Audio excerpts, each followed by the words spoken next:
A of Zooming. All right, I will call today's City Council Budget Workshop to order. If I could have the Deputy City Clerk please call the roll. Mayor Constantine, Good morning, I'm here. Council members Carr, Here. Spring, Here. Martinez Beltran. You're muted. Here. McKay. Here. And could you also declare the posting of today's agenda? Today's meeting agenda was duly noticed and posted in accordance with Government Code 54954.2. All right, good morning, everybody. I will also open it for public comment. We'll be having public comment throughout the day.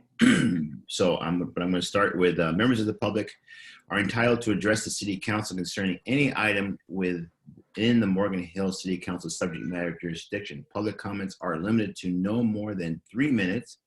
Except for certain specific exceptions, the City Council is prohibited from discussing or taking action on any item not appearing on the posted agenda. But since we're talking about the budget, it's going to be pretty much everything.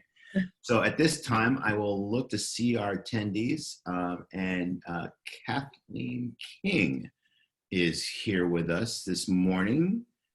Hello, good morning, Kathleen. Good morning, Rich. I think I'm unmuted. Yes, we can hear you. Okay, And your great. time is going.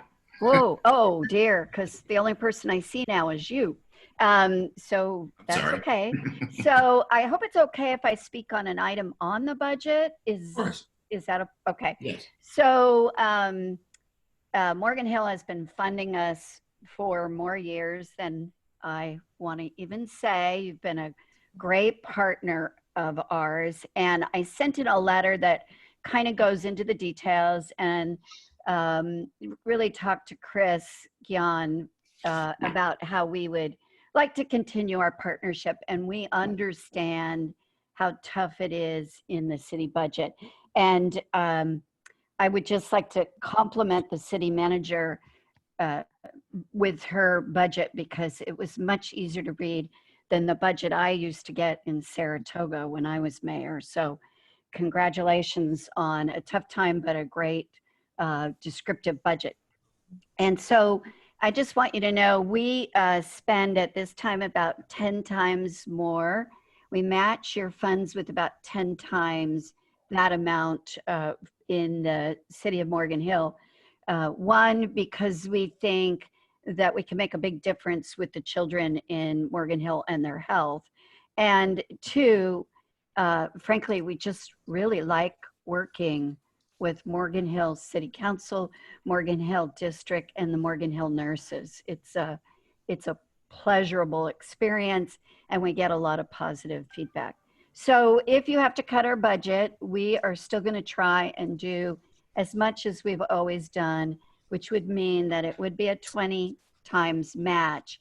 But just having something in the city budget makes it easier for us to explain to our other funders why we're using what we're using in Morgan Hill. And I'm sorry, I didn't say, I'm Kathleen King with Healthier Kids Foundation. Sorry about that.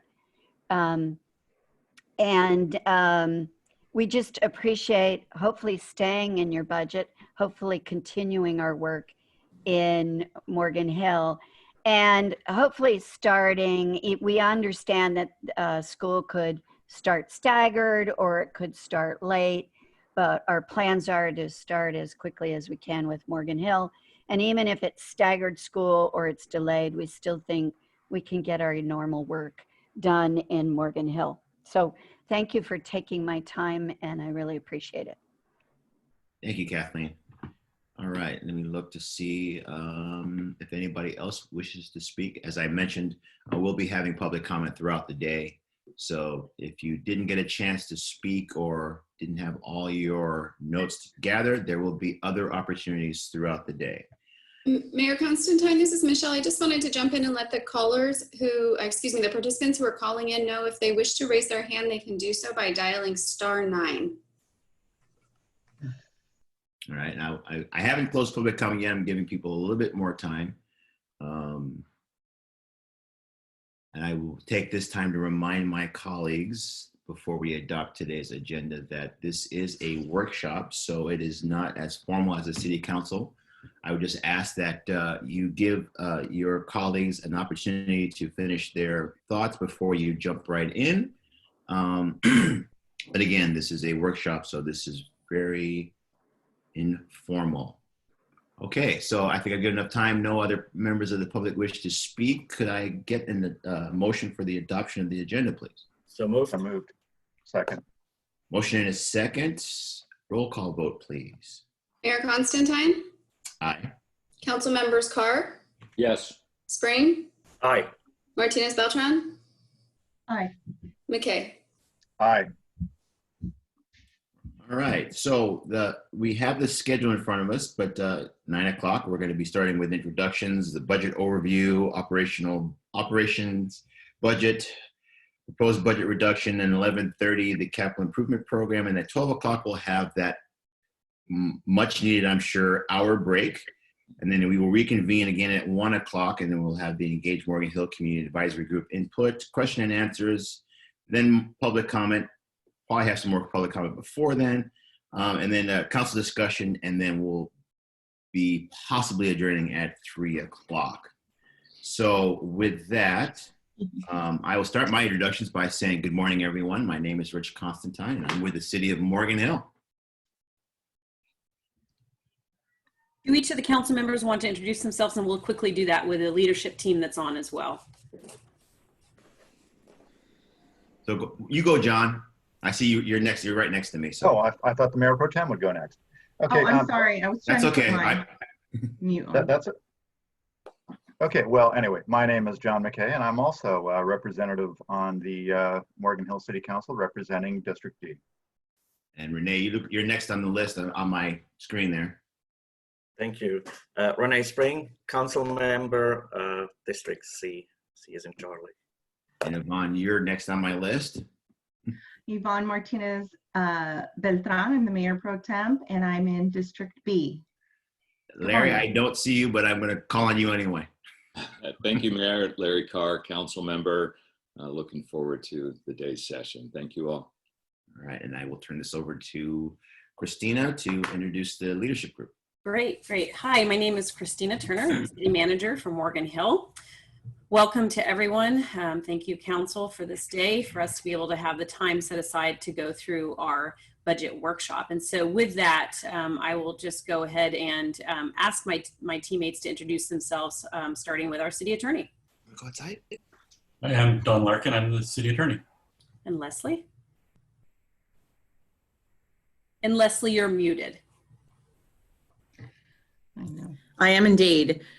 Leslie Little, Assistant City Manager, Development Services. Edith. Hi, good morning. Edith Ramirez, Economic Development Director. And Maureen. Good morning. Maureen Tobin, Communications and Engagement Director. Chief. Oh, and you're muted. So Chief Palsgrove. Thank you. Good morning. Shane Palsgrove, Police Chief. And Chief Hess. Good morning, everybody. Jake Hess, Morgan Hill Fire Chief. And Chris. Chris Gioni, Public Services Director. Michelle B. Good morning, everybody. Michelle Bigelow, Council Services and Records Management. And Dat. Good morning, Morgan Hill, Dak Wing, Finance Director. And Harjot.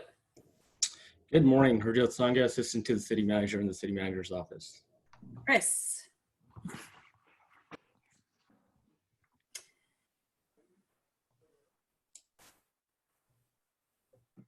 Chris, I already introduced Chris Gioni, Public Services Director again. Great. All right. And let's see. Angie is on with us. Angie, do you want to pop in and say hi? Good morning, everyone. Angie Gonzalez in the clerk's office. Great, thank you. And Hillary.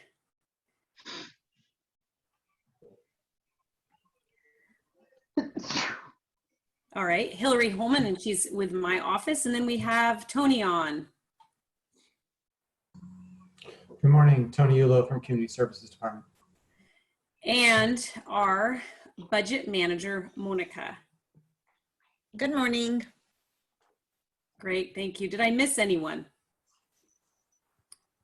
Okay, I thought it would be good to introduce everyone so that as people have questions and we turn it over to them. Yeah, I'm Jennifer Carmen, Development Services Director. Thank you, Jennifer. And So Michael Burkett, our Director. Thank you, Michael. Did I miss anybody else?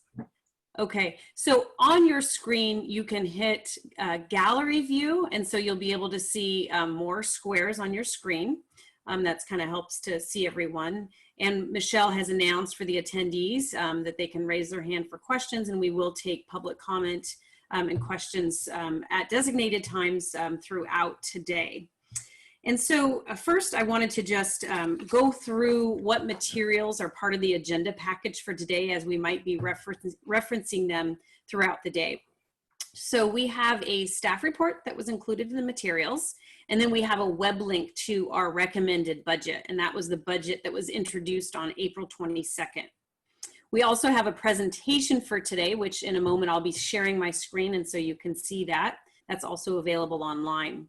We then have a detailed schedule, and it's the budget adjustments schedule. And so that goes into line item detail with the budget reductions that you're going to hear about today. And then we have a fee waiver and funding outline, and so that addresses community promotions as well as other fee waivers and items in the community services area. And then we have the principles to sustainable budget strategy that were introduced on April 22nd. That's a separate attachment. In addition, at this point, we have 9 supplements, and so several of them are related to cannabis. We have a supplement from the Historical Society, a supplement related to the Hale Avenue extension as well as open space, a letter from Healthier Kids, and then also from the Kiwanis. And so with that, I'm going to now share my screen and open the presentation. Michelle, if you can enable me to do that, please.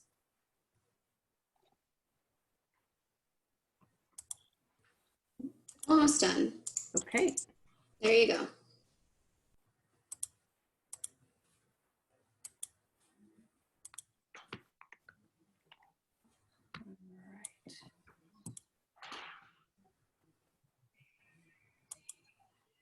All right. Michelle, can you please confirm that my screen shows the PowerPoint? Looks great. Okay. Excellent. Okay, so before we dig into the detail, I want to just sort of set the stage of where we've been and sort of where we're going. And so as I mentioned, we introduced the budget to the council and the community on April 22nd. We then had a community town hall covering the budget, and that was on April the 30th. We also had a community advisory group meeting for Engage Morgan Hill. And then today is the day that we get to take a deep dive into the budget and talk about the operations as well as the capital budget. As you can imagine, I think most of our time today is going to be spent addressing how to address the financial impacts that are assumed at this point from COVID-19. We are going to see a significant drop in our revenues. And if we look at our top revenue categories, we're looking at this point at a $17 million revenue loss. When we originally put out the budget on April 22nd, we were looking at about $12 million, and now we're at $17 million. And so I have a couple slides here that aim to just share the high level budget reductions and what it's going to mean. And so first of all, what are going to be the impacts to the community? The budget reductions that we're proposing today are going to have service level reductions.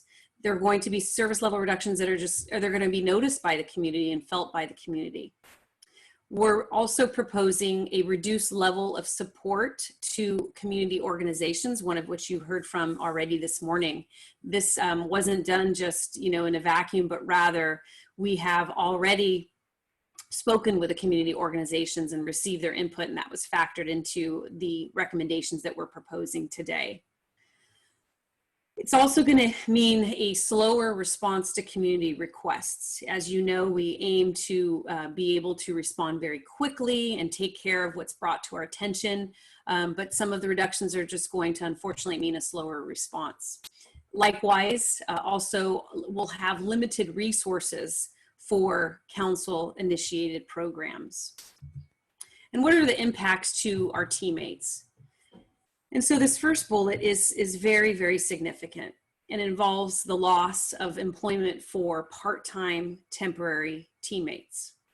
We have many right now that are furloughed, many that have been with our organization for a long time, for decades. And we don't know at this point, you know, when we're going to be able to open up our recreation facilities and whether or not each of these part-time teammates will be able to come back to work at our recreation facilities. The budget reductions involve the elimination of 8.5 full-time equivalents, some of which you've already heard about that started in fiscal year 1920, but additional ones that take us through fiscal year 2021. It's also going to involve the loss of contractors working with the city, many of which who, you know, are like teammates and we've worked very closely with and we've partnered with. And then some of the proposed changes involve several teammates where their job assignments are going to change as a result of the reductions that we're proposing. And so with that, I just want to put up the slide that shows the agenda for today that the mayor went through. And we do have the Q&A, public comment and council discussion at the bottom, but you know, as the mayor mentioned, today is less formal. We'll have discussion throughout, and then we will also, the mayor will open it up for a public comment as well throughout today.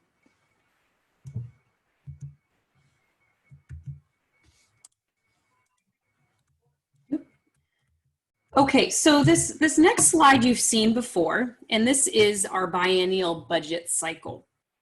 And so we've added the orange box to this that, you know, so I'm not going to go through each and every one of these steps, but basically, as you know, we do a 2-year budget. And so right now we're at the May. So if you look to at the bottom right, we're at the May budget workshop. And so normally we would adopt our budget in June, and then, you know, you'd have your monthly and quarterly financial check-ins.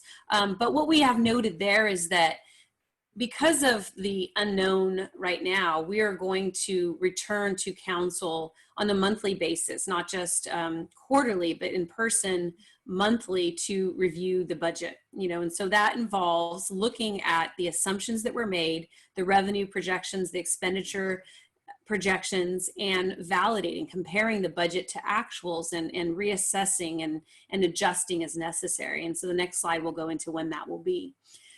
And then we'll then January of next year have our goal setting and then our mid-year cycle update as usual.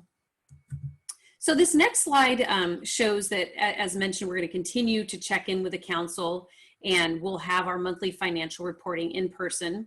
And so the dates below represent when we anticipate coming to the council.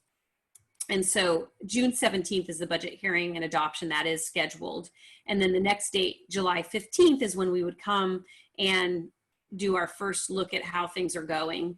And then August, typically there's a recess. We will schedule a budget check-in if needed. And then each of those subsequent dates are the dates that we plan to come back to do a financial review.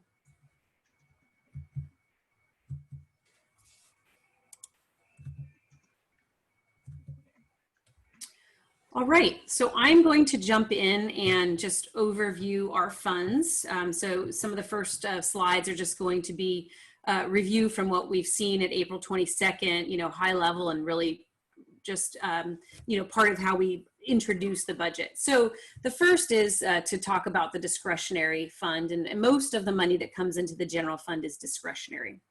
And when people talk about cities' budgets, they typically, you know, if they're talking about reserves and things like that, it's usually about the general fund. And that's because that's where our tax revenue comes in, and that's where we spend money on public safety, recreation and community services, streets and economic development and administration. But as the council and community is aware, there are more than just the general fund. And so we do have other funds, most of which are non-discretionary. So the council doesn't have the discretion to spend the money that comes in as would be wanted, but rather the funds are earmarked and have to be spent for specific purposes. And so we have our development services fund that we'll be talking about today, planning, building, and engineering. We have special revenue funds. One example is housing and environmental services. Capital project funds, where we account for our infrastructure related projects. And so this can be streets, parks, storm drainage, and public facilities. And then enterprise funds. And so we have water and wastewater utilities, and that's the operations as well as the infrastructure improvements. And so we'll spend time talking about these funds as well.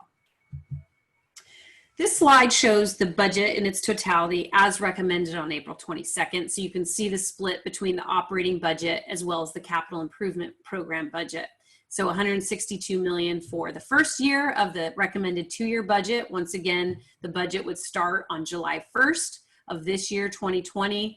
And then the second year would go 21-22, starting July 1 of next year to June 30th of 2022. This breaks out our expenditures. You can see the vast majority of expenditures are related to projects and to salaries, and then to supplies and services. The dollars here are in millions. All right, so let's take a moment and look at our org chart. And so at the very top, we have, of course, our citizens of Morgan Hill who elect and bring in our city council.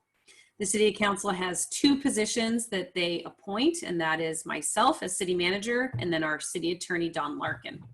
And then Don is responsible for risk management and legal. And then under the city manager, several departments, as you can see there: admin, community services, engineering, utilities, development services, and then police and fire. This next chart shows our full-time equivalents. And so you can see over time the change. The Great Recession, right before, we were at 202.75. Fiscal year 18-19, we were at 196. We had the reduction that I mentioned that started in 1920, where we dropped to 193.5. And then today you will hear about the proposed reductions that will get us to 189.5. And so that's a decrease of 4. And as you'll hear about today, the decrease in full-time equivalents of 4 is proposed as a result of our hiring freeze as well as attrition. And we do assume a population growth. The bars there represent the population, and we assume a 2% population growth for our city at about 2%. And that's just based on the 10-year average. So as mentioned, for the personnel changes, the 4.5 I mentioned, and then we have an additional 4 positions, 2 of which would be unfunded as proposed through the hiring freeze, and then 2 would be unfunded through attrition for the second half of 2021 and then going forward. Okay, so just jumping into the general fund. So some of these slides you'll see the font in blue, and then there's a strike through, and then the new numbers represented in red. And so in this case, we went from 46.2 million to 43.9 million for our general fund for the first year of the recommended budget, fiscal year 2021. And so this shows money coming into the city or revenues or resources. And the first column that you have there for numbers represents the numbers as they were for April 22nd, the date of the recommended budget. And then we adjust and reduce the revenues based on new information related to COVID. And so you see that additional 2.3 million for this fiscal year of 2021. And then our new numbers, the 43.9. And then we show a percentage of how much each of these revenue categories represent as far as the total general fund revenue for fiscal year 21. So you can see that our top 2 categories our taxes. And so that's where we have sales tax and property tax and transient occupancy tax and others. And then the other primary category there is current services. And the most significant line item there represents recreation. The next few charts are representative of the revenue sources within the general fund for fiscal year 21, the first year of our recommended budget. And so no change to property taxes as we proposed on April 22nd, $13.8 million the number.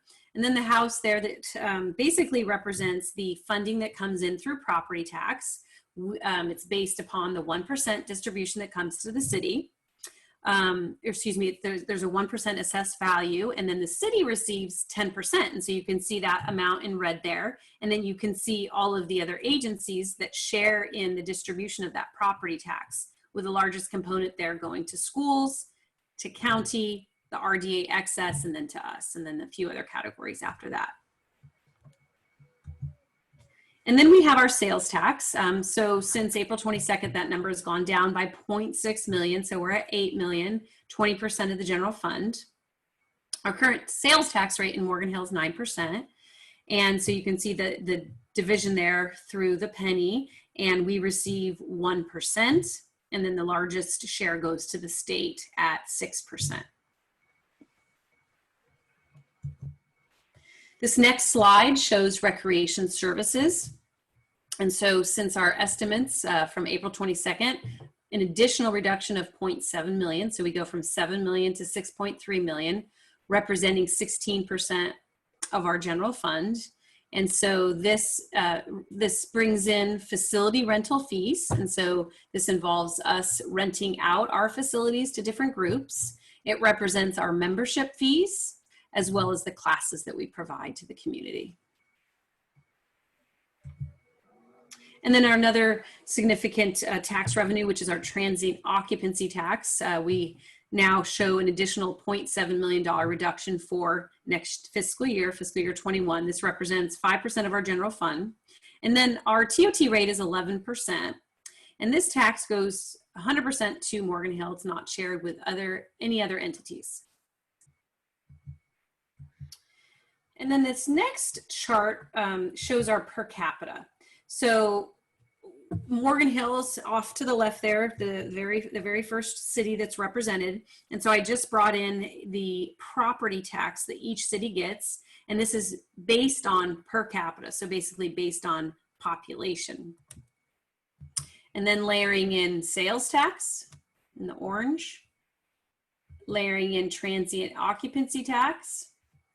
And then the next category there is utility tax. And so Morgan Hill, unfortunately, for revenue purposes, does not have a utility tax. That is a tax that would have to go to the voters, but Morgan Hill has not been successful in getting a utility users tax passed.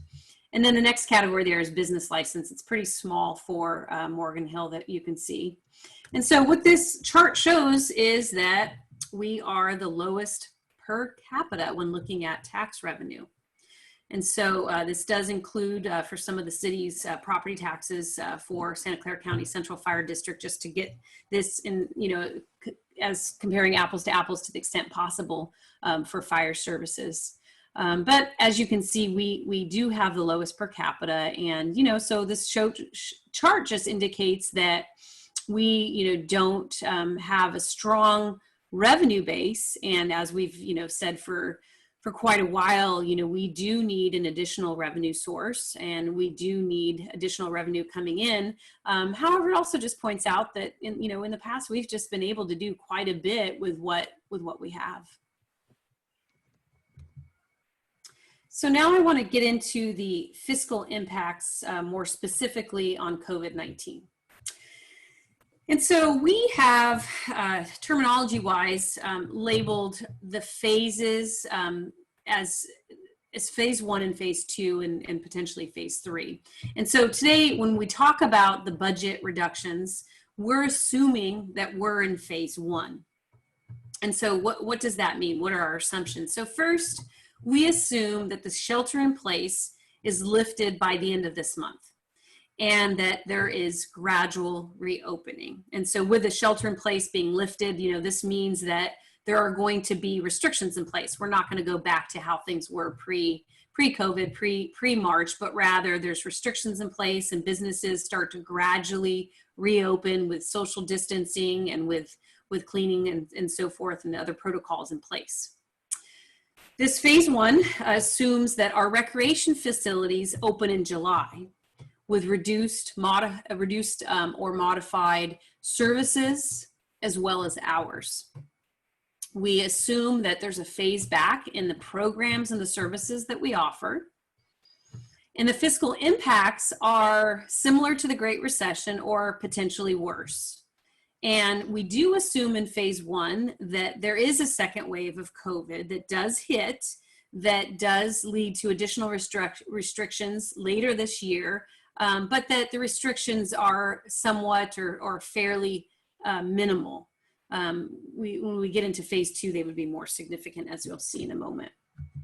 Now, what does phase two for us assume? That there's an extended shelter in place, that there's facilities closures are extended, and that we are slowly phasing back in services and programs. So it doesn't happen as quickly as one would hope, but rather it's phased back.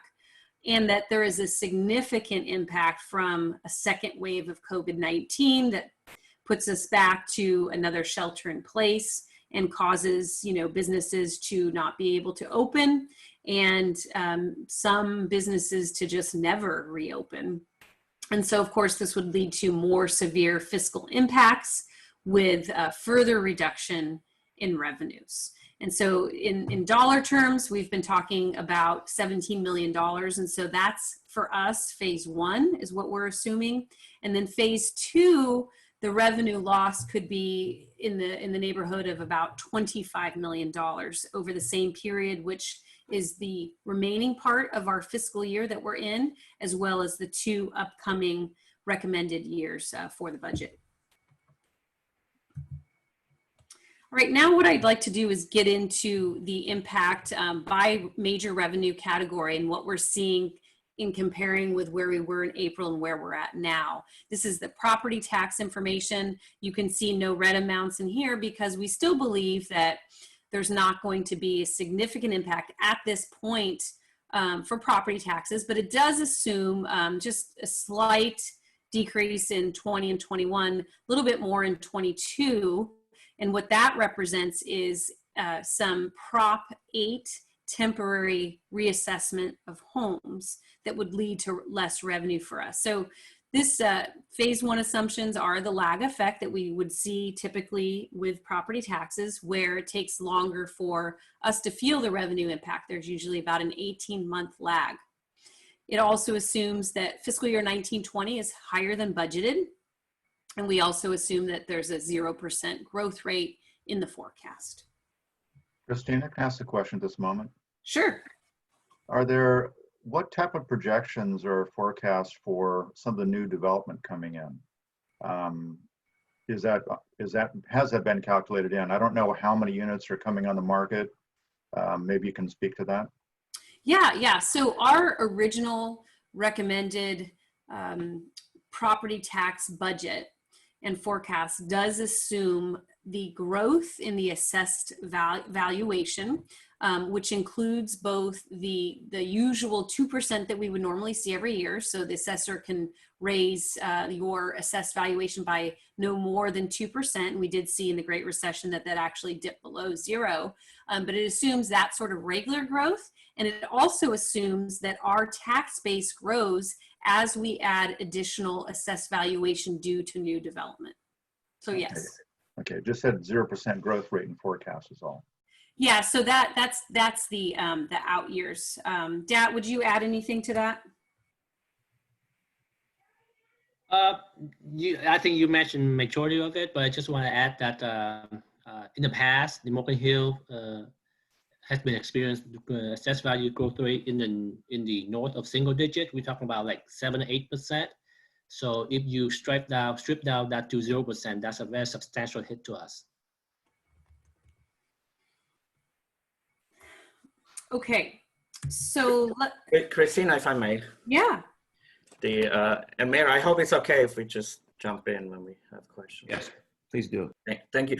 I struggle a little bit with the comparison to the Great Recession that we had 2009 or so. That was a gradual decline. It was a crash of the housing market. Right now, that's not what we have. Right now, we have a very quick crash or stop of the economy. But there's also economists that predict there will be almost like a V-shaped economy, quick crash, quick recovery.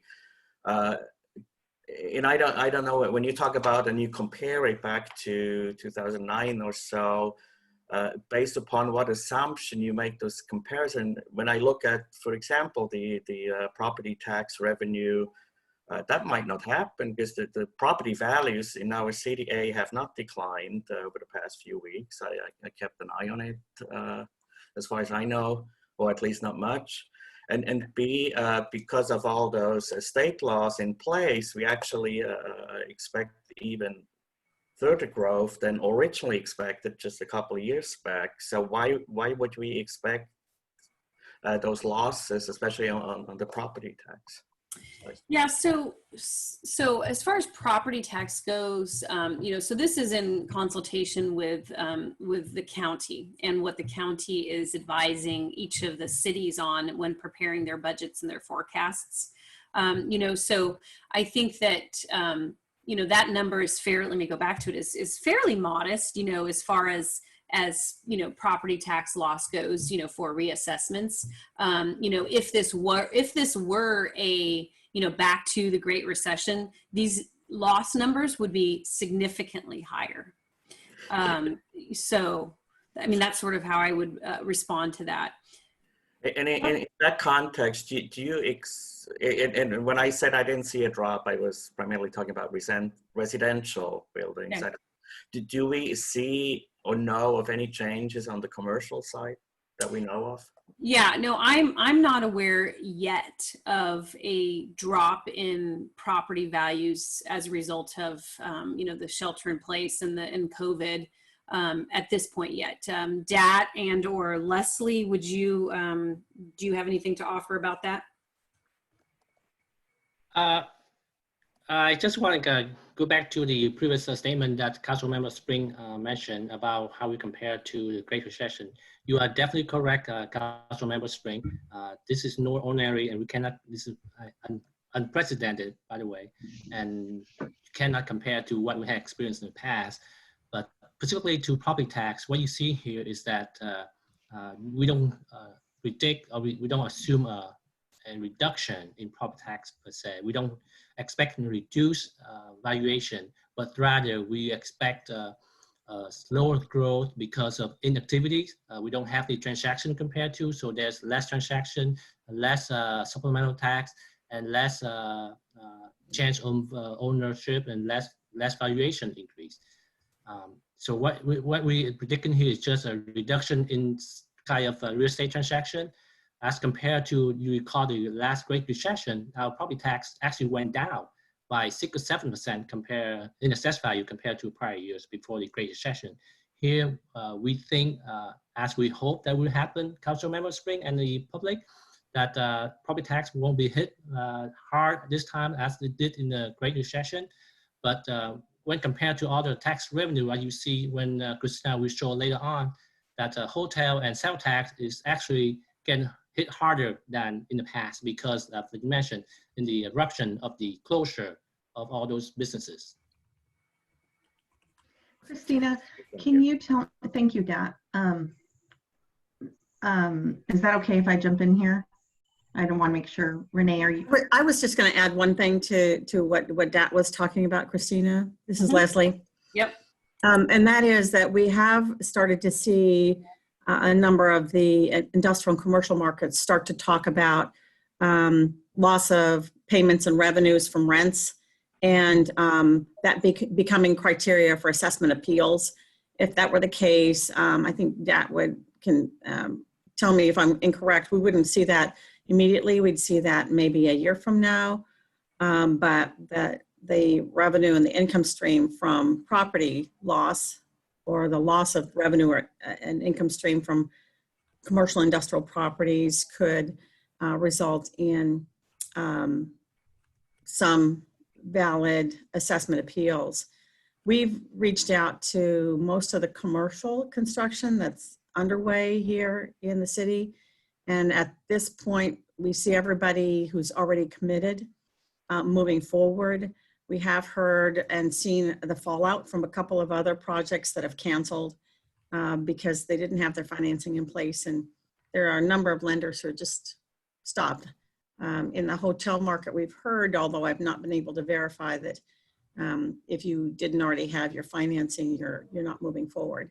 And then I did see just in a comment that somebody posted in the chat room earlier, a question about the hotel downtown, and it is definitely moving forward. That being said, we've also heard comments that we have a number of projects who are going to be value engineering and coming back after value engineer. Thank you, Leslie. I wanted to ask on this slide where we're talking about the property tax loss over 3 fiscal years, I see that there's 0% growth rate, but what is the percentage reduction in our property tax? Do we know? So DAT can calculate that. And are you for any one particular year or? No, just the 3 of them. Yeah, so DAT, if you could calculate what that loss is, if we take the 3 years worth of revenue and then compare it to the 0.8 million. Yeah, sure. For this year, actually, for 1920, it's already done deal, and we expect or receive most of the property tax, and I assume that property tax or property owners will pay their tax. So the impact for this year is just only the more like the supplemental tax that because of the inactivities of the real estate transaction. So we expect the supplemental tax we go down by 100,000 or 0.1 million. Same thing as 2021. The assessment rolls already closed. What we're doing right now, as Leslie had mentioned before, potentially we would be hit with the we call it temporary assessment appeals or Proposition 8. So that would be hit in the later year in 2021. That's why in 21-22 we forecast a growth rate of 0%. Typically, we would have a growth rate in a normal year about 6 to 7%, in addition to the 2% that allow under Prop 13. Okay, so we expect that though, if there is an assessment appeal, it's going to happen in 21-22. Yes. Okay, thank you. Any other questions before we move on to sales tax? Yeah, I'll try, if I may, I'll try to keep it on the higher level as well for right now before we dig in deeper. So again, the comparison, and I forgot what slide it was, I think slide 9 or so. The comparison to the Great Recession, when we look at full-time employees, what you're proposing and what happened back then, that by far is not a comparison anymore, right? Back then, I wasn't on the council, but I lost a lot of teammates over the past couple of years versus what you're proposing in this budget. So why is this, if we compare it to that Great Recession, why is there no a similar comparison when it comes to the amount of full-time employees? Yeah, so, you know, we mentioned the Great Recession because I think that is the only point of comparison that we really have. You know, this pandemic is unique in so many different ways. And you're right, you know, there are many differences, you know, when we compare the two. You know, one is that we quickly, you know, had to halt our way of life, and businesses had to quickly shut their doors, you know, and you know, of course, that's different than the Great Recession. And the Great Recession, you know, was economically driven, and that's not, you know, what this is. You know, and so just speaking about, you know, our personnel chart and our personnel numbers, one of the differences to point out is that some of the reductions that were done, you know, were also done at the city because of the loss of the RDA. And so that was big for the city of Morgan Hill and caused, you know, us to have to at the time reduce headcount at that point in time. So You know, while we do say that there are similarities, I really agree with you that it's not even close to an exact comparison, but it's just our closest point of reference. And, you know, what we're talking about today is an assumed reduction in our revenues, and that reduction is significant. But once again, it is based upon assumptions, and you know, and so we are going to be sharing with you what we believe to be significant reductions, but at the same time, we're not going to assume worst case scenario. You know, we're not going to recommend cuts so deep that we can't recover from, you know, and so we're trying to present what we believe is our, you know, best estimate right now, and that we, you know, we'll continue to look at how those estimates, you know, match up with what actually happens, and, you know, being able to adjust as quickly as we can. Thank you. And then kind of related to sales tax laws, and also inputs that we'll get from, let's say, Measure B and so on, which is all tied to sales, right? Do we have any insight into, let's say, for Measure B allotments that we currently get on impact if the sales tax revenue is slowing down, which probably would happen across the county or area? Wouldn't that also mean we'll get less money from Measure B, for example? Yeah, that is true, and we will talk about that. Chris, do you want to mention anything right now specifically about Measure B or DAP for that matter, and about what we have found as it relates to those funds and SB1? Yeah, I jump in. Chris, hopefully can jump in if I miss anything. We can't hear you. I can't hear you. Yeah, Dat, you're pretty staticky. If you want to just go ahead and send me what you want to share, and then Chris can jump in. Okay, and we can come back to that when we talk about capital improvement plan. Okay, yeah, I mean, let's do. Then you also mentioned one of the slide, loss of contract. Do you have a number of not so much money-wise, but number of people impacted? We do, and we'll come back to that if that's okay. Yeah, that's okay.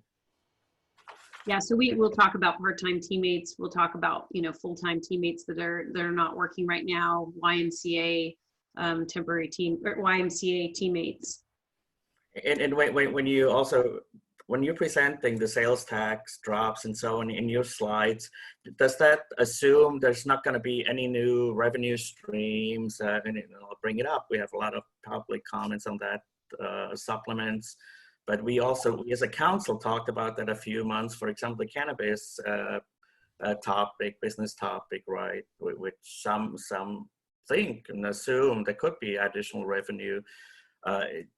Did you even think about that when you're presenting those slides, or you just assume that's right now that's off the table and not in our numbers? Yeah, so the numbers don't assume any anticipated additional revenue sources, you know, whether it would be, you know, as you mentioned, we will have some public comment, you know, on a new revenue source potentially related to cannabis. It doesn't assume that we would be able to pass a revenue measure. Now, with that said, while the numbers don't reflect any of that, you know, we do talk about, and we do consider and have considered, and we have this later in the presentation about, you know, what are sort of the next steps besides, you know, part of the equation is, you know, reduce expenditures to the extent that we can, you know, and you'll see, you know, the specific areas, you know, there's quite an array of budget reductions, but you'll see quite a bit in recreation because our facilities are closed. We don't know when they're going to open, and a lot of reductions in development services in other areas. And then the other side of the equation is what you're bringing up, which is related to additional revenue sources. And so, you know, going back out and looking at a potential revenue measure, you know, looking at, can we in the future go out for utility users tax or for sales tax or a community facilities district? You know, also, you know, just looking at other options. You know, right now we have not received any funding from the state or federal government related to COVID-19. As you all know, we're advocating that, we're lobbying for that. There's other funding mechanisms that have come out and been introduced, like the HEROES Act, that we're looking at. You know, and so we don't assume in our numbers that we're going to get anything, but we're keeping a watchful eye on that for possibilities. And so, we can't factor those things into our numbers, but we have to factor them into, okay, what do we know now? And based on what we know now, how should we adjust accordingly and do it in a measured fashion, knowing that there are other possibilities out there in the near future. And that's really the topic I hope we'll talk about it as well. It's not just cuts, but also could we get some more money in through thinking outside the box, which includes, asking around, hey, would someone be willing to adopt the street and pay for the paving on that street, and or work with some of our nonprofits who might possibly willing to cover for 1-2 years certain cuts that the city no longer can help with. Yes, agreed. Good, thank you. Any other questions or comments before we move on to sales tax? Okay, so this next slide shows the updates to sales tax. So the numbers in black, and some of them are struck through, represent the revenue loss. So the revenue that we don't anticipate receiving because of COVID. And so over the course of the 3 fiscal years, it's now a reduction of 5.5 million. And so once again, we believe we're in phase 1, and the assumption for phase 1 are as follows. So we're basing our estimates on with consultation with HDL, and we've made additional modifications. They look at anticipated sales tax receipts and transactions based upon sort of industry, trending, and then you have to think about, in Morgan Hill, how do some of the assumptions apply? And so that's how we've come up with our estimates. This does include the governor's programs, which allow for certain delays and deferring of payments of sales tax, and so this takes into account the timing differences where we may have to wait to receive some of our sales tax. And so once again, this is represents the sales tax loss from all of our sectors, whether it be from restaurants, whether it be from, business to business, from auto sales, gas sales and so forth. So this represents our best estimate at this time that we'll have a 5.5 revenue loss. The next significant category, which you can see each period there is updated, is in our revenue area. And so we anticipate a $4.5 million revenue loss. And so this is assuming that our facilities open in July with reduced or modified service and hours. And it assumes a decrease in membership as well as class participants. And so it's really a phasing in also of our facilities rentals. We have specifically, as recent as yesterday, spoken directly with the county, and as a matter of fact with the CEO of the county, to get an indication about, when our recreation facilities and pools going to be able to open. We don't have a definitive answer for that. We also asked about sort of protocols, are those sort of being developed at the county level, and the answer was, not yet. They're talking about things, but there's no agreement yet. So we have to rely on, other states and other entities that are starting to open back up. So this once again is our recreation membership, our classes, as well as our facility rentals. All of our facilities are closed right now, and so this phase 1 assumes opening back up in July. And then we have transient occupancy tax, and so this is for our hotels. We've increased our revenue loss estimates from 1.7 million to 2.5 million. We're seeing right now approximately 20% for our occupancy rates for our hotels. This assumes that this is going to be the number for a while, and that there's going to be a gradual return to normalcy. We typically can see, in the neighborhood of 70% occupancy. We get quite a bit of hotel stays through our visitors that are here just for travel and pleasure. We get business customers. We get construction workers that come to town. We have our outdoor sports center that typically would draw families that come, for our aquatic center as well as our sports fields. And as that activity is not happening, we have just seen, of course, plummeting hotel tax loss. We have seen, I believe, at least one hotel so far that has closed its doors and it's not open. But other than that, I believe they're all up and running. This next slide is not the general fund, but rather it's our development services fund. And so this represents planning, building, and engineering. And so over the course of 3 years, we believe we'll see a revenue loss of 3.2 million. So less revenue coming into this fund. This assumes an estimated 25% reduction in projects and associated revenues for fiscal year 20 and 21. So the current fiscal year and next fiscal year. And it also assumes a slower recovery in development activities for fiscal year 22. Does that include what Leslie was talking about, that some of the projects are being value engineered? Is that included in here? Yes, yes. Leslie, you want to address that?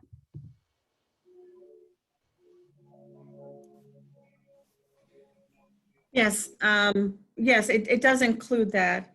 It is not, we haven't been able yet to make assumptions about if certain residential projects will continue to move forward. We have some moving forward, but they are kind of in the inception phase. So there are those that are under construction, and then there's a big disconnect between where they are in the entitlement process in terms of readiness.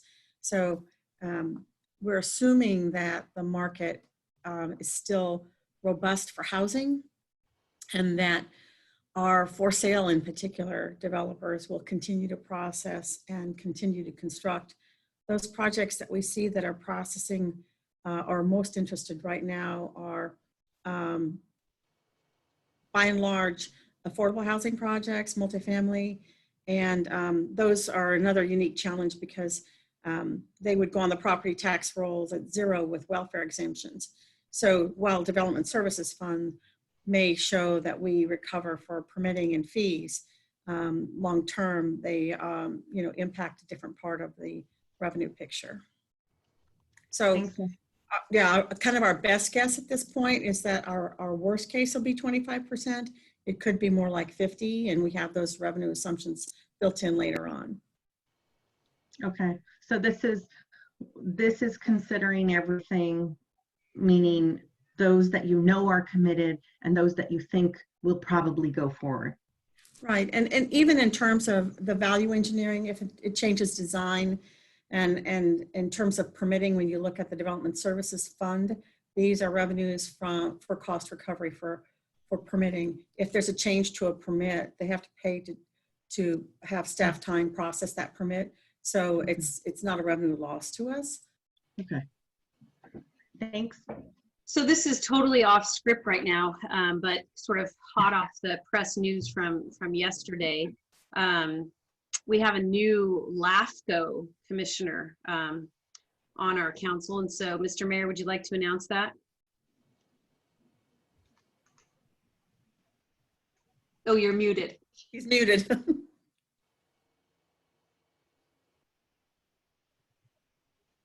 Normally, if you hit the space bar, it unmutes, but for some reason, it's not working right now. Anyway, yes, I am the City Association's representative on the LAFCO board as of yesterday. So, yay. Finally, Morgan Hill and South County is being represented directly by somebody who actually lives in the South County. So, hopefully, we'll get some better representation on the LAFCO board. So, thank you for mentioning that. Yes, it's been a while for that. Okay, so back to this slide. Any other further questions? We will delve into some more detail about development services, but this is the big picture revenue loss overview.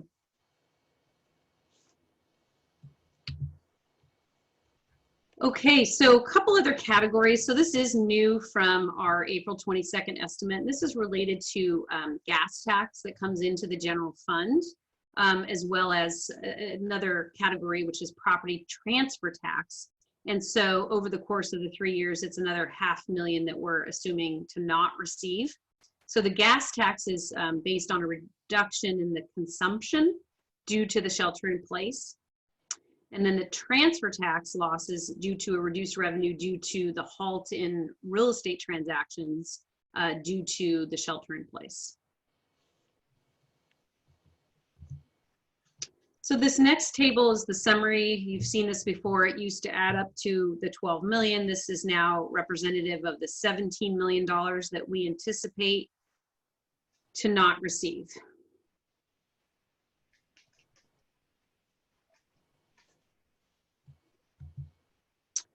Okay.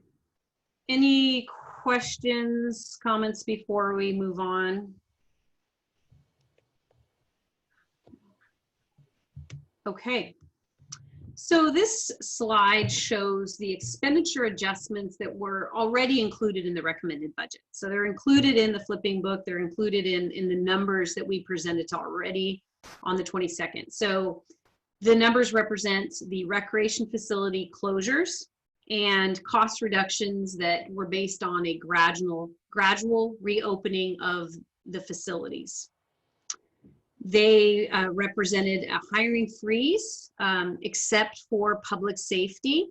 As positions become vacant, we will look very closely at them. There will be some exceptions above and beyond public safety. You know, one example will be utility workers or other positions that just that need to be filled, you know, so that we can provide the same level of service in certain areas. We took out some election contract services previously, and we had talked about how we did a drawdown on general liability insurance reserve to help with our unemployment. We are self-insured for that. And then we eliminated non-essential building maintenance projects. So once again, these were already encapsulated in numbers for the budget. Yes. I'm sorry, before you move on, can you go back? Yeah. Can you explain the drawdown? Yeah, thank you.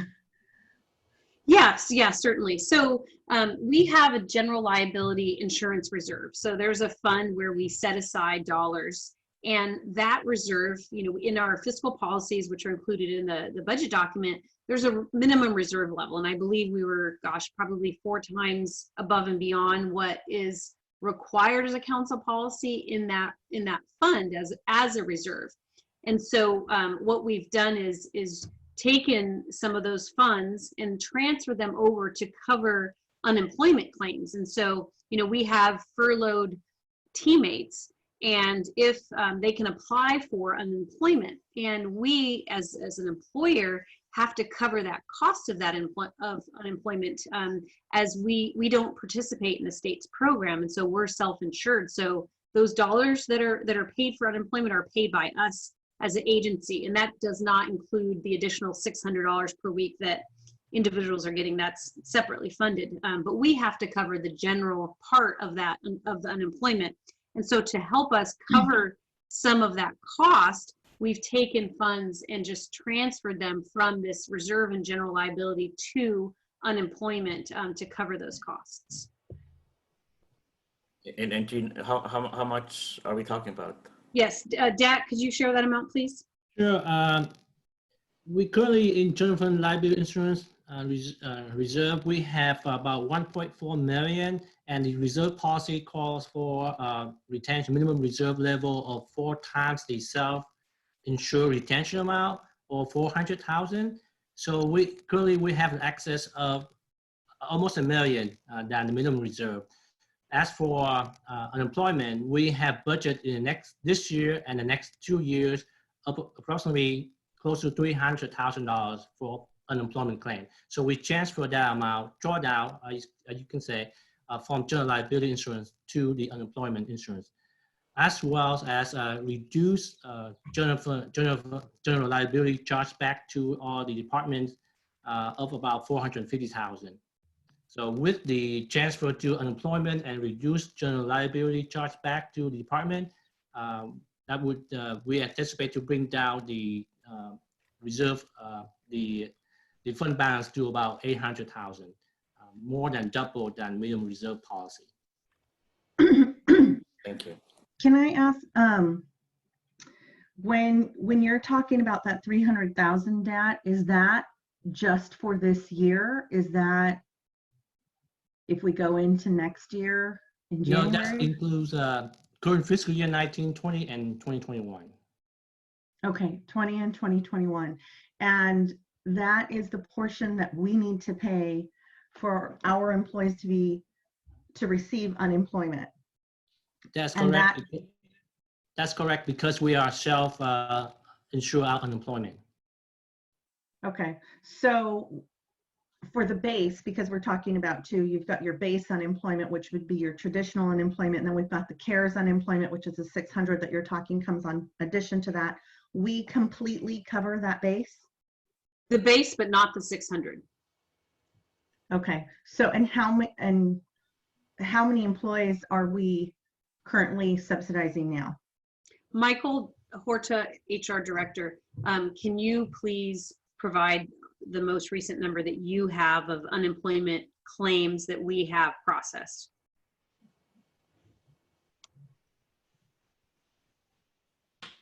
Yes, give me 1 second. Any other questions on this before we hear that answer from Michael?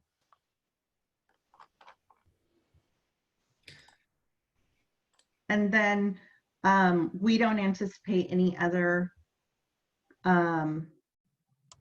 furloughs? We don't know. Does that depend on phase 1, phase 2?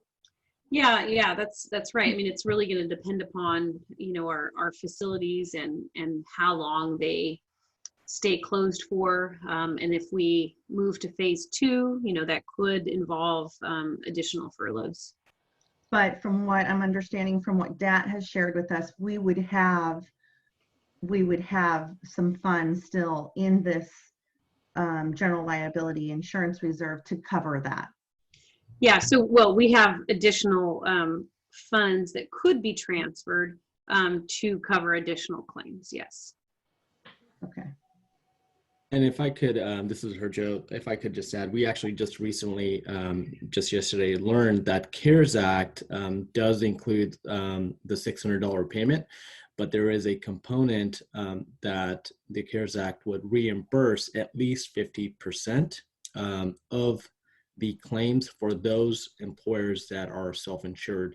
So we would fall into that category. I think while Michael's looking that up, they bill us quarterly in a sense. So we haven't seen the April, May, June invoice yet. So that's where we anticipate the claims to come in through. So I would just add that there is a component that we can expect to get reimbursed, but it's very early. EDD is still kind of working through you know, the mechanism of that, what that would mean for us. So we're keeping an eye on that as well. Thank you, Harjit. That's really great to know. Have we included that potential 50% of recapture in this? No, we have not, because we just learned about it this week. Sure. And once EDD rolls out more information, and once we kind of have more, again, just mentioning, you know, we'll know more on the number of claims. So we'll go ahead and adjust down as we learn more. Okay, that sounds great. Thank you. I This is my see there's a question here about the city, why we are self-insured for unemployment, and it does make me curious to ask. Dawn, do you want to speak to that? I'm not, I mean, these were decisions that were made well before my time. I'm not entirely sure why we're self-insured. That's probably a finance question. I can talk about why we're self-insured for up to 100,000 for liability claims, but the unemployment insurance is not something I'm an expert in.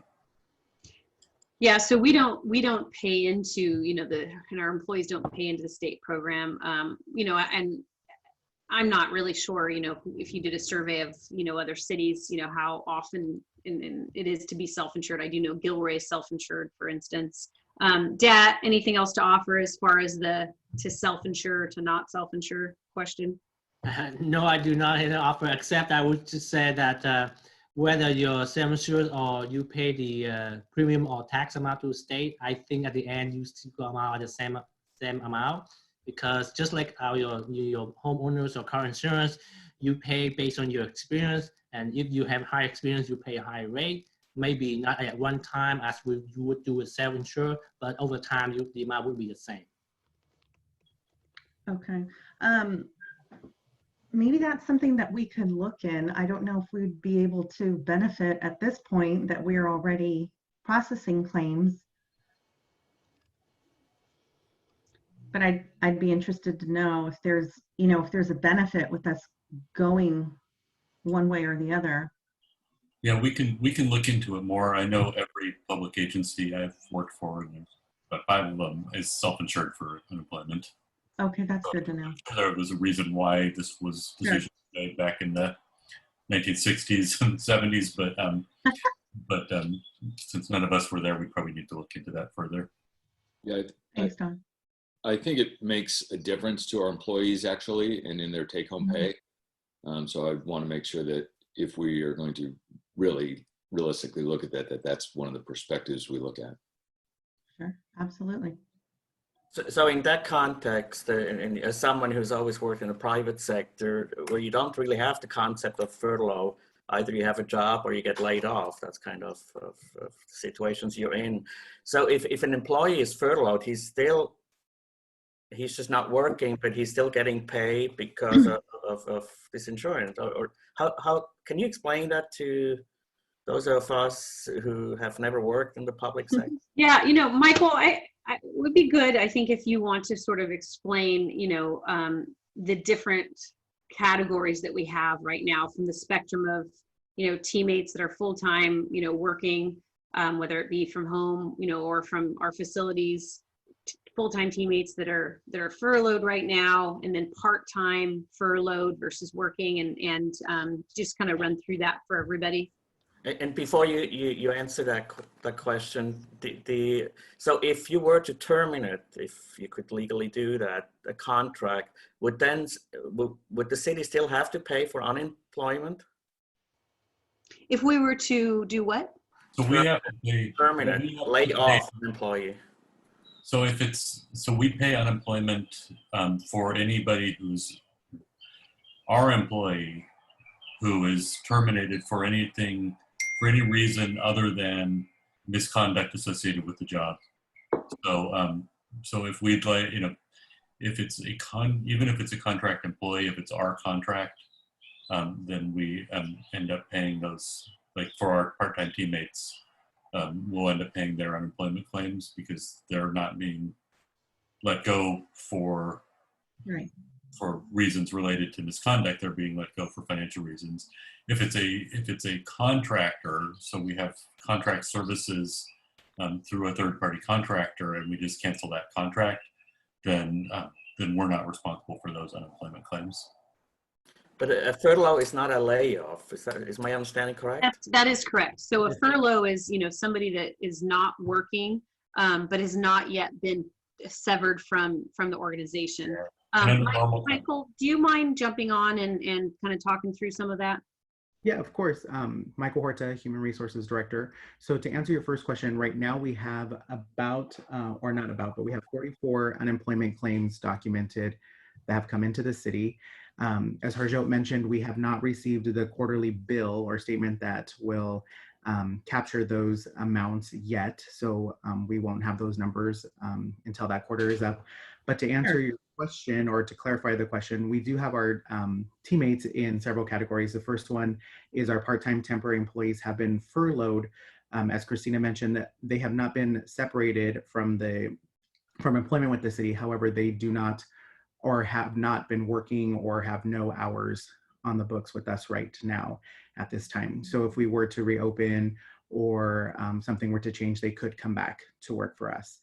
For our full-time or permanent, what we call permanent teammates, which includes our benefited or budgeted part-time and full-time teammates, we have our employees who are working full-time hours, public safety, public works, utilities, that kind of stuff. But we also have teammates who are doing a hybrid of working at home, but also using their leave accruals at this time. And so with that being said, they have not been furloughed or laid off. They are just supplementing the time that they're not working on projects or assignments with their leave time. Also in conjunction with that, we have administered the CARES Act leaves, the Emergency Paid Sick Leave, and the Emergency Family Extension Act, which allows our teammates to utilize those leaves that were set forward to supplement for shelter in place, or if they have COVID-related incidences or things that they need, or care for a child at home due to COVID. And so we are implementing all those leaves as well and allowing our teammates to utilize that. Okay, but just trying to understand the math here, because we're talking about expenditures and so on, drawdown on reserve. But so if a part-time employee gets furloughed, he gets a certain amount through unemployment. If we were to lay off the same person, just hypothetically playing here, would that person get more or less through the unemployment, or the same?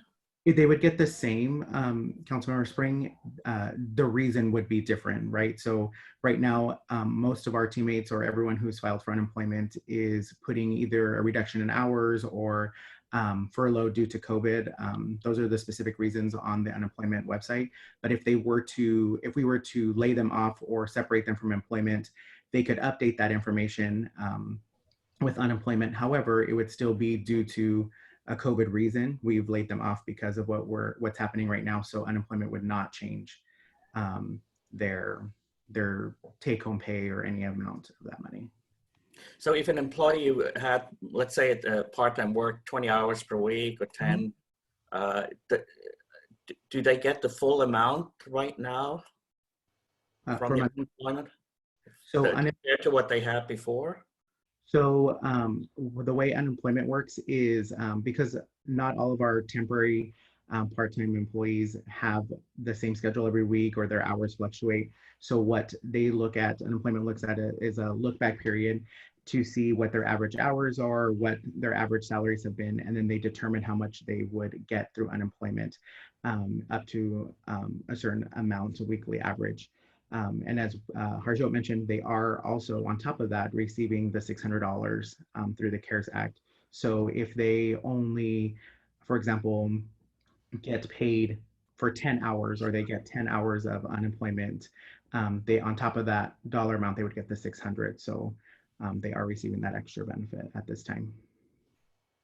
And Michael, if I can jump in, Renee, I just wanted to ask, so whether or not we have a furloughed employee or they have been laid off, do we continue to pay? We pay either way, right? Correct. That is correct. Okay. And so I'm assuming that there's a benefit to the city for us to continue to hold them as employees, so that if something changes, we're able to quickly transition. Is that the thought, or? That is correct. We want to be able to quickly bring them back if we need to. These are all teammates who have worked hard for us or have gone through training, and we just want to make sure that if anything did change in the near future, that we're able to just bring them back into the workforce and start working. And once that does happen, they would report that back to unemployment, and those payments would stop, or a reduction if the hours are reduced in what they're getting at this time. And that applies even if they go into a different role. So we may need help in a different role. We can still go to our employees and bring them in. Okay. Yeah. So yeah, and that's the intention is, the flexibility is there. We have had some, part-time temporary teammates who were furloughed initially, but have been brought back to work in other assignments or help out in other departments. So that was easy for us to do that because they still were in our system and still employed with the city, and they're happy to do that. Okay, thank you. You're welcome. Okay, let's jump back. Hold on, as a net sum game, and I'm sorry, Christine, I don't want to force to that. If you compare to the employee working as he had done before, or she, compared to now being furloughed, is the net sum, is there a saving in that model, or is it just coming out of different buckets and overall there's really no change? there is a savings. So if you compare having, all of our facilities, open and you have everybody working, you're paying them all, and then all of a sudden they go on unemployment. First of all, not everyone's going to file an unemployment claim. You may have, some that, hardly work, or, high school students that, might decide to not file an unemployment claim.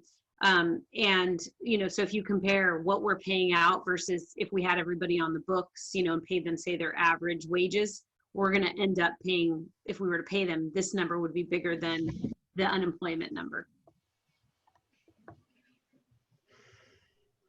And unemployment, does have, a max, so it's not an indefinite payment, that's made through unemployment. There's a dollar amount, and there's usually a time line involved as well.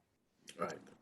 And so if we reach that time level, then we need to decide what happens, right, with an employee that may be furloughed. And if we So the timeline for unemployment doesn't necessarily trigger okay, you need to lay this employee off because they no longer get unemployment benefits. That won't trigger that. We can furlough an employee for an extended period of time, but at some point, if they're on the books and we know that we're not going to be able to bring them back, and we know that with certainty, then at that point it would make sense to terminate the employee. But we don't plan to do that until we have more insight into, how quickly we can open back up.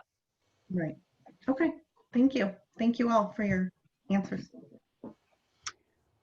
Okay, so this next slide here, this was already factored into our numbers, and this represents the additional employer contribution and employee contribution. The CalPERS fund, like all funds, is receiving less interest than otherwise they would have received. And so what that equates to is additional contributions that'll be needed in the future. And we in Morgan Hill share the cost of increasing contributions, but with the employee. And so that's why you have the different colors on this. And so over the course of the next 2 years, or in the 2-year period, it's about just under $1 million. This does not include any potential impact of PERS lowering their discount rate, and we'll talk about that in a bit. Okay, Mr. Mayor, just to do a check-in, do we want to take a quick 5 or 10 minute break right now and then come back and then start talking about proposed budget reductions? Does that sound like a plan? Sure, why don't we take a break till 10:30? Okay, great. We'll see everybody in a few minutes. All right. Mr. Mayor, we thought we would spend just a couple minutes going through on the chat. There has been several back and forths, and Michelle has picked out some significant ones that she wants to read into the meeting.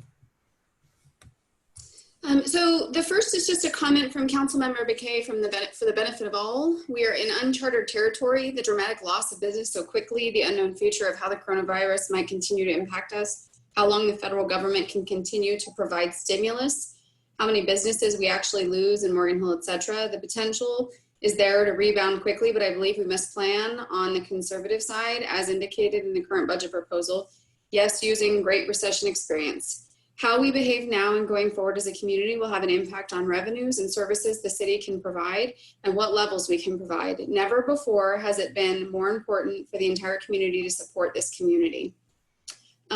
Stephen Levy asked, at some point today, will there be any discussion about where the private sector can make up shortages in services? I know that there's been some back and forth, but I haven't seen a response to that. We had a question about the CRC and Aquatic Center. Did the CRC and Aquatic Center operate pre-COVID-19 at a net profit? And then we had a question that has been mostly answered in relation to Fund 206 and in line with Councilman Spring's question about new revenues. What are the regulations around how much you can charge for various permits? And is there an SLA on turnaround for permit decisions? And so both Tony and Leslie have answered that question. Leslie said in response to the question regarding rules for establishing permit fees, the city is limited to charging for direct costs related to the actual time that it takes to process a permit. Fees and charges are highly regulated by the state. And Chris did answer the question about the CRC and recreation. With recreation as a whole for the city operated at 90% cost recovery, CRC and aquatics operations, excluding free services at the senior center, would run at complete cost recovery. And then Rick Kent asked the self-insured question, which I believe we kind of addressed with we're unsure. We're going to look into that. And the last, there's two questions. Unemployment maxes out at $450 a week, which is $23,400 a year. Calculation works out to be 50% of the regular pay subject to the $450 max.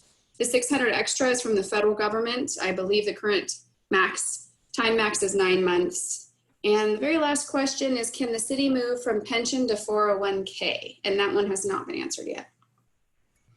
So I'll just quickly address that last question. And that question came up, once PERS and pension funding was, more in the news and became a hot topic. And so one of the things that CalPERS now does in their valuation reports that we receive each year is provide a sort of a buyout, if you will, from the plan, because there are unfunded liabilities and needs above and beyond that the plan would have if an employer were to exit. And so it is a very, very high number and many would consider to be cost prohibitive, to exit. So there's definitely dollar signs involved. And then you get into the whole, what they call the California rule law about, pensions and, can you going forward, or can you go back into time and change a pension? And so, it's been something that's been talked about, but once again, there's dollar signs involved in that.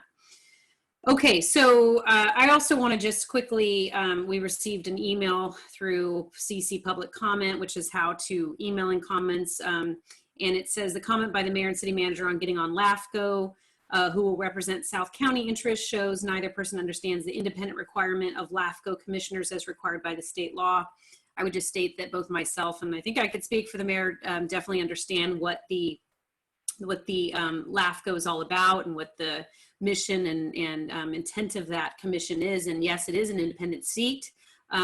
However, having somebody on that board that understands South County, I think is a good thing for that committee. Anything further on that, Mayor, before we proceed? Nope. Okay. All right. So with that, I covered, I believe, this chart, which is just that we have already assumed in the numbers that we will have close to $1 million in additional pension costs, noting that the employer and the employee share in pension costs for the employer contribution piece. Christina, can I ask a question? Can I ask a question about that? Yeah. How many cities actually do this cost sharing with their employees?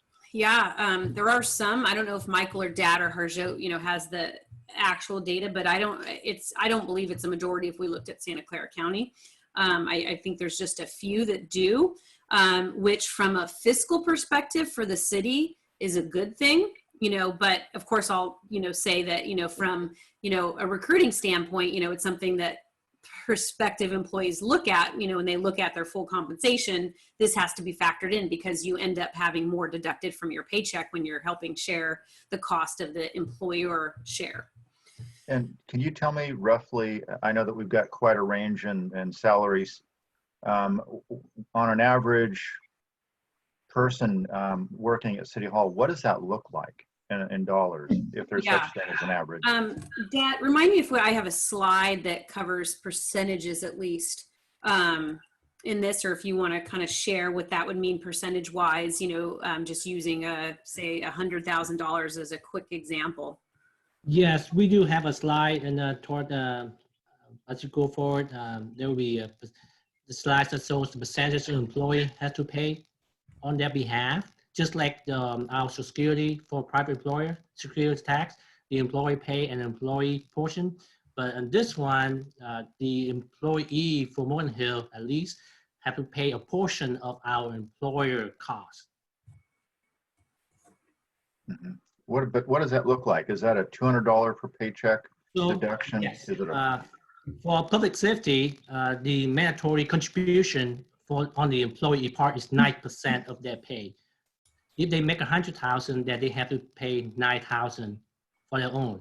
In addition to that, they have to pay additional 6% for the employer portion. So additional $6,000+ on top of their $9,000 they have paid themselves. okay, that adds up. And Dat, could you, sorry, John, if you're No, done. I'm done. Yeah. Okay, thank you. Could you say again, the 9 was for what and the 6 was for what? Sure. The 9% is the employee contribution, just similar to our Social Security tax for the private employer, private enterprise. There's a 7.5% for the employer and 7.5% for the employee. Similar to our pension, the employee has to pay a certain percentage based on the CalPERS valuation.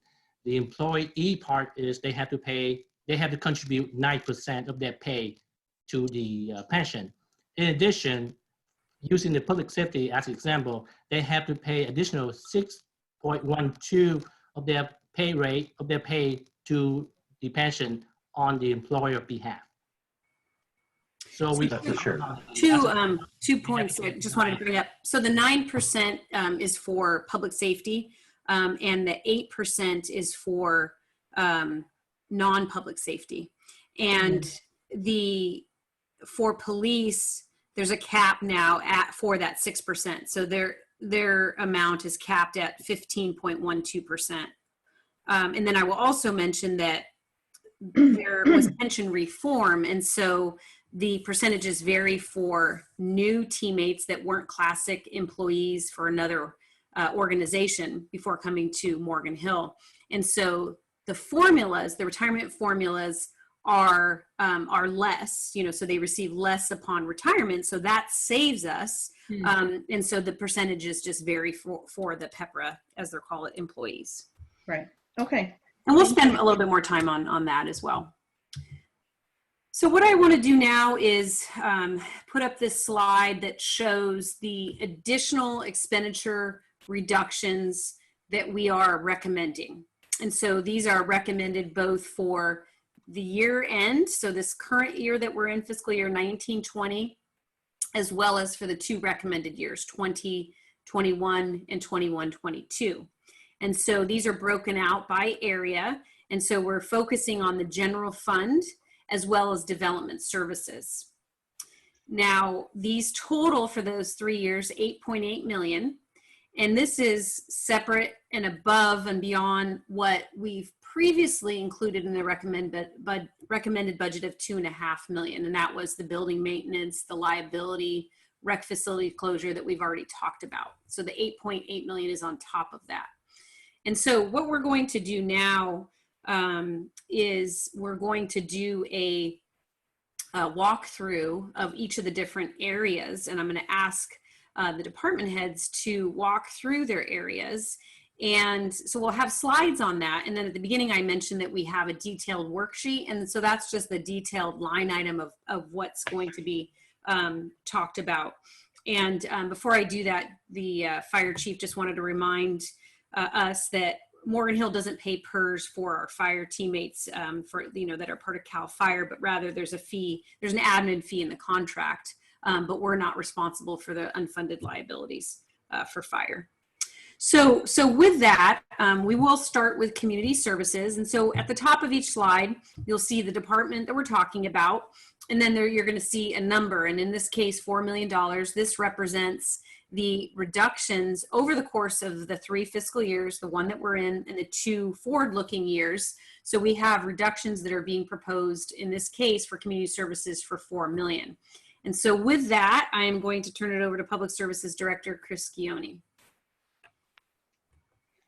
Thanks, Christina. We look at the first slide for community services, the biggest focus is actually going to be on the area of recreation, which which the council is very familiar with. But just to reiterate, we have a very unique recreation program. We've recovered 90 to, at different times, 100% of our costs, depending on the services we've offered for free and no charge, and other things we've looked at. And we've done that because of the city's limited general fund revenues for recreation. We built our facilities with the former RDA dollars in most cases, but we've operated them at a very, very high level, and used financial assistance to allow people to participate and use those facilities, but still charge full rates for everyone who can afford it. And that's been our model. And with COVID-19 and the shelter in place, the model's just completely upside down. So we feel the hurt much more than other cities that were funding things primarily out of their general fund, because we've lost all this revenue.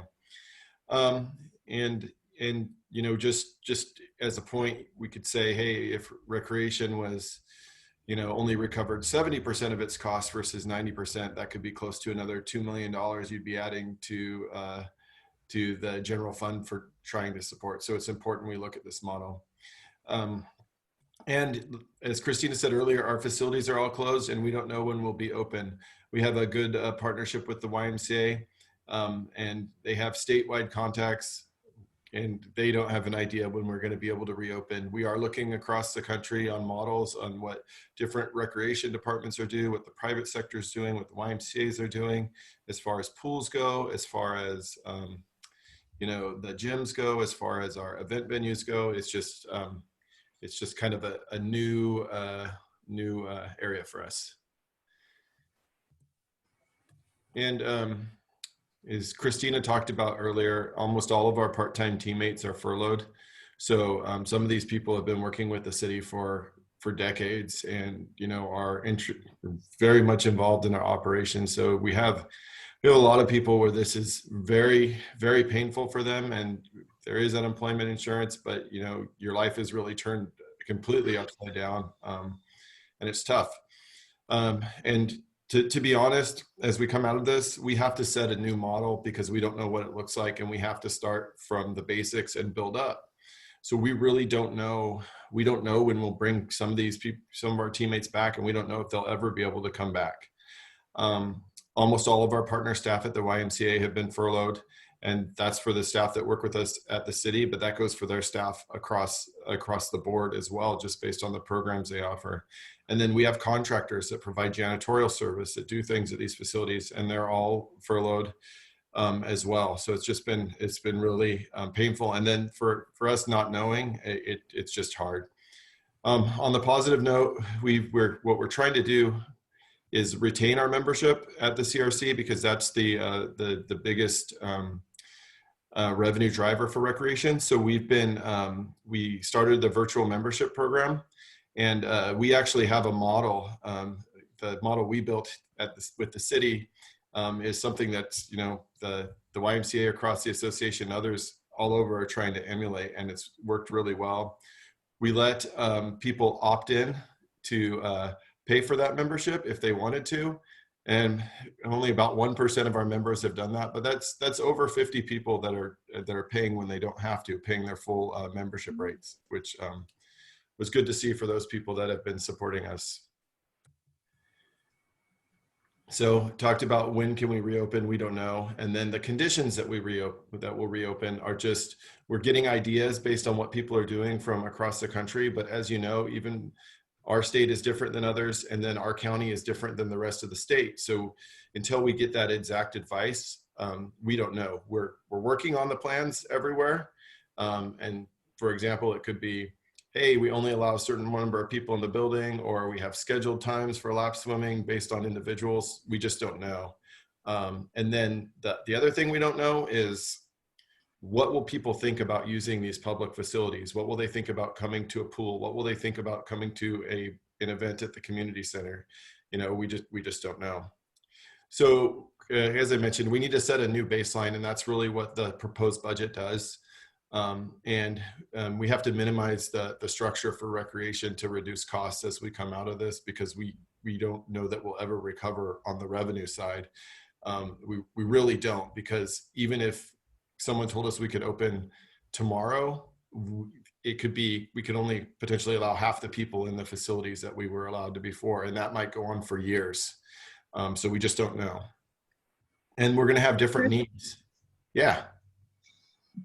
I can wait if you'd like, but I wanted to ask you a question about some of these programs. And I'm wondering, when you're talking about, I thought when you brought up the 1% opt-in, have we considered, some of the challenges, like you say, is just the amount of people that we'll be able to provide services to, but have we looked at possibly doing some kind of a deferred membership? So if you're paying now for, maybe you pay now for, a year out or 2 years out, when we do anticipate that we will be open and we will be running at full capacity, could we do something like that? But we're getting the dollars now. Yeah, I think we could talk about that. I think there's not a lot of interest from people to do that, but we could definitely look at that. And that's something we have talked about, and not only for now, but even when we reopen, if people don't have the money, if they're willing to do something, we can look at that for sure. But I mean, like, for example, swim lessons. I know that I'm going to do swim lessons with you for years to come. So if you asked me, hey, we'll give, if you want to pay for your swim lessons in advance, I already know that's something I'm doing. Right. And it could be helpful from a cash flow basis, but it's not going to be helpful for the overall budget for the long term, because you need to accrue that revenue to when it occurs, because you'll still have to pay for the instructor down the road to do it and operate it then. So it'd be a good way to ensure potential cash flow, but it doesn't solve the financial issue. Mm-hmm. If it makes sense. Well, okay. I mean, who knows if I'll be able to show up at that time. I don't know what vacations will be and all of that, but yeah, I hear what you're saying. It's hard to. And so we can continue to look at that, but and it could be helpful. So we'll continue to look at that. And then, we just are going to need different things when we open. And there's the amount of cleaning and disinfecting of our facilities is going to be tremendous. So we're going to have to shift. Even if everyone comes back, we'd have to shift resources to doing that, from being the person who is helping coach you on the floor, to make our model work. So we're just in an unknown time. We really are going to be trying to transition to this virtualization on an ongoing basis, even after we reopen, and try and use that. And we're really it will minimize the amount of staff time needed for transactions, but move to online systems, touchless systems for all those things at our facilities, and we're working on that. So, next slide. So what we're proposing in the budget strategy, and this is very early on because we're so unknown, but when we come out of this, we'd have more limited hours, and as facilities start to open, like, there's no guarantee all of our facilities will open at once. Our event venues like the CCC might be in what the governor calls phase 4, which will take longer. When we open the CRC, we might not open the indoor pool and only open the outdoor pool at the aquatic center. That's what different parts of the country are saying they're doing first. So we're going to have a different schedule. So we'll have reduced times, which will result in less staffing. We'll be bringing less staff on to start, not knowing who comes in. So there's just less people. We are also going to suspend any promotions of our non-fee-based events that we do, just to save money. We plan to suspend the operation of the spray pad at the Community and Cultural Center, and suspend our Master Swim program. That's an add-on program that we're not making any revenue off of, so it would be suspended. We would change some of how we market to spend less money there, and try and be more strategic. And then, like I mentioned, we'll be having to transfer resources for ongoing cleaning and social distancing requirements. So what does this mean? Could you talk about when you say suspend non-fee based events and promotions? Can you give? Yeah, I think I'll get that in the next slide. Yeah, or the slide after next. Sorry. Yeah, you can go back. Thanks, Christina. Back. Sorry. So we forward one. Right there. Thank you. So we will be reducing our part-time staff, and we'll be bringing back as needed in the appropriate roles. So obviously if people aren't working, we're bringing people back in limited roles, and we might not have the same positions. We're absolutely going to give the first opportunities to come back with us to the people who have been working for us before. So that's going to happen. We just don't know how long that will take, and we have to, as we're anticipating less revenue, we have to anticipate lower costs, and we are staff heavy on the cost side for recreation. We're updating our partnership with the YMCA. The YMCA has been a great partner and is really in the same exact boat we are in across their whole association. And for the Y Silicon Valley, and they're especially hard hit here in South County with the Mount Madonna YMCA. So they're working on the same things we are.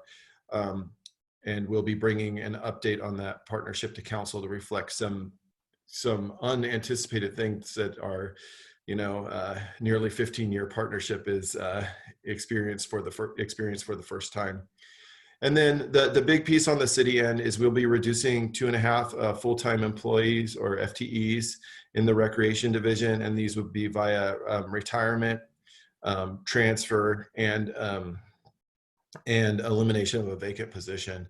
So from the impact on the people side on our end, that's not big, but what it does is to everyone else as we're trying to reopen is redistributes those job duties, which means we're going to be trying to do, we say we're going to do less with less, but we're going to try and do everything we can possibly do with less people. So those are the impacts on staff. And then what will that translate for the community as we're proposing? So less available hours, at least initially at our facilities, reduce senior center hours, and less managerial oversight. We think we can still manage and put together a good program, but the current supervisor at the senior center will be taking on other roles just to help us financially. And with those 2.5 positions leaving, that person will take on more. The teen center will be open 4 days a week instead of 6 as we start. And go ahead, Christine, next one. And there's, we would eliminate the city run special events that we don't charge fees for until we can recover. And that's our, Get Fit event, which does have a small fee, but doesn't come close to recovering costs. Our summer fun in the park events, the Latin concert, Latin Zumba-thon, and a few others. And the reason we have to do that is our staff runs those events, but now with the fewer staff and the focus on trying to reopen our facilities, we have to focus on the core first. We hope to bring those back when times get better, but we have to focus on the core. The spray pet at the CCC, we don't believe we can and should be opening. We think there's going to be some difficulty getting that open anyways, just based on requirements. So our plan would be to not open that and reduce the funding out of there. We will not be able to do the supervision at the skate park we've done before. From a liability perspective, that's not an issue for us, but it's something I know that the council has cared about. And then we just will have, because of the reduction in our full-time staff, less ability to outreach to gain participation in underserved communities. The last several years, we've been doing a lot of outreach so that we can get people on financial assistance, which we would still offer, but we just won't be able to do that. That outreach, we still provide the financial assistance. And then, so that is kind of the reorganization new baseline that I just went through. And it's hard to pick out a different thing because it really is just a reorganization of our department to try and continue as many of the services we can do. And that gets us to a $750,000 savings the first year, $850,000 savings the second year. And then, but it also gets us to a baseline where we can start to build back from. Now the other part of the recommendation are pieces that we are recommending separately. So the first part, we really lumped together our community promotions funding, as well as funding for partner organizations in the community services department. And those are our special events and partner organizations. And so you have the exhibit that Christina shared or mentioned earlier.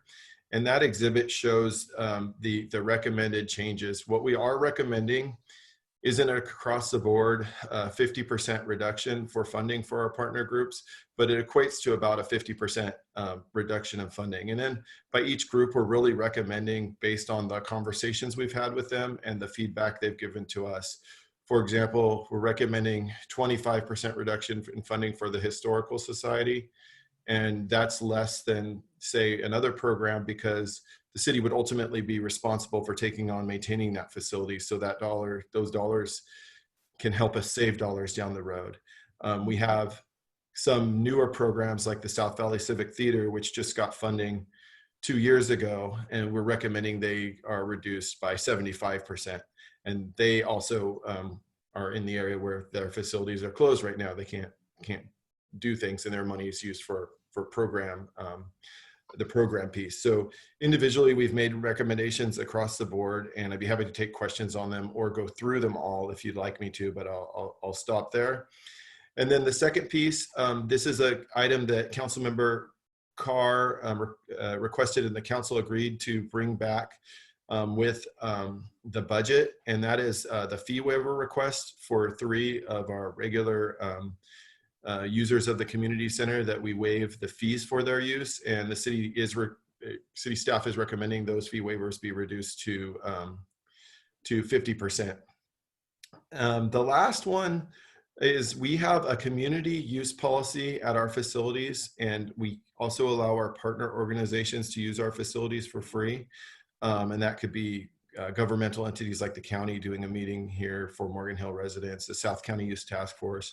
We aren't currently recommending changes to those because as we talk to everyone there, they just simply wouldn't have their events with us if we change the structure there. From the community use fee is $18 a day, and if we tried to double that or charge an hourly fee, they just wouldn't be able to use it. So we aren't making recommendations there. And that concludes community services. So any questions on community services? Hey, Chris, I have a question or two, if I might. First, thank you. And we're all going to suggest things that we realize you've probably already thought of. So just tell me if we're already doing it. When you talk about reopening of facilities, we can't assume that everything's going to reopen the same, that it's not all going to be the same. Aquatics might open sooner than the CRC facilities. How have you accounted for that? So it is tough in the budgeting that we've done, but what we've in the numbers are big right now. So I'm going to tell you that there's no exact science, but what we've accounted for is just is assuming we get to start opening at some level in July, and that we get to bring back. It is optimistic that we'd be able to bring back the membership back on with a lower level of membership, probably 20% reduced membership from what we've had. And then that we will provide limited services. The exact services, we don't know. We are trying to adapt. We do understand that outdoor activities are going to be allowed to go first. So the CRC group exercise may take place in the parking lot, or may take place in the basketball court at Community Park. Mm-hmm. We understand that more than likely the outdoor aquatics piece may come online first. So lap swim would probably be allowed, and aqua fitness allowed at the aquatic center first, with the social distancing protocols. So what we've done is we've basically done a reduction of hours that we'll have offered, and a reduction of staff. We've added additional staff costs in for cleaning, but reduced in other areas as well. And then, as I talked about, reduced our management staff to deal with it. So that's really how the calculation works. If we don't get to open in any significant manner until later in the year, I think we've outlined that in the phase 2 piece. which would assume we don't open really anything until November timeframe, then there's going to be significant additional loss of revenue, but associated loss in expenses as well. They're not even, but that's outlined in the overall phase 2. Right. So if the aquatic center doesn't open all summer long by basically mothballing that facility, there are some small savings, but it doesn't balance out. That's exactly right. And there's 2 reasons for that is we have to maintain our facilities at the base level. We have to maintain them. And the second one is we are still funding our full-time staff and to in whatever capacity that is, even if they're furloughed, they're using their leave balances as Michael talked about earlier. Yep. Yeah. Okay.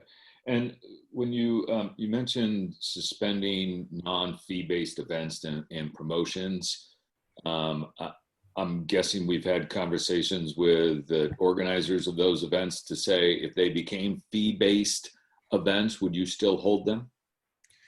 So the events I was talking about, Councilmember Carr, are our own events. The events listed under community promotions, we have had all conversations with them, and in the exhibit, it kind of outlines, you know, the responses we got from them, which in almost all, and I think you've got a couple letters from the different groups as well.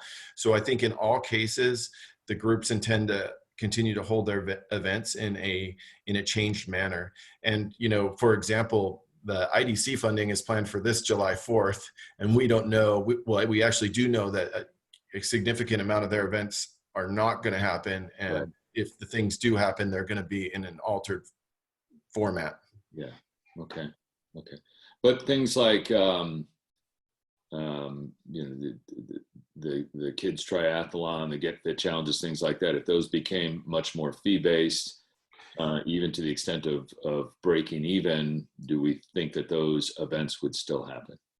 So our plan is we would not do the Get Fit event this year specifically. And there's 2 reasons for that. 1, we don't think it's going to be difficult with the shelter in place. Yeah. But 2, with our reduced full-time staff level and likely reduced part-time staff returning on both our side and the YMCA side who puts on that event, we have to focus on reopening. And even those events could cover their direct costs for the event, it would take away a lot of our time that we think with our reduced staff needs to focus, at least for the first 2 years, on the new normal for the facilities where our cost recovery happens. Okay. It's not to say we won't do it. We just have to evaluate to see our capacity. So I would say for sure, not this year, and then evaluate for next year. Okay. And good, thank you. I appreciate that. And with some of our facilities, we don't necessarily have the same kind of partnerships like we have with the YMCA at the CRC. Have we thought about, in particular, the community center partnerships to operate those? Maybe it's the chamber, maybe it's someone else. Yeah, absolutely.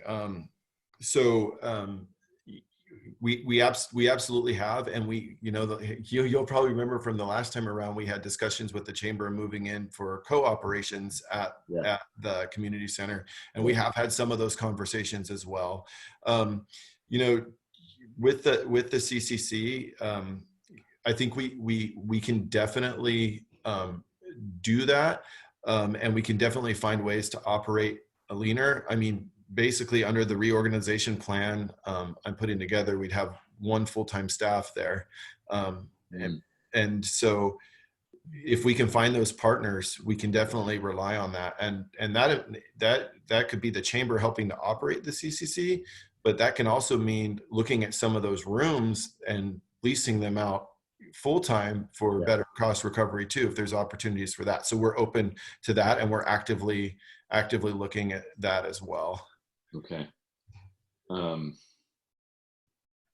And lastly, how are things affecting the new operator of the outdoor sports complex?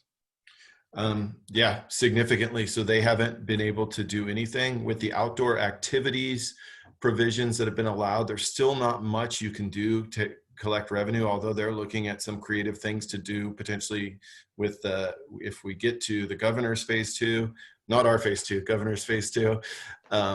And more is allowed. They're looking creatively. But the great thing about our new partnership is the parent organizations have some resources, and they've kept their staff on board, and they've kept investing in the facility. So if you drive by the outdoor sports center, it looks better than it has in a decade. Yeah. And when we reopen, we're going to be ready, and we're actively working with them. We're talking multiple times a week on what we can do to partner, and we have Visit Morgan Hill looped in, and we're bidding on events. We put in first bid for next year. So we think there's real opportunity to come out of it. Excellent. Great. Thanks, Chris. Appreciate it. Chris, I have some questions for you. I would like to go through the fee waiver as well, but I do have quite a few questions considering that recreation is one of our biggest generators that we're looking at. So number one, when you talked about suspending non-fee based events and promotions, can you talk a little bit about the promotion piece? Yeah. So we do, the promotion piece, we'd still operate our senior center, but we would not have necessarily, we'd be more strategic on our promotions there, and maybe not devote a section of the activity guide to seniors versus how we market those things that are for free. Doesn't mean we're not going to continue to do it, but we're not going to have as money to promote those type of programs to try and gain participation as we come out of this, because we reduce the marketing dollars for those specific things. Mm-hmm. So like that would be what I'm talking about with promotions, and that's one example. Okay. I also, you talked about the eliminating, the transfer of resources to future ongoing cleaning and social distancing requirements. So when you talked about the resources, what is it that we're going to be, when you have these resources do you mean staff people actually doing cleaning? Yeah, staff or contract services or partners. So one of the things we're trying to go through right now is we're talking, with our partners at the YMCA, because at the CRC, for example, but this is the same at our other facilities too. What would we do with internal city staff? What could we do with YMCA staff? What could we do with contract staff like our janitorial company? And what makes the most sense financially to meet the new requirements? So we're working as a team to figure that out, and being open to which organization takes those things on. Okay. And then the social distancing requirements, do you know what those might entail? Have we heard what some of those would be? We definitely have ideas from other areas, other recreation centers in different parts of the state, different states.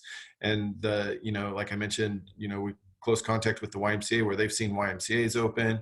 We have facilities that we know in Arizona that are city facilities opening pools, as well as private facilities. So we're in contact with them. So we have a good idea. So like we know numbers counts for the whole facility for classes going to be huge, spacing huge. So what our team's doing right now is planning to space all of our fitness equipment across the entire CRC. We're likely not going to be able to do basketball right away because of the contact sport. So you'd use half the gym for equipment. The exercise classes will likely move into the other side of the gym just for space, to space people out, as well as potentially the multi-purpose room for the senior center to begin with, because we likely won't be opening the senior center as soon as those areas as well, just because of the at-risk population. So those are the things we're looking at and developing the plan on. Okay. And do you anticipate that we would need to offload any of our equipment because we would be social distancing and there's not going to be room for the existing layout that we have now? What happens with all that equipment? No, I think we will use all the equipment. We will spread it out, and that goes for indoors and outdoors because we need the equipment. Okay. You also talked about the spray pad at the CCC, and I would be in deep trouble for all my moms if I did not ask you, what is the cost of the spray pad at the CCC? What do we spend on that? So we spend about $7,000 to $10,000 a year in direct costs, but what the big issue is, it's very staff intensive to maintain that. So our staff, I don't have the exact number, but our maintenance staff are over there, and we don't have an assigned maintenance staff there like we do at the other sites. So our maintenance staff from the aquatic center, the CRC, and then our roaming staff member are there all the time trying to deal with that. And as we get into the new cleaning requirements to open the rest of the facilities, I just can't imagine we can keep up and monitor that while we're trying to do everything else. I think we can look at it as we come to the next summer to evaluate, but we don't know that we'll be able to do it just because of the intensity of requiring that. The recirculated water outside of pools is one of the most complex things we have to deal with, unfortunately. Okay. I mean, I understand the challenge. I would encourage us, if there's any way to do that. It's outdoors. It's free to the residents, of course.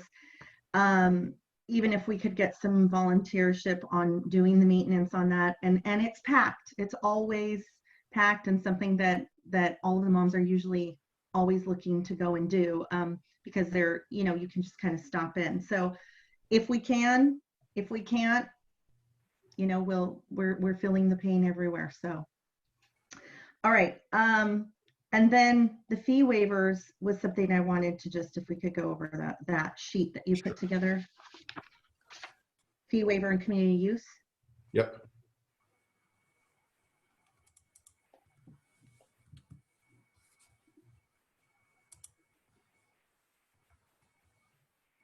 I'm going to go ahead and put that up if you want to ask your questions.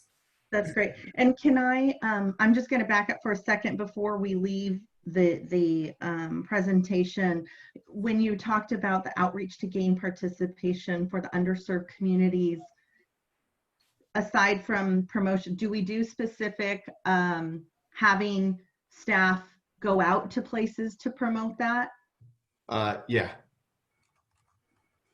So we, like, I mean, it really, I mean, I'll just be, we're not a giant organization. It's time Cheeky spends, you know, working with different apartment complexes and going to show the programs that we are offered, and trying to get them to sign up as members of the CRC through financial assistance, and kind of working them through the application process piece. It's just that we spend time on those things. We spend time getting people to come to the aquatic center with, you know, with groups from like the different housing projects. We spend time on that, and we need to, since we're losing so many staff, we're losing staff in other areas, the full-time staff as well as significant part-time staff. The staff that are remaining, we need to focus on our operations first. Again, it's not to say we won't do that, but we know we won't have as many resources. And with the requirements to reopen, we have to take care of that stuff first, or there's nothing to get people to participate in. But that is something that, you know, volunteers and you as council members can continue to promote. We just don't have the staff to actively do it. That's fantastic. Okay, thank you. And then thinking about moving forward, I mean, I think it's really safe to say that you and the whole team are thinking of capacity, and should there be more capacity, that you can always add some of these back in, as you've said. Yeah. But I think it would be great to have a conversation about maybe some of the priorities of, you know, if we do have some capacity, or we aren't as impacted as we anticipate, what's the priority for how these get reinstated? I think that might be a good conversation as well. Sure, and we could definitely bring that to you at the council and the Parks and Rec Commission for sure. Okay, so the fee waiver and community use, maybe you could just give a general overview for everyone, and then I have some comments and questions. Well, so just as you go down, so we've had conversations, and all of our team divided up these conversations. So I've spoken to several of the groups, but not all the groups. Some of our other teammates have spoken to. So the Downtown Association, we're proposing reducing the funding by 50%. And they don't believe there's a real big chance of the Safe Trick or Treat event really happening this year, just because of the type of event it is. And they have said if they have to choose between the two events down in the future, they would choose to put the tree up for the tree lighting. They think that's a priority. The Kiwanis Club, you know, we're only recommending a 25% reduction there, because they basically put on that whole event without a huge amount of sponsorship and everything else. And that's what we felt after discussions they could continue providing. The IDC, very complicated for this year. And then in future years, it will be tough. But have talked with Jeff Dixon, and they're committed to continuing that no matter what. So we continue, even though it's a 50% reduction on request, it's still good. Then South Valley Civic Theater, we've spoken to them, and they understand as well. Healthier Kid Foundation, you heard from Kathleen earlier, and the Historical Society, they sent a supplemental letter that you have supporting the recommendation. And then 211, we haven't funded that. They had made a request several years ago and then never followed up. And so we haven't funded it. So we're recommending we don't at this point. And the Boys and Girls Club, that's the most interesting one. So they are working with the Park Place, and they'll be able to continue that program with lower staff ratios, but they want to continue it the same amount of days per week as well. And then if you go to the next page, those are our fee waivers, which we've talked to them. And there is a chance if we only do a 50% fee waiver that they may choose another site to go to. But all of them said if we got rid of the fee waivers completely, they likely wouldn't be at the CCC at all. So we're recommending the 50% reduction. Okay. And then the fee partner organizations. Yeah, so that's I explained that a little bit earlier. So that's our community use, which is $18 a day. And after looking at them, there's 30, 40 different organizations that use that. And almost all of them said if we doubled the fee or we started charging, they just wouldn't be able to do it. Those involve like individual, like Girl Scout troop, Boy Scout den that don't have insurance, but they don't have an insurance certificate in their hand. It's small groups of the small meeting rooms, and they come in to use it for their different meetings. And those groups just would do their meetings somewhere else, and that would defeat the purpose of the community center. If we move to phase 2 and we don't reopen the community center, or saying we're not going to open Monday through Thursday, something like that, then these groups wouldn't be able to use anyways. But they don't have a big cost for us because they're kind of in there with a standard setup. So there's not a major cost as long as we can open the facility. Okay. So if we're talking about area 1, I definitely agree with most of this, the tree lighting and the holiday lights parade. I think in a time like this, that just our human spirit needs to connect, and this is such a big piece of Morgan Hill and feeling part of the community. So I definitely see that, as well as our 4th of July. I mean, it's renowned. People come from wherever. And I think that, if you were looking at a company, just the morale of our community needs to have some of these celebrations, which who knows that we'll be able to gather what they will look like, but feel some kind of connectedness to that tradition. And so I'm really thankful that you've found a way to try and preserve some of that meaning, that what Morgan Hill means, what it is. On some of the other points, for example, the Healthier Kids Foundation, one of the things that concerns me here is the recommendation of 50%, and I'll tell you why. Not that the other organizations are not deserving, they are. I just think that we have to step in where we know that where real pain is being felt by this pandemic that's happened. This is, we've been shut down, and we've seen what this has done to some families. And when we're talking about kids having access to medical and vision and dentist, these are the families that need that support so desperately. And so I really would love for us to try and reconsider if there's any way that we might be able to shift to account for that. And Yvonne, if I could just jump in. Yes. As was stated earlier, we have spoken to all of our partners and Yes. told them about the cuts and they are fine with the cuts that they have. They understand where we are as a city and the issues that we have. So the cuts that we have you see before you have been discussed with the partners, and Yes. they understand and are willing to move forward.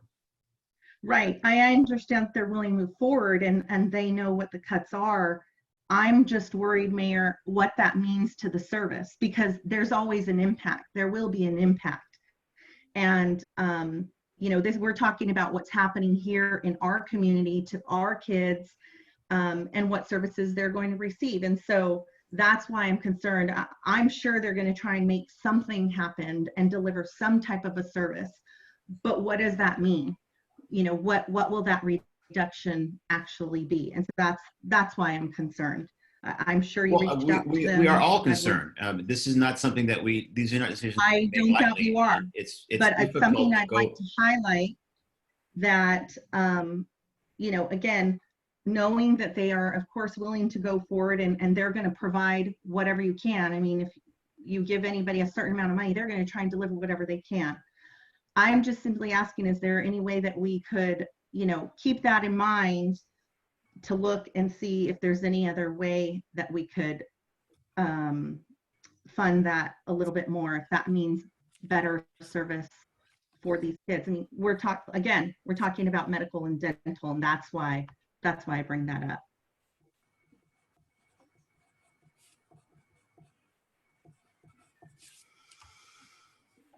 Are you done? I am. Well, I'm done with that part. So any other questions or comments in the community services area before we move on to police? Yes. Actually, I've just got a couple questions for Chris. So Chris, senior center services, obviously everything shut down during COVID-19. We are looking at, though, the 2-year budget. What other impacts are we going to experience at the senior center? From us financially or due to COVID-19? I think the COVID-19 is pretty clear because you've shut it down. Yeah. Except for the lunches. I believe you guys are still providing the lunches. So maybe one question would be, are those lunches going to be ongoing throughout COVID-19, or is there the expectation there might be some issue with the revenues to support that, the funding to support that? No, so that's a federally funded program that comes through the county to a grant to the YMCA, and they serve lunches both at Morgan Hill and Gilroy. One of the things they've done to help the YMCA generally support costs and fit their operations within the general funding of the grant and not having to put other money in is we're cooking all the food for both Gilroy and Morgan Hill in our kitchen in Morgan Hill. And then they're transporting it down to Gilroy, which helps us because and that may be a model that we look to continue. We're having some conversations with Gilroy on that, which will help us financially be able to continue that, because we actually think that that's going to be one of the things that continues longest after we open our facilities because of the vulnerable population. So we'll continue. We don't see a risk there. Okay, so my understanding is that there was funding available for about 75 lunches a day, and it's exceeding 100 right now. So that program still is viable. We're getting money in to help cover that. I know that Rotary is, donating quite a bit. Got the check here. So that whole program is not in threat. We're going to continue to be able to provide that throughout this COVID-19 shutdown. Then. Yeah. Thanks to you all. The county's been really supportive, as well as, of course, the Friends of the Morgan Hill Senior Center, significant funding for the senior center in general, and the YMCA, which they're doing a great job working with us and Gilroy, and we're all kind of talking and collaborating. So we think we'll be able to continue that for sure. Great. Okay. So then long term, are we just going to start to cut back on programs, promote some of the programs less? Is that part of the whole program, I guess? So the model we use, we really have that Debbie Vasquez has been managing. We really have a lot of volunteers that do programs. We host a lot of other organizations. So we really have to see how it shakes out with the other organizations and our ability to put volunteers in place. I'd like to say no. I think we're gonna see some reduction in the hours on both ends based on what we can provide with the staff as we come back and within our resources. And then we're going to lose some of that oversight because the supervisor there is going to be extended a little further. But we're going to do everything we can, and we think we'll still be able to provide a high level of service with these changes that are proposed. Okay, so here's another example where the community can come in and help support programs at the senior center. So an opportunity for more of the community to get involved. There are other programs for economically disadvantaged families, children, seniors, whatever. Do we have any of those programs that are basically sponsored and funded by the city that we're going to be cutting back on, or were most of those already funded by outside sources? Most are funded by outside sources. We provide financial assistance in very significant amounts. So people who can't afford to participate at the CRC can. So we will still offer that. That's still within the planning that we're offering right now to the best of our ability. And we have other programs, but if sponsored by outside agencies, we will continue them. The one that we are having struggle with, which is not going to be issued this year, is for next year, the Summer Fun in the Park event, where the Edward Boss Prado Foundation supports that in a significant way, but which covers a lot of the direct costs. But then again, it goes to our staff time, which takes a very long time planning it. So we would look at that as being one of the more difficult ones to continue, even though there is outside support. Okay, and that is an area where the community can come in and help support also. And then we as council members and representatives of the city can help try to identify additional help for these types of events. Because there's the swim program at the aquatic center. There are all kinds of programs that I'm gonna suspect could be somewhat threatened by what's going on. So this again is where we can reach out to the rest of the community and see if we can get some assistance there. Yeah, and I would highlight the Friends of the Morgan Hill Senior Center, and their capacity to continue supporting us is huge for just operating the senior center. So people supporting that in the future will be really important. Okay, it's community supporting community. Okay, that was all I had. Thank you. And Chris, will the Y be able to continue to support the senior center as well at the capacity that we've relied on? And so right now they primarily support the nutrition program in Gilroy and Morgan Hill, and we are both working together to make sure that the Y can do that. I mean, part of our piece is we want the Y to be successful, not just in our partnership at the CRC, but to serve us in Morgan Hill and other areas. So we're really working in an integrated fashion to try and make sure we all get through this together. Right. And then do we anticipate with the senior center, will there actually be programming? Do we foresee having programming for seniors? I absolutely hope so, because they need it. I mean, that's one of the populations right now that's the most difficult, because not all, but many of them cannot use, they're not as adept at Zoom because they haven't been using it long. There are some that are, but many of them are missing that opportunity to interact socially. So we absolutely intend to bring those back. Okay, and you'll just look and see which programs we're able to, it would be great if we had some idea of what programs will be impacted that we could ask the community to maybe step up or help with. Yeah, we can definitely, as we are able to roll back forward and we see what our partners, because we have dozens of partners are able to provide, we can put that list together and work on that. That's awesome. And then I wanted to ask on Before area you go on, two. Yvonne, Christine, Yep. can we do a time check here? Because I know that 11:30 we're supposed to be doing CIPs. So can you give us a time check as far as where we are? We are quite behind. Okay, so being that in mind, we're not going to be able to go through every single line item. in detail. So if we could just keep our questions at the 36,000 foot level, Yes. that way we can keep on time. So if I can ask my colleagues if they don't have any specific questions, if we can go ahead and continue. Well, I'm sorry, Mayor. One proposal I had to consider cutting the lunchtime hour. I'm sure we need a whole hour. But with regards to those programs, and there's others coming, it's heartbreaking. And I just want to mention, the more we cut, there also can be a social cost to it, right? And the impact, and especially, if we don't keep kids off the street, what sooner or later will add to additional costs for the city one way or another. I really would like us to see a plan to reinstate as many programs as we can as quickly, especially those that have an impact.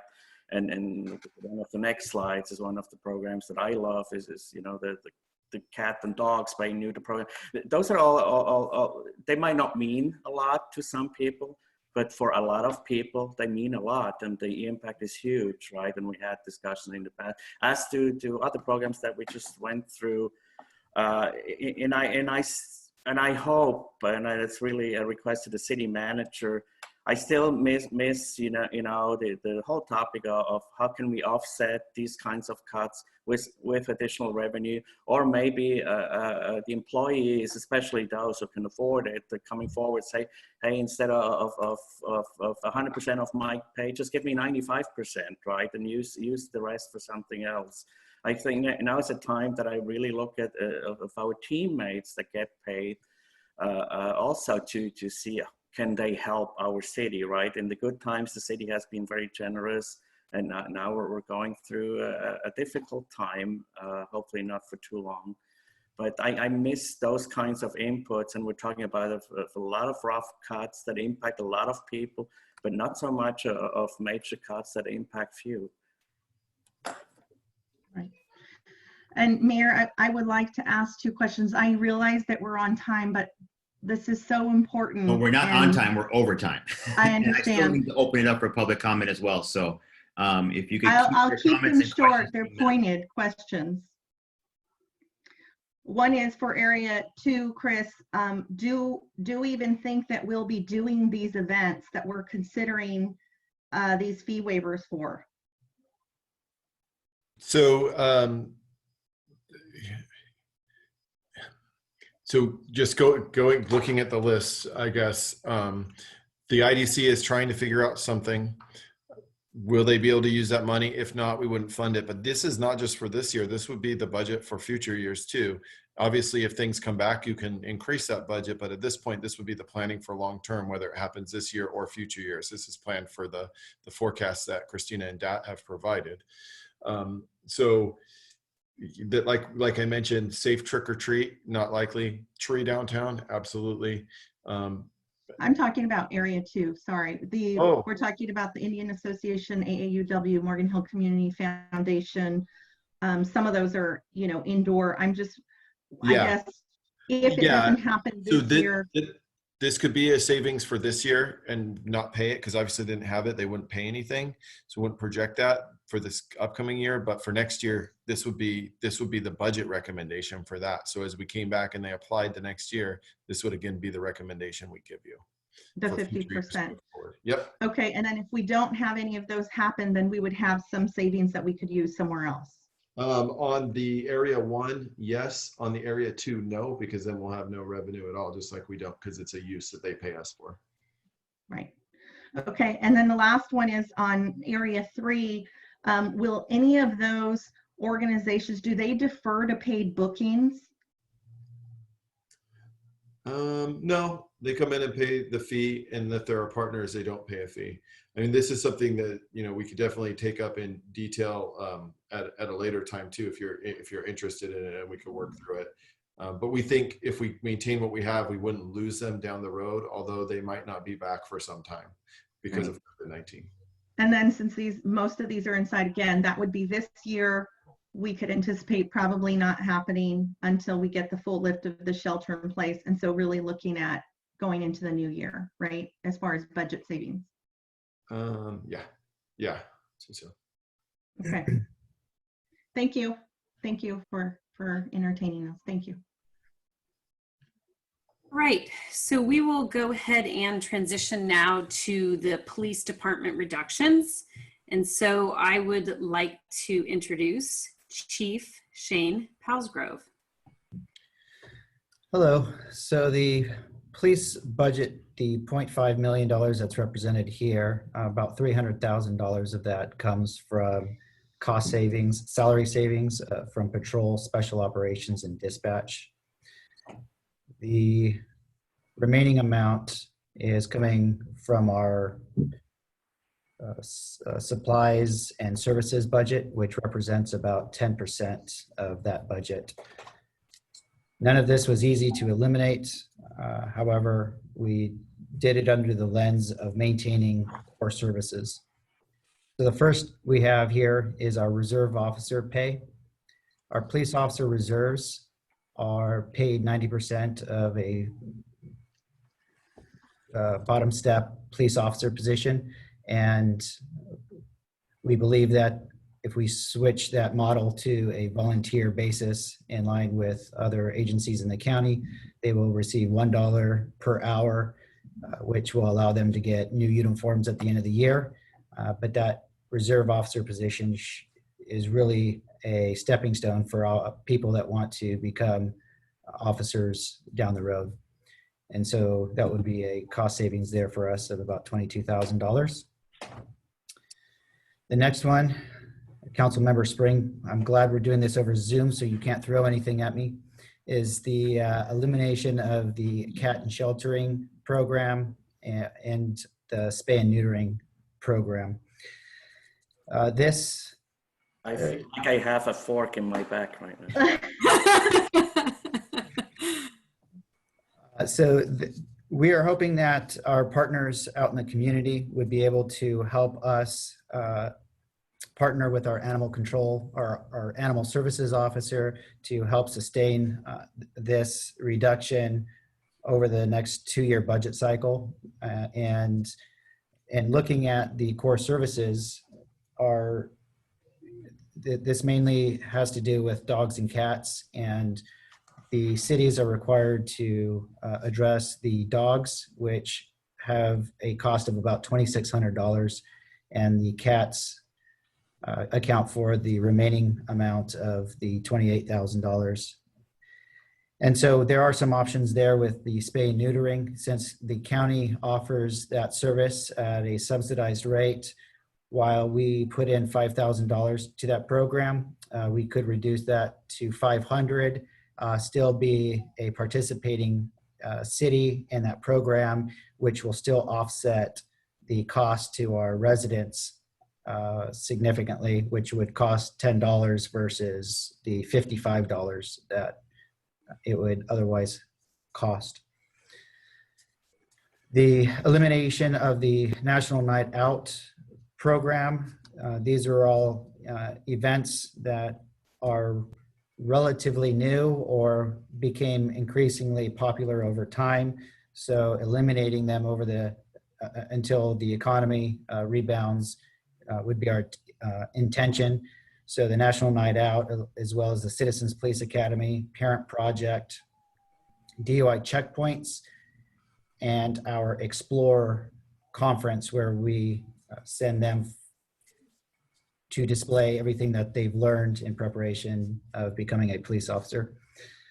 The only thing that comes to mind regarding immediate safety is the DUI checkpoints, but we believe that we'll address that through our patrol efforts and having roaming units during the increased times where DUI is more problematic, like during the holidays.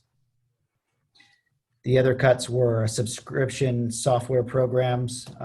To note, one was the vehicle maintenance software, where it alerts us for oil changes or major repairs on our police cars. In the past, we've done that through spreadsheets and people's times. Now we have a software program that is attached to each vehicle that sends us emails to alert us. And our Spider Tech program where emails are sent to residents after calling the police department and reporting a crime. There's a software that if they call on a cell phone, it will send them a text message back informing them of any kind of delays or follow-up that is necessary. And that concludes our cuts for phase 1. Thank you, Chief. Any questions or comments on that? I do. First of all, Chief, I want to really thank you. When we first started talking about the budget, you know, there was lots of talk about, well, we can't look at public safety, and then we talked about everything needs to be looked at. And I think it really shows a lot that you've brought some suggestions forward for us. And I just really want to tell you thank you, because these are clearly very painful cuts to make. So I can tell that you and the team gave lots of consideration to this.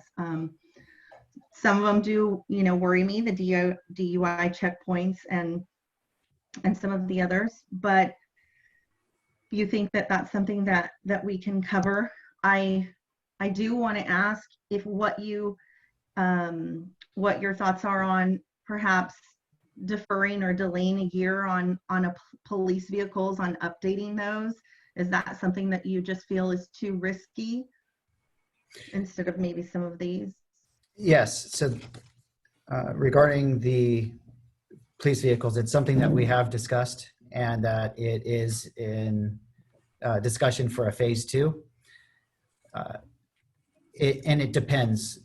There are times where we do defer the purchase of a new vehicle, whether most of the time it's in the detective bureau where the cars aren't being driven as hard. Right. There are other times when police cars are used for pit maneuvers to stop pursuits from happening. Which we had. I'm sorry? You said which we've had many recently. 2 last night, yes. Oh. And some of those cars and the transmissions, it's just too costly to repair, and the life cycle of that car is not going to last. And so it does depend on each car. With that said, there are vehicles like our SWAT truck that we haven't replaced. I think it's been due for replacement for 5 years, but because of the low mileage, we are still using it. So the answer is yes, we can defer, and we will continuously evaluate that. Thank you, Chief. Thank you. You're welcome, and thank you for your comments. I forgot to add that we have also reduced our police officers' training budget by half. And so that was another savings of $40,000, as well as our conference and meetings. That was another savings of $65,000. So that was a total savings of $105,000 going forward. If I could just jump in on that, that's something that we're doing citywide. We put out a policy that changes our travel and conferences and training. So the budgets for those areas need to be consistent with that policy. And in general, we think it's going to be a savings of about 50% across the city, with some changes based on required certifications in certain areas. Okay, any other questions or comments on police? Quick one. Hey, quickly. Go ahead. I heard Larry and John. Chief, how many open positions do you have right now? We have 2 open police officer positions. We have 1.5 dispatcher positions and 1 records position. Okay, so 2 sworn officers, 1.5 dispatchers, 1 record. Yes. Okay, thank you. Yes, and we're currently down. We have 10 sworn police officer positions that are not solo working out in the streets due to either injuries, new officers being trained, and those 2 vacancies.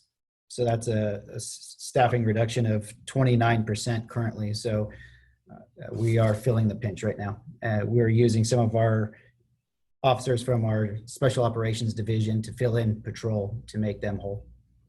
So maybe if this is too detailed to answer right now, that's fine. I can get the answer later. What are we anticipating in terms of overtime in the fiscal year budget that we're looking at?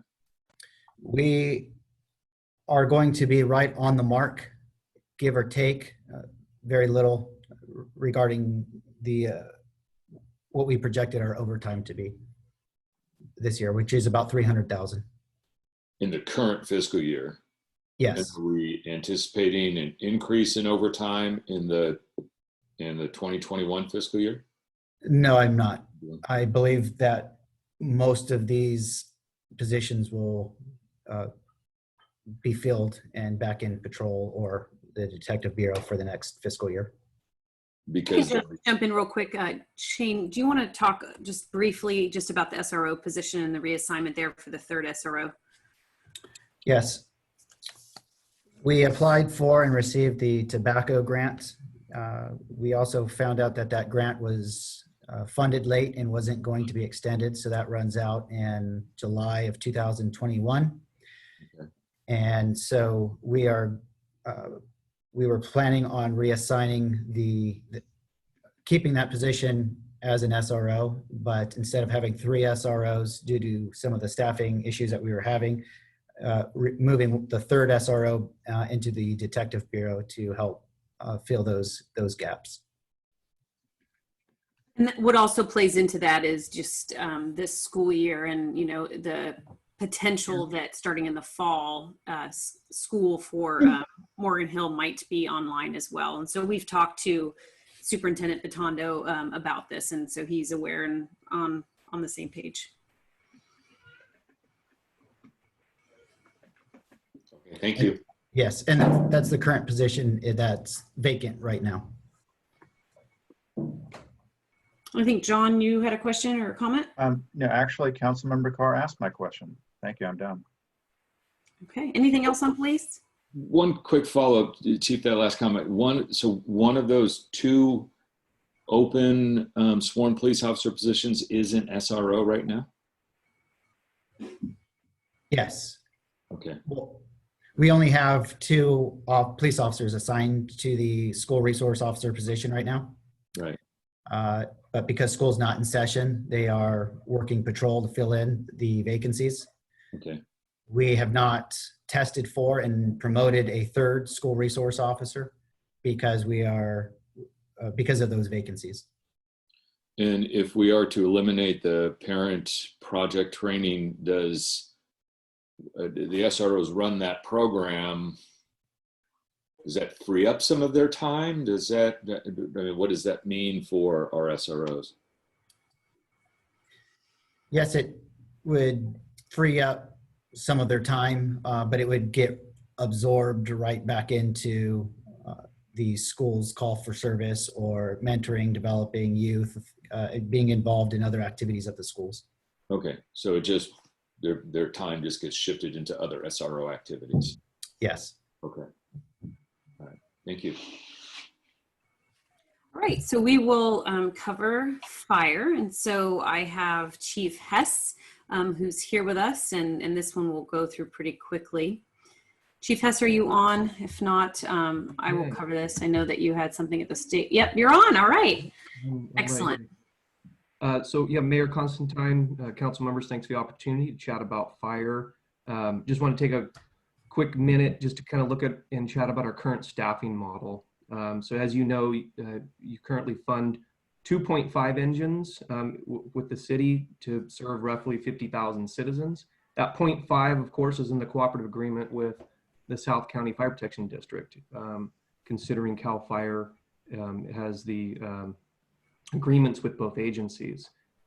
This, as you know, going through the standards of coverage study, we are considered understaffed.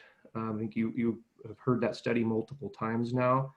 Standards of coverage kind of detailed that with the recommendations, as you know, with the third station and company and or a squad model moving forward.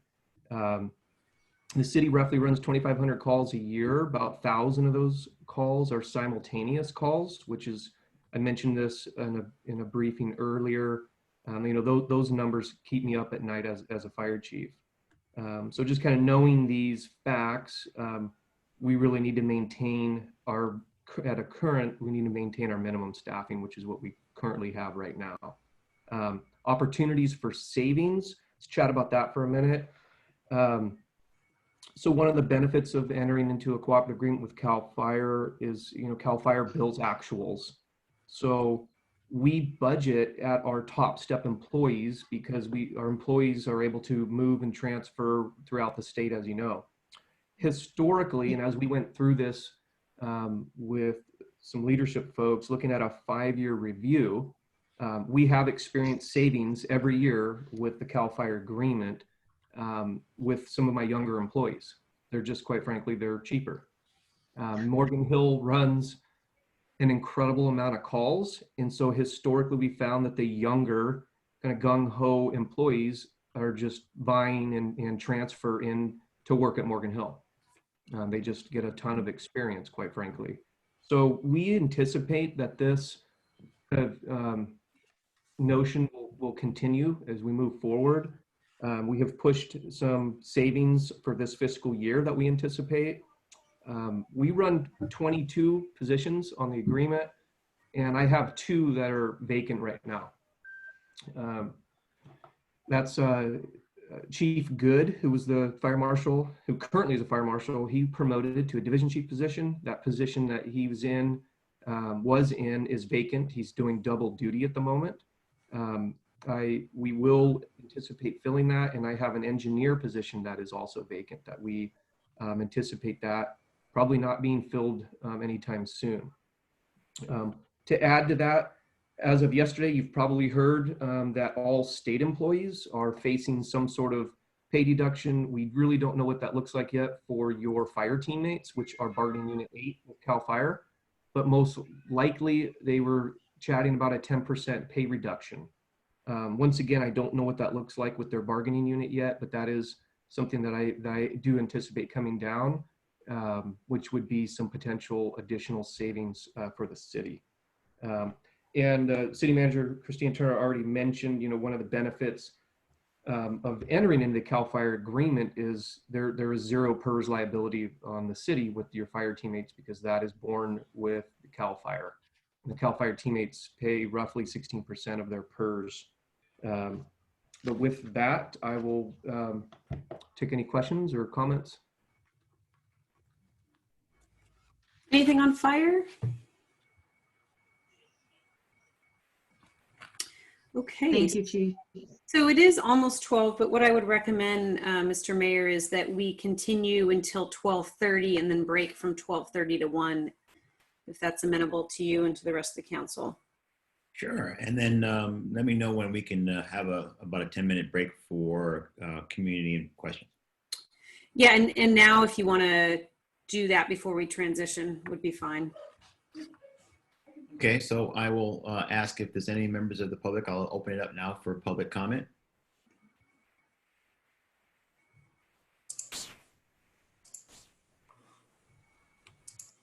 We do have Brian Sullivan, Mayor. Yes, I can't use the space bar to unmute when I have the participants' names up there. Kind of maddening. So yes, so Mr. Sully, you can go. Thank you very much. Can everybody hear me? Yes. Great.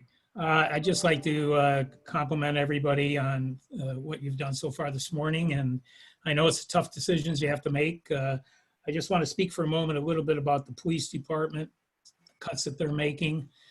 And in addition, we've been fortunate from the Community Law Enforcement Foundation standpoint to be able to fund, and we're in the process right now of actually paying about $50,000 for some of the needed items for the police department, because obviously the city can't fund those things. And as you know, we had to cancel our main event, which raises a lot of money for the foundation. In fact, it's our major fundraiser. We had to cancel that this year, the Cops and Robbers Ball. But we were fortunate enough to have money in the foundation account that we could fund the needed items for the police department. And they're looking at also some other needed items in the future, the very near future, that are going to require additional funds, of which we may or may not be able to fund. That decision will be made in the future. So I'd like to compliment the chief and, of course, our city manager, staff, and the city council for looking at all these different budgets and making those tough decisions that we're going to have to make going forward.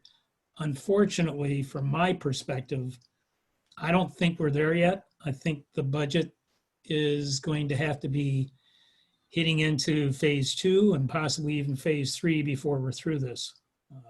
We don't know when things are going to be able to open up. We're never going to get back to where it was, at least not in the next 5 years, from what I'm understanding from the financial community. But hopefully we'll get there to a point where we can do what's best for the community in whole and for each specific part of the community, meaning families, children, seniors, and so on. So I'd just like to thank all of you for your time, for your service, and for what you have to do going forward. Thank you very much.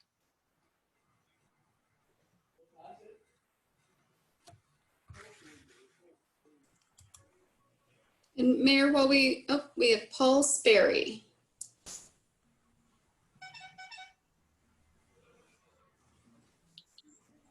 Mr. Sperry, your mic is open.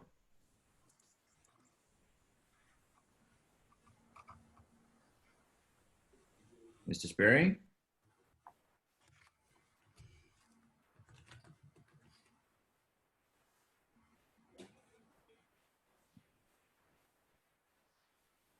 Okay, so we will go ahead and move on. Okay, no further public comment, Michelle? Yes. Jeff? I think he may have fallen off. He said his battery died, so he might not be back with us yet.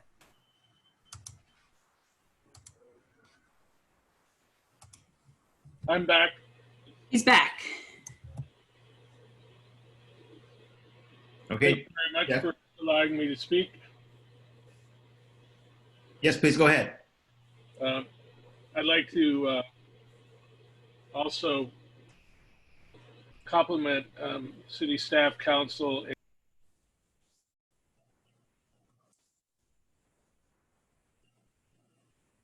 I can't hear anything anymore. Yeah, I can't hear him either. Jeff, are you still there? All of the representatives are currently assisting other callers. Please remain on the line. Okay, so we'll go ahead and move on. I'll have Mayor, public comment. Mayor, Yeah. he's there. I think it was just a glitch. Jeff, are you able to hear us? Yes, I can hear you. I clicked on mute. Can you hear me? Yes. Okay. I wanted to repeat Ryan's appreciation for all the hard work everybody's put in. And on behalf of Independence Day celebrations, thank you for your support. We are a 145-year tradition that has taken place through numerous pandemics like the Spanish flu in 1918, 2 world wars, the Great Depression, the Great Recession, and the current team often has used their own money to keep the thing going. So city staff has been excellent in trying to help us keep the tradition going. I'm sure hoping that some way or another we could be creative enough to make this event happen this year. And once again, All of the representatives are currently assisting other callers. Please remain on the line. And Thank you. Anything further? I can't see my screen because something is blocking my participant screen. There we go. No, it's back. Okay, so I don't see, I see actually one hand raised, and that is Galaxy S10e, Michelle, Yeah. the first one up there.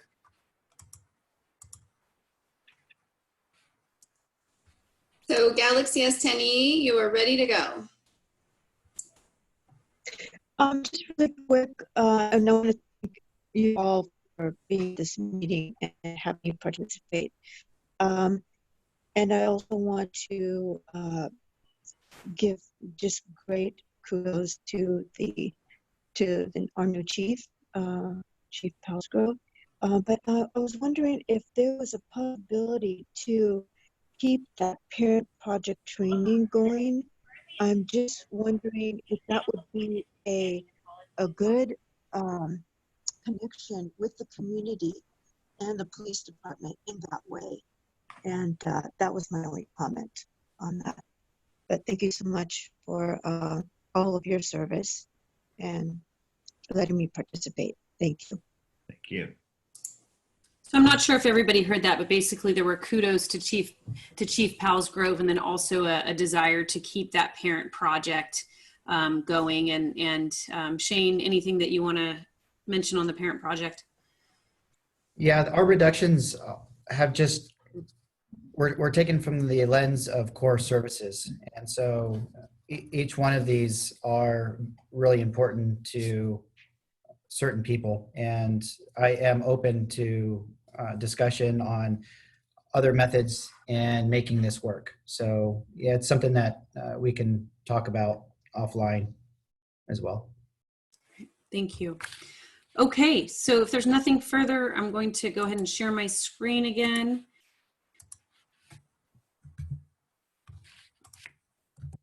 Okay, so the next area is administration and citywide. So the first item here, personnel.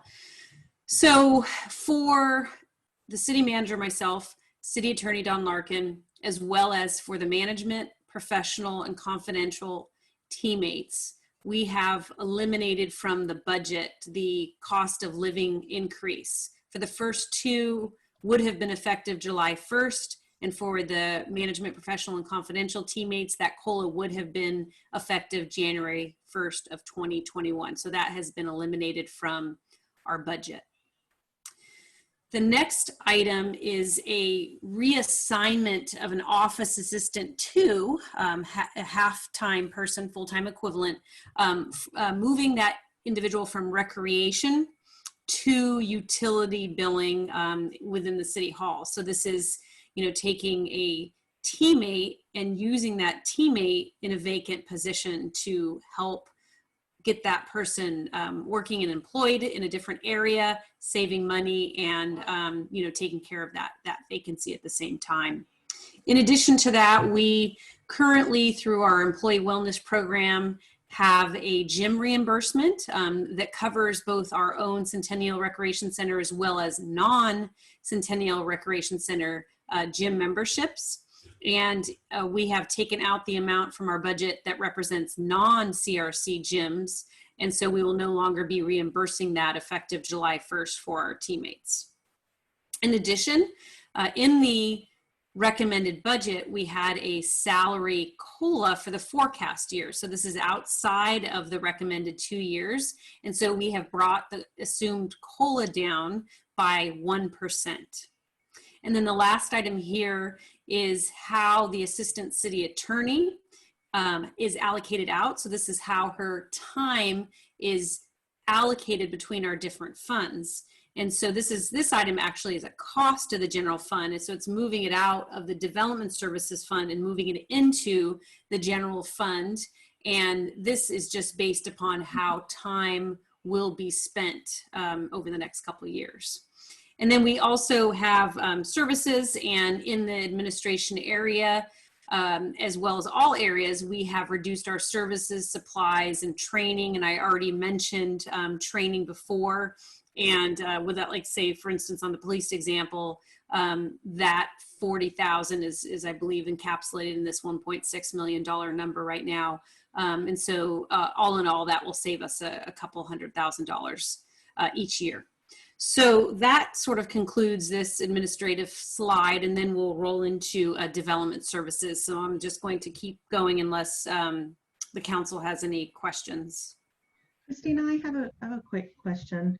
Okay. When we're looking at personnel, we're looking, I guess, system-wide, and knowing that we're going to be, we don't know how long we'll be sheltering in place and working from home more often. Have we looked at the car allowances and possibly, evaluating that, because we really aren't doing much. I mean, I haven't been to an on-site meeting in months. Yeah. So that is a good question, and that's something that we would look at sort of in phase 2. So that assumes a longer shelter in place. and phase one, assumes that we come out of this shelter in place soon and things, slowly but gradually get back running. So that's something that we would look at, at a future phase. Okay. Okay, so I am now going to turn it over to Leslie Little, Assistant City Manager for Development Services, and she's going to cover these slides. And so you have at the top of these slides a $2.1 million reduction, and that is the amount over the remaining part of this fiscal year, as well as the 2 recommended budget years. And so with that, Leslie, if you would take over.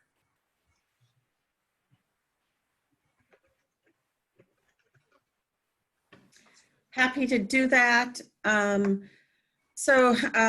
As you know, development services includes a number of activities: economic development, planning, building, land development, engineering, code enforcement. It also includes housing. So reductions for development services are going to be proposed from both economic development and primarily from Fund 206. Edith is here and can talk specifically about the proposed reductions in economic development, but essentially it is to reduce part-time temporary staffing. This was our economic development fellow, and reduce supplies and contractual services. This program budget is very small and is generally funded by the general fund. And so there's really not much else that can be cut from economic development without having really no program to operate at all.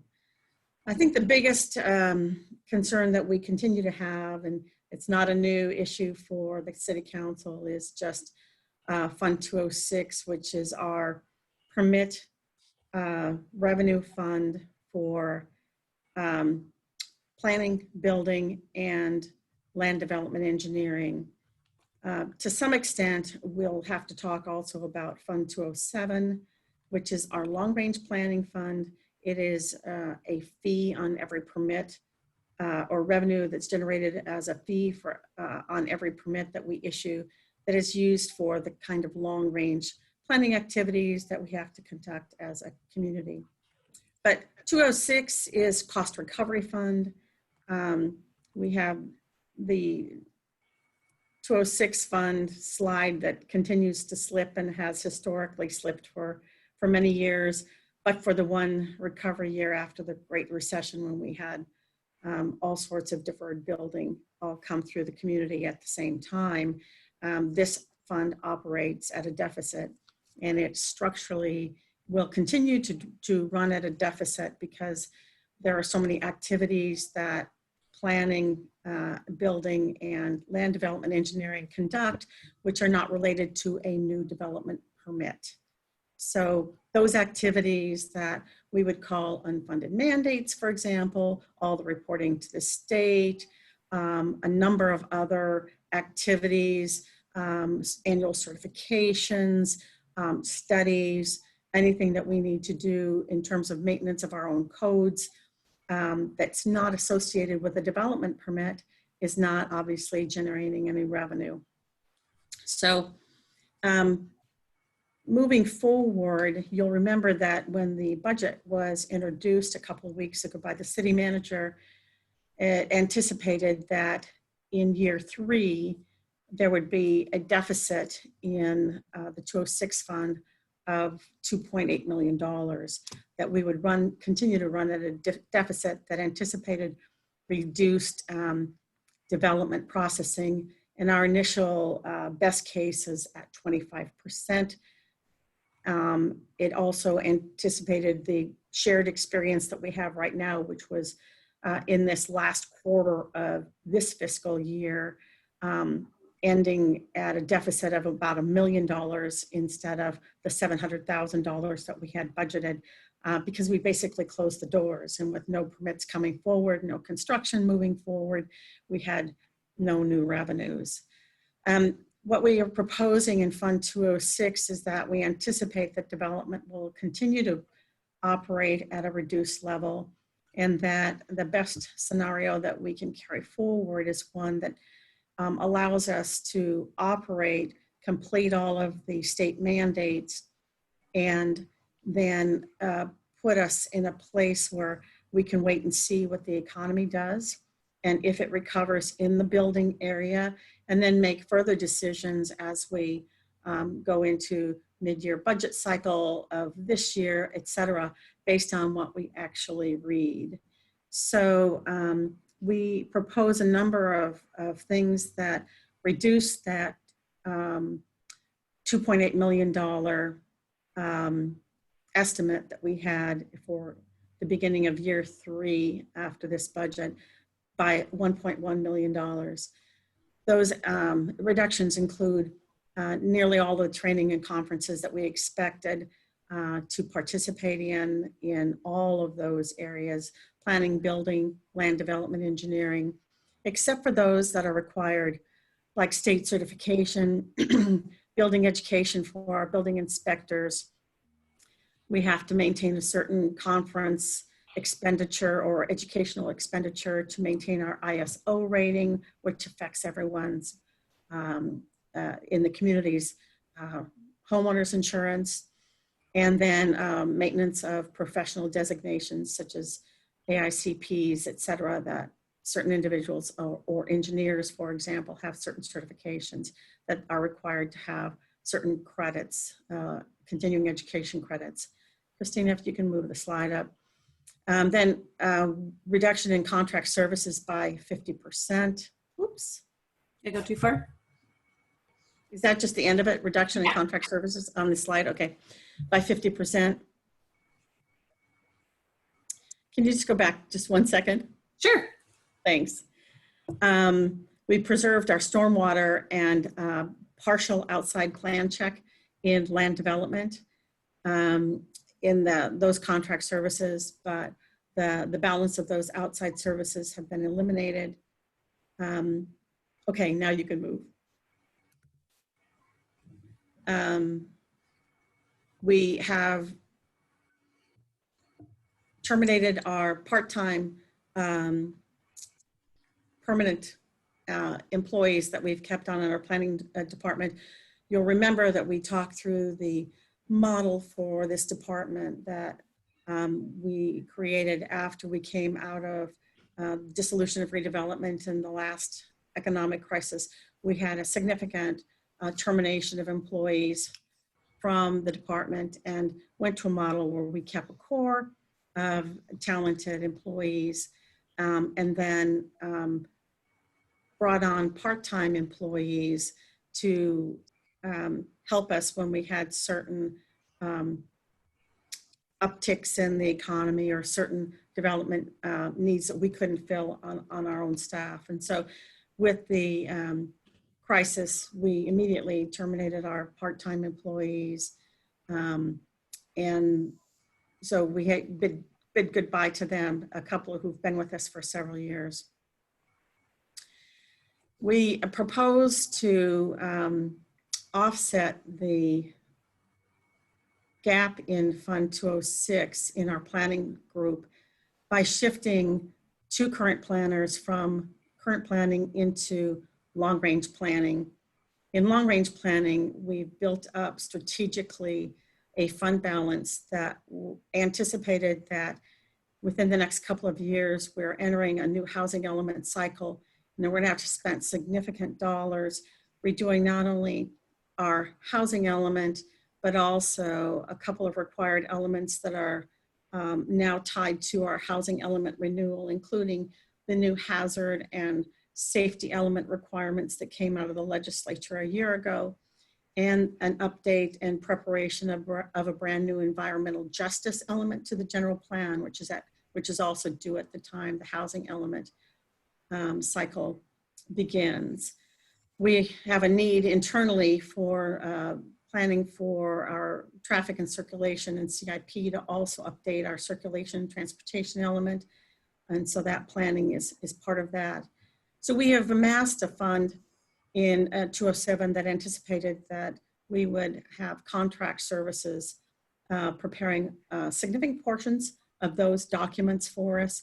In particular, the housing element is extraordinarily data driven and has a number of funding formulas and assessment formulas and algorithms in it that we thought outside experts could help us with, and it would be more efficient. But we propose actually to bring all that work in-house, shift our current planners over into 207, have them work on those. And the 207 fund can most likely handle those for about the next year. And then we have to revisit 207 and see what the balance of 207 looks like going forward, if in fact other development doesn't return, et cetera. So this represents an opportunity to keep people on staff doing planning work, not exactly the work they were doing before, but move them into an area where we can certainly use their talents. John, you had a question? Yeah. Are you done, Leslie? No, I'm not. And there's the rest of my slide there. I'm sorry. It would have helped you with following my conversation. I didn't realize all the slides had gotten broken up. I reviewed an earlier slideshow and there were more topics on each slide. I apologize. Should I wait until, I'll wait until you're done. Let me just finish. We're going to completely scratch plans for the preparation of a specific plan for Monterey Corridor. We do have the existing contract that we have with Lisa Wise to prepare the form-based code for Monterey Corridor and the environmental work related to that. And that's where we would have to stop at this time. We do have 2 grants, one grant that we've already received notification of and another pending, the LEAP grant that, or REAP grant, that will fund the second part of the work for that in the environmental review. So that will be recovered through grant proceeds. Christina, one more slide. We propose to also employ our engineering services in a different way and restructure development services to reconsolidate or rejoin land development engineering with engineering and utilities under the direction of the Public Services Director. Strategically, this allows us to take our very talented engineers and deploy them based on the amount of activity that we have in the area of need. And this will allow us to share them into CIP and utilities work as well, and reduce some draw on the 206 fund. We do plan to conduct a new development services fee study to try to reflect the appropriate cost recovery revenue on all of our permits once again. You know, it's just one of those ongoing exercises that needs to be done. We no longer have so many of the permits that we used to have with RDCS, that this is a really interesting paradigm and model for us, because if you think about where we are, especially related to residential, we used to have the allocation process and the workbook process, and we used to go to Planning Commission with all of those activities, as well as to City Council. We used to have development agreements, we had pre-applications, we had applications, then we had awards.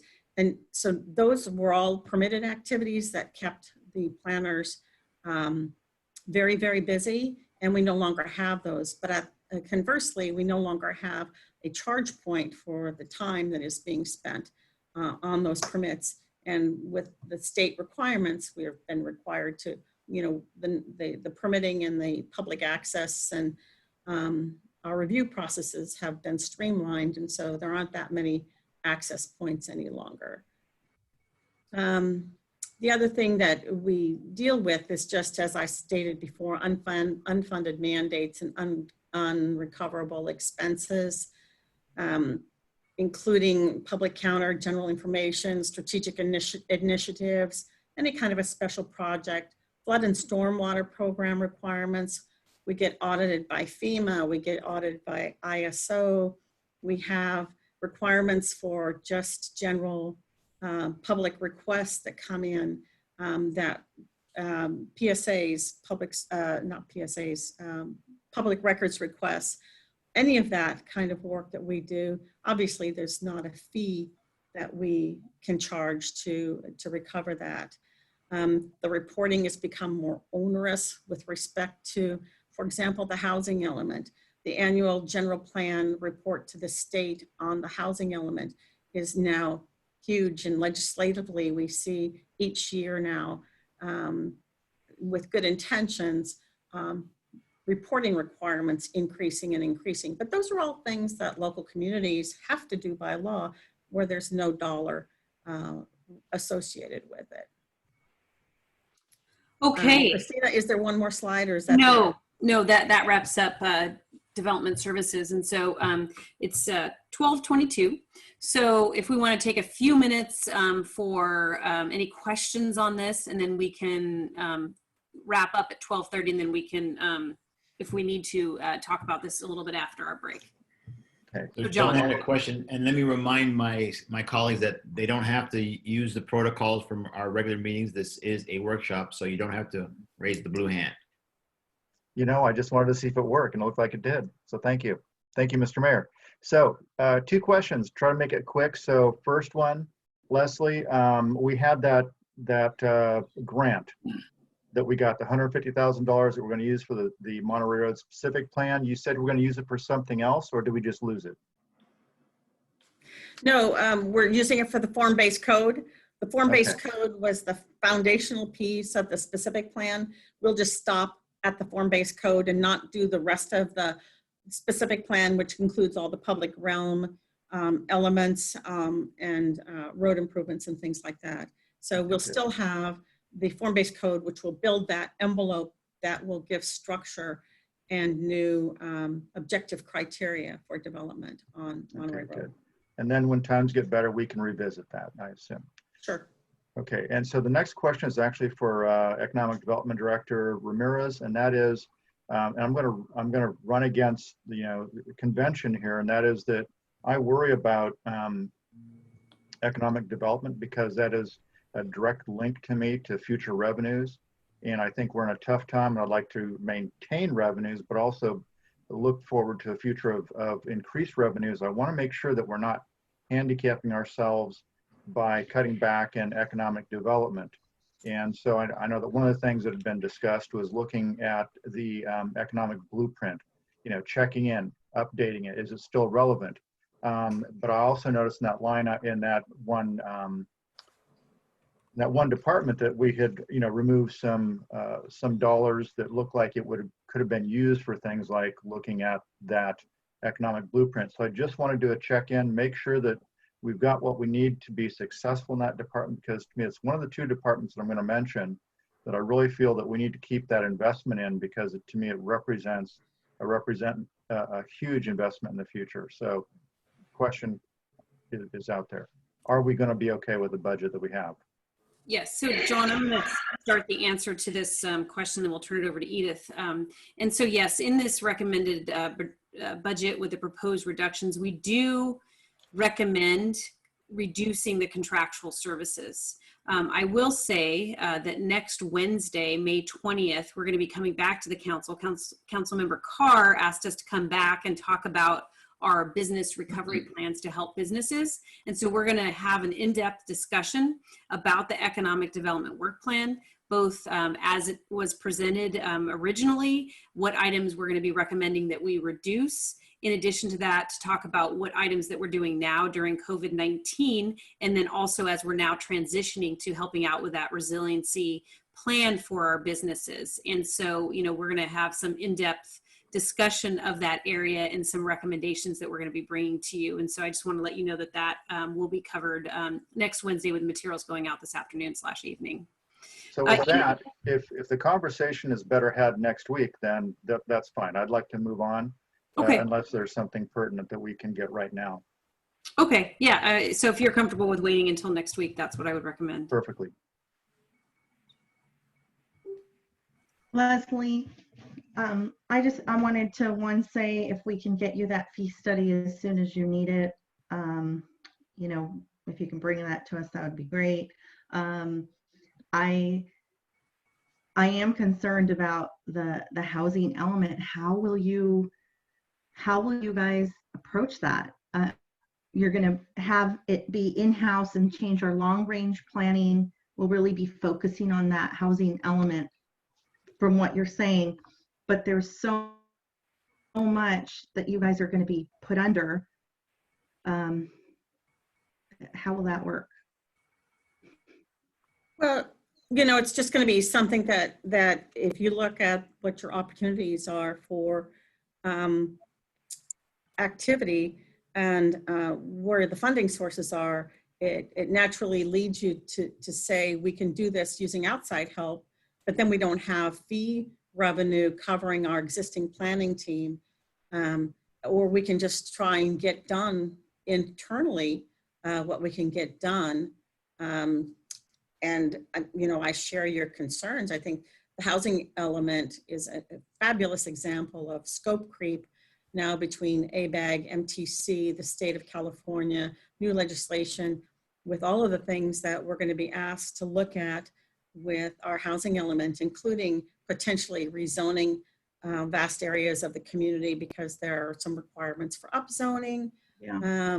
So it's going to be a monumental task. And so what we can do is put the bodies into that unit and have everybody start working on it. But it will have to be committed to having those folks stay in that long-range planning function and getting that document completed, because so much else that the state does with us now relies on us having a conformed housing element and an accepted housing element. And you know, everything from grant funding to how new laws are implemented in terms of what kind of housing you have to allow and what kind of permitting that you have to allow if you don't have a compliant housing element could impact us for generations.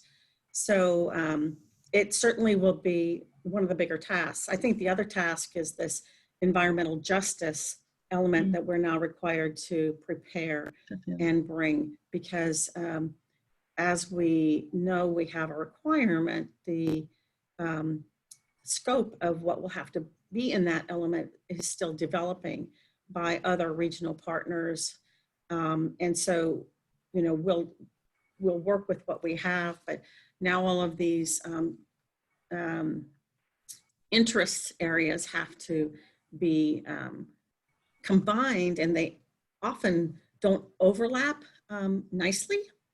In one area, you get a direction to do a certain thing. In another area, you have, in the housing direction, you just may have a direction to see development occur. But the environmental justice guidelines are telling you, but you can't concentrate your housing in an area that would be kind of a natural place to put it. Because you have to disperse it. And so there are some natural conflicts that we're going to have to work through, and we'll find out what those are as we go through it. But I think this is quite frankly, this is a way to keep all of our folks on board as we see current development lag. We have those folks employed, we have them on our premises, and if we start to see the market shift, we can then adjust and move people back as we need them, and we see revenues come back. This is a structural imbalance that has always been in this department. I hesitate to tell you that I personally think that a fee study is going to do a lot for us, because we continue to have the same old problem where none of the activities we just talked about are things that we get to recover from a fee, from a permit, except for the long-range planning fee that we have, that we charge on every permit. And so we're going to have to figure out, you know, how all this, you know, is going to work. Every year we talk about the same kind of thing. It's very unusual to not have a general fund certain portions or certain activities of a planning department or an engineering department. Updating codes and things from building, et cetera. None of those things are attached to a fee. This is just one of those things that we struggle with. I think this is a really nice opportunity, quite frankly, because we have built up that fund anticipating that we would have these assignments moving forward, and a great opportunity for us to use some really talented people to work on these activities and give us a chance to have some flexibility. Thank you, Leslie. It's now 12:30, and so what I'm going to recommend is that we do break until 1 o'clock, and then we can come back, wrap up any sort of questions or discussion on development services before we move on. Mr. Mayor, does that sound like a plan? I had to get that off my screen so I can unmute. Yes, that sounds like a plan. All right. Everybody have a good break. Thank you. And I just want to remind everyone, as soon as we come back, I will open it up for a public comment so that members of the public can address us on items that we've just spoken about. And then, again, I want to remind everyone that we are about 30 slides behind. So keep that in mind when we come back, that we want to make sure that we can get through this presentation in an expeditious manner, but we also want to make sure you get all your questions answered. So you have very specific questions, please keep your comments limited. That way your colleagues and members of the public can also get their questions answered. All right, with that, we'll break. Thank you.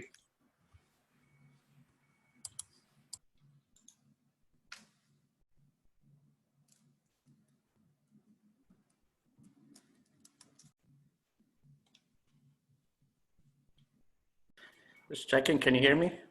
Yes. Thank you.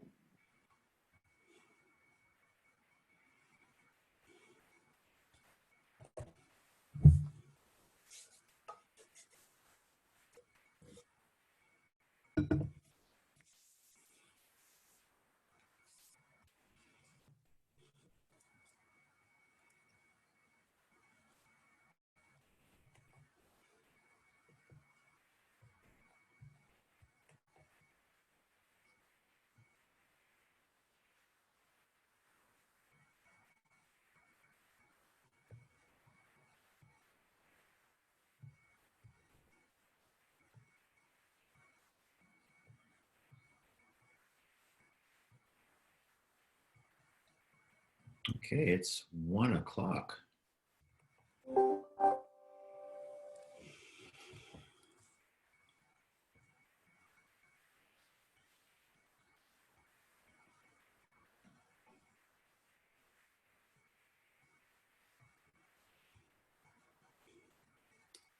Shall we go ahead and reconvene?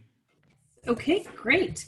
So where we last were is talking about development services. And so before we move on, I think, Mr. Mayor, you wanted to see if we had any public comment and then any other questions or dialogue from council. We do have members from the community advisory group that are going to speak. And so what I recommend that we do is get through the remaining parts of the general fund before we turn it over to the community advisory group for a few minutes. Okay, sounds good. So at this time, I'll go ahead and open it up for public comment. I currently don't see any attendees with their hand up.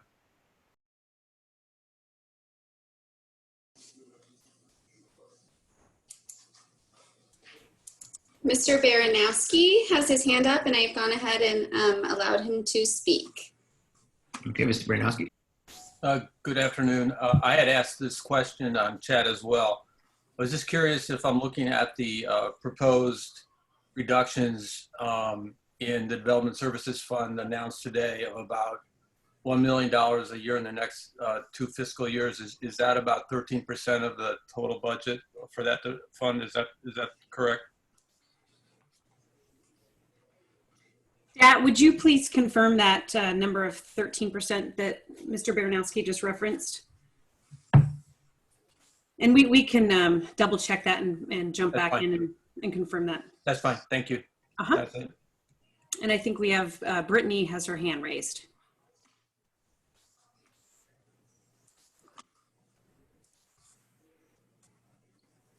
Hello, everybody.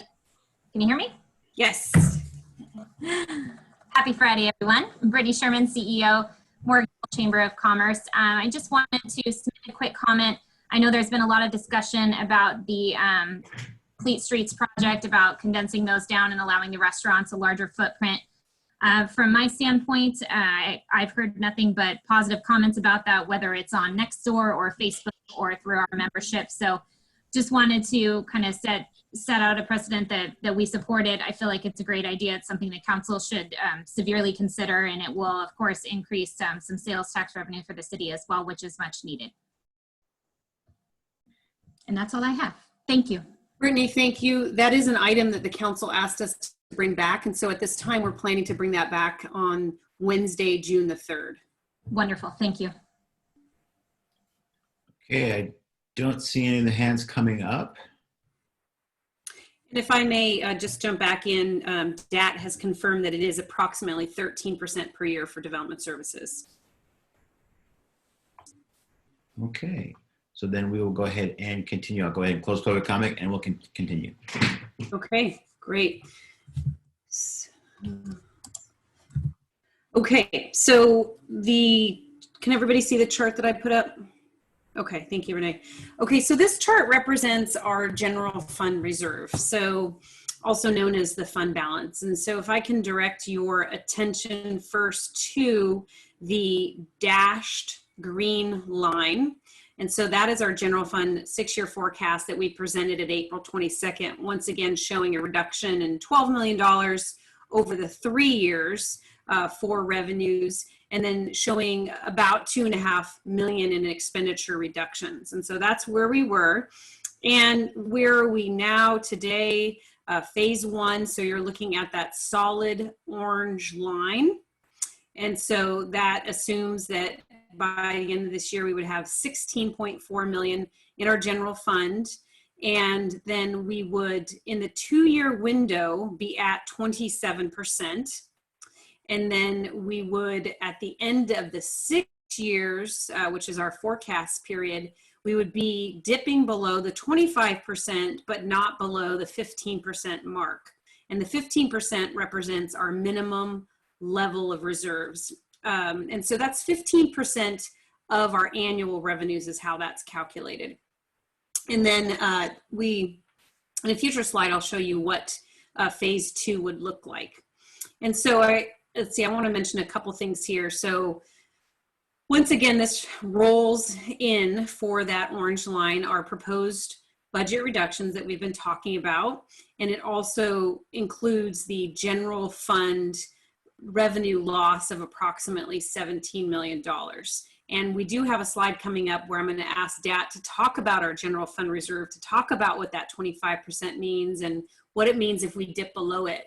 But in presenting you with our proposed budget reductions, the goal that we had in mind is to, consistent with our policy, to make sure we didn't dip below the 25% during the 2-year window. So I'd like to just talk a little bit about phase 2 and potential additional impacts. And so you can see that we've added in this red line, which is phase 2.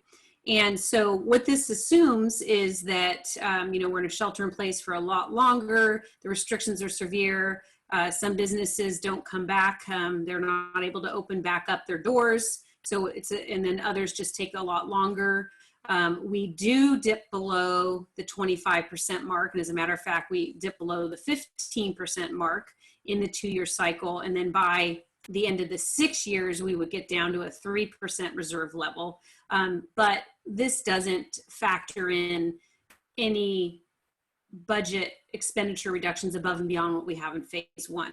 And I'm going to talk in a moment about what some of those phase 2 budget reductions would look like. Now you may be asking the question, well, what if we just did nothing? And we just let this kind of cycle through and we didn't reduce our budget at all? Well, you'd have a very, very steep declining line and we would basically run out of funds. And so that's not even presented as an option. So with that, I want to talk about phase 2. I've talked a little bit about what the assumptions are, but what are some of the expenditure reductions that we would need to look to in phase 2? So number 1 would be opening up all the bargaining unit contracts to look at adjusting the scheduled COLAs, potentially looking at enacting furloughs or equivalent reductions. We would provide what the dollar amount would be and then go to the different bargaining units and look at those types of reductions or something equivalent to that. Now, remember, all changes in salaries and working conditions, those have to be negotiated through the meet and confer process. These aren't things that we can just do on our own, but rather you have to open up the bargaining unit contracts, the MOUs. The next level of expenditure reductions would involve even further reductions in community programs as well as services. We would look at additional departmental reductions in supplies and services above and beyond what we've already reduced. And then we would look at our fleet replacement fund. Each year, each of the different funds pay into the fleet replacement fund. And so basically what you do is you set aside money every year to cover the costs of fleet purchases over time.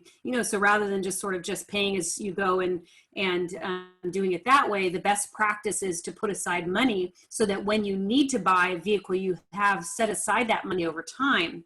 Now, if we were to get to phase 2, we would look at potentially suspending the contributions from each of the different funds for at least a year. And so that's what that represents. Similar to that, we would look to do the same with our workers' compensation. Now, those two items aren't, they're items that we would do if we really needed to, but they're, in the long term, they're not good fiscal sustainable actions, but in the near term, it could be done if needed. The next item is to look at suspending the general fund support for the street construction. And so this is the money that goes from the general fund to basically for pavement management. We are not going to do our transfer in 1920 for pavement rehab because we can get through this year without doing that transfer. But in looking at phase 2, we would potentially look at not doing that transfer for the recommended budget years. And then similarly, the last item here is suspending our trust fund contributions for our other post-employment benefits. We have in years past set aside money both for our PERS as well as for OPEB to start reducing our liability. The money gets set aside in a trust. It's an irrevocable trust and can only be used for its intended purpose. And we would look to suspend that. Now, dollar-wise, that one's about $400,000 in total each year. And then the general fund piece of that is about $266,000. So these are some of the expenditure reductions that we're starting to calculate and starting to look at. And if we need to go forward with phase 2, and if we see that certain triggers are met and that we're heading towards phase 2, then we would look to go forward with some of these and any other reductions that our departments and teammates come up with for phase 2. So Christina. Yes. Quick, remind me, so what would trigger phase 2 actions? Yeah, so our phase 1 assumes the shelter in place is going to be lifted May 31st, and that we come out of shelter in place and have some restrictions in place still. And there could be a second wave that hits, but it wouldn't be too significant. It assumes most of our businesses would recover, would just take a little bit of time. That's sort of phase 1. Phase 2 is that the shelter in place is extended for a significant more amount of time, and that the restrictions are in place, even if, say, the shelter in place is lifted, but there's still severe restrictions and they stay in place for a long time. And then we see our businesses that bring us sales tax and, our hotels that bring us hotel tax or transient occupancy tax, those are such that they don't recover according to the timeline that we think that they're going to recover. And so those are the sort of things. And plus the second wave of COVID that is being talked about and, would be more extensive, and that would potentially even lead us into another shelter in place that lasts for a while. So those sort of things are what would bring us to phase 2. So that's a realistic, fairly pessimistic approach. That could be the other side, that the recovery is much more quickly than many anticipate, right? Absolutely. And that's why we're recommending right now that we go forward with the phase 1 reductions and don't jump to phase 2 yet, but that we be ready in the event that we need to. Well, let me rephrase my question. In best case scenario, when would you start rolling back certain cuts that you put in place or plan to put in place? I mean, really, as soon as we could, so if we see that our sales tax numbers and our TOT numbers are coming in stronger than we've anticipated, and that level is going to be sustained, then we would start adding back the reductions. So these would be the kind of proposals you would bring back to our monthly council meetings. Absolutely, yeah. And we put dates on that slide, but we can bring that those sort of things forward at any of our council meetings. So yes. And just a comment, I really wanted to applaud you for the leadership to take some hit, COLA and so on. I really think that is where the potential is, especially those who make more than the ones that have lower incomes.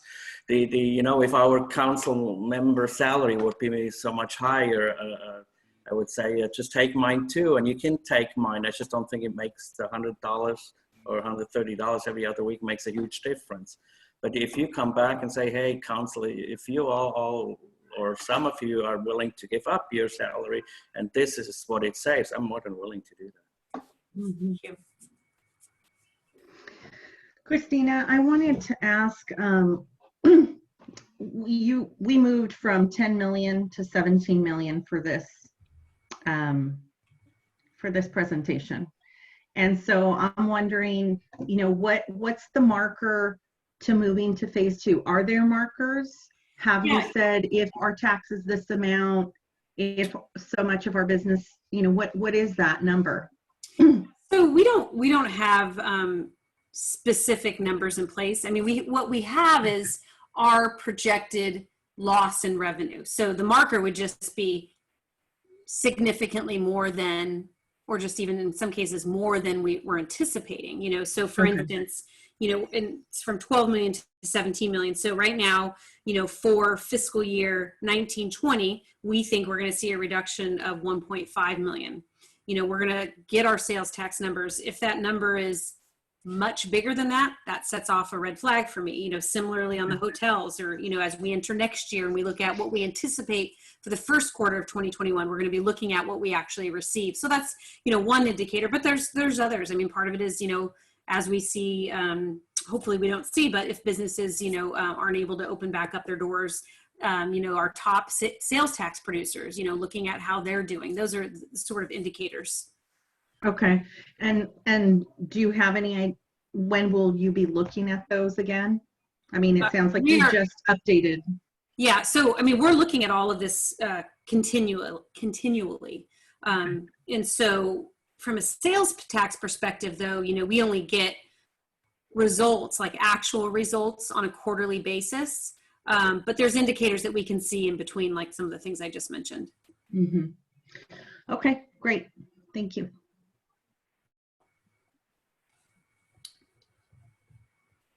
Any other questions?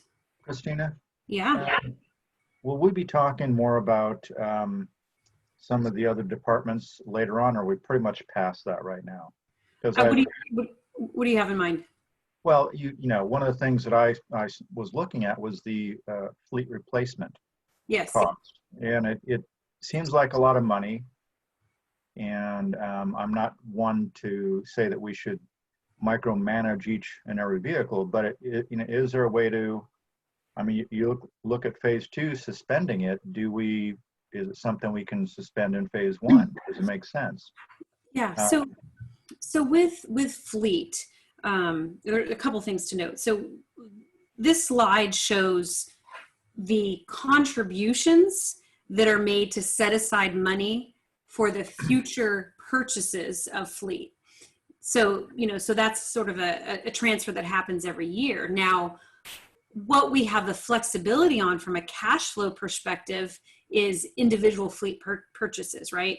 And so, as we always do, we'll continue to do, before we decide to make a purchase, we really look at, is this vehicle purchase needed? And we've had some recently that we had to bring to you, and the question came up, wow, do you need to buy these now? And so we had to explain why it makes the best fiscal sense to buy those vehicles because of so much maintenance dollars going into, you know, the repairs versus just making the investment and buying a new vehicle. But there are cases already where we have had vehicles that have come up for replacement. The department has said, hey, I have this vehicle, I'm going to recommend deferment, you know, and yep, let's defer that, you know, because of all the reasons you've just stated. And so we'll continue to do that. And, you know, the same applies, you know, if you look at any of the areas, you know, such as IT, you know, another department that is internal services is communications, you know, and I know that that's something that you already mentioned. And we do have some, you know, reductions, you know, that weren't necessarily on this list because it's not, you know, it's an internal service fund, but that's another area where we have to look and reduce some contractual service costs and some part-time staffing cost. But once again, sort of like economic development, you know, looking at others in the organization that can help out with some of these efforts. Yeah, I think that looking at the fleet replacement cost, I'm looking at it through a different lens today than I was just a couple weeks ago. This budget document has kind of put a fine point on where we need to be. And so I just, you know, as we've said, you know, the door is open to looking at everything. I just want to make sure that we were still able to have that discussion. Thank you. And Christina, being that we're understanding more what this would mean for us to go to phase 2, that we may not get to phase 2. We may be working with phase 1 for a long time. And so earlier, you know, this is what I was talking about, the fleet and can we look at deferring purchases? I think maybe we could look at that for phase 1 as well, even the car allowances. Oh, we are. Yeah, I mean, so just like I mentioned in response to John's question, you know, every purchase we make, you know, not just on fleet, we're already, you know, conservative budgeting, conservative spending, you know, of course, even more so now. Right. But know that your professional team is only going to bring forward purchases that we believe are in the best interest of the city from a fiscal perspective and a safety perspective for that matter. And the car allowances, I have that on my list, yes, for something else. Okay, I thought that we had left it at phase 2, but if we could even look at it for phase 1, I thought that might be just because we're just not, you know, there's really no mobility right now. Yeah, I have it on our list to consider. Great, thank you. Okay, and Christina, are we going to go back and look at things like council costs and all that? We can certainly do that. Okay, thank you. Okay, so I wanted to just talk a little bit about interfund loans and how they work, because this has come up in the past, you know, and you know, whether or not we can borrow funds if needed. You know, other than the Development Services Fund needing a temporary loan from the general fund, we're not recommending any interfund loans right now, but I just wanted to make sure the council and the community understands how this works. And so we do have a policy that was adopted by the council in 2017. Any sort of interfund loan would need to be approved by the council. The policy sets the interest rate at the investment portfolio or at LAIF, whichever's higher, and the maximum period is for 10 years. And so on the books, we only have one interfund loan, and it relates to storm drainage to the traffic impact fund. And so that was done back in 2018 for hail. And that's $2 million that's repaid over a shorter window of time, which is for 3 years.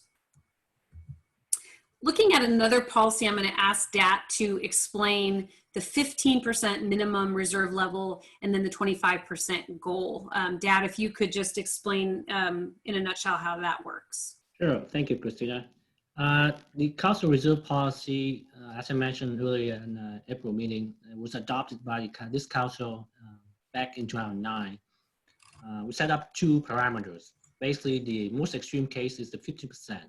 If the reserves do or project to fall below the 15% level at any time, then we're supposed to take action within the next 30 days to get the projected reserve level back up to 15% minimum within the 12 months period.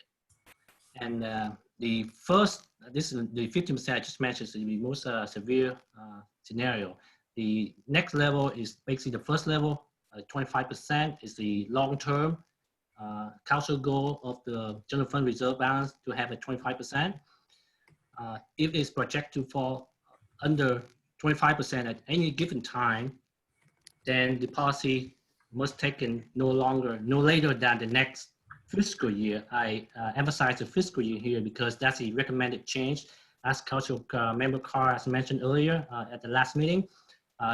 Currently, the text said the next budget year, but because we had transitioned from the annual budget to biannual budget, so we the team is recommending we change the budget year to fiscal year, such that structural deficit budget balance is projected to regain within 3 years of the 25% floor in peers. Okay. Now just looking at the concept of liquidity and cash, this came up, I think, when we introduced the budget. And so in looking at liquidity, our general fund balance is considered to be unrestricted or undesignated for the most part.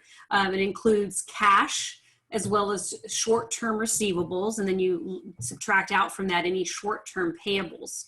So the general fund reserve of 17.9 million at the start of this fiscal year was mostly comprised of cash as well as investments of 16.1 million. And so we thought it would be good to show what the cash balances look like by fund, so you can kind of have an understanding of, you know, what sort of money is in the bank, if you will. And so the first column is July 1 of 2019. So that's the start of this fiscal year. And then just the change in the cash balance. And then the last column there is where we were at March 31st. So you can see we have a total of 144.9, almost 145 million at the start of this year. And then that went down to 142.4 million. If you look at individual fund types here, you'll notice some changes, and some of it's just related simply to timing as far as when, say, tax revenues come out versus when we spend the general fund dollars. Same thing with capital projects. We might get a big influx from a grant in one particular period, or on the other hand, we could spend quite a bit by way of expenditures. And so at the bottom there is a excerpt from our investment report, and what that investment report is a certification basically that we make that there are sufficient funds to meet the expenditure requirements of the city for the next 6 months. And so that's a required statement that we need to make, and that is part of your investment report that you see quarterly. Okay, so I now just wanted to look at the needs or the unfunded or unbudgeted amounts that we have. So when we looked at those graphs, those were amounts that are in the budget, that are in the forecast. These are not yet programmed into the budget. And you've seen this slide before recently. It used to be 7 million. It's now 6 million. Some of these numbers have been updated, but same as you most recently saw. So this, the two first line items, police and fire. So this is after our master plans showing that we need additional police and fire resources. And then we have building maintenance and our assessment district, as well as pavement rehab. And then street maintenance. That pavement rehab number you saw recently when Chris brought us our updated infrastructure report, and that had showed that our PCI had gone up and this number had gone down. So the annual gap there is 1.1 million. The street maintenance is there at 0.2 million. And then we had a park maintenance unfunded need, but the Quimby fee that the council put in place, has helped in that area, and so that line item is no longer there. And then we have our $1 million operational loss due to RDCS being suspended for 5 years. So once again, these are not needs that are covered in those graphs. These were the needs that we had before COVID kicked in, and of course, these needs we still do have, and are part of our considerations. In addition to that, these are unfunded liabilities. These aren't line items that need to be specifically budgeted above and beyond what we have. These represent the unfunded liabilities for PERS, so our Public Employees Retirement System. So 56.4 million of that unfunded liabilities, 51.6 is related to PERS, And then we also have other post-employment benefits in there, 4.8 million. The general fund share is 67% or about 37.8 million. And then the next part there is the funded status. And so our miscellaneous plan is funded at 71% and our safety at 68%. And this next slide shows how we stack up compared to other agencies. And so you can see on the safety plan, we're on the higher end, which is good compared to other cities. And the same with miscellaneous plan, we're on the higher end. And then the chart off to the right there shows our groups, both Classic and PEPRA. And so the PEPRA employees are the employees that have the less attractive retirement formula. And this was mandated by the state. And so as we hire new employees that haven't been part of the PERS system, they fall under PEPRA. And over time, we'll have more PEPRA employees as we see retirements and attrition and so forth. And having more PEPRA employees leads to a lower or reduced unfunded liability for PERS. And so in the long term, what that means is lowered employer contributions for PERS. This next slide goes into, it's a bar graph that basically shows the employee contribution. DAT went into some of this. So the blue part is what the employee pays. So if you look at the miscellaneous Classic, that's the 8%. And on top of that, the employees share in the cost of the employer cost. And so you can see that orange that's represented here. So for PERS, we've talked about the discount rate, and that's the expected rate of return on the portfolio investments. In 2016, the board of CalPERS, they changed their discount rate from 7.5% to 7% over 3 fiscal years. And so what that has meant is incremental increases in our payments or our employer contributions, and that's been done over an 8-year smoothing cycle. Now, PERS is, constantly looks at whether the discount rate should be reduced and lowered from where it's at now at 7%. And if that happens, then the funded status that we looked at would go down. And so if PERS were to reduce the discount rate by 0.25, so if they were to go from 7 to 6.75, that would equate to about $1 million per year in additional employer contribution, but that would be before the employee sharing kicked in. And the CalPERS board may consider that adjustment this fall. Okay, so now would be a good stopping point for any questions, council discussion, and then hearing from our community advisory group. So Christina, we possibly could be looking at a $1 million increase. Yes, before the employee sharing. And is that for 8 years out? What is that measurement for? Is that that's per year? Per year, correct. Okay. And is that part of a phase 2?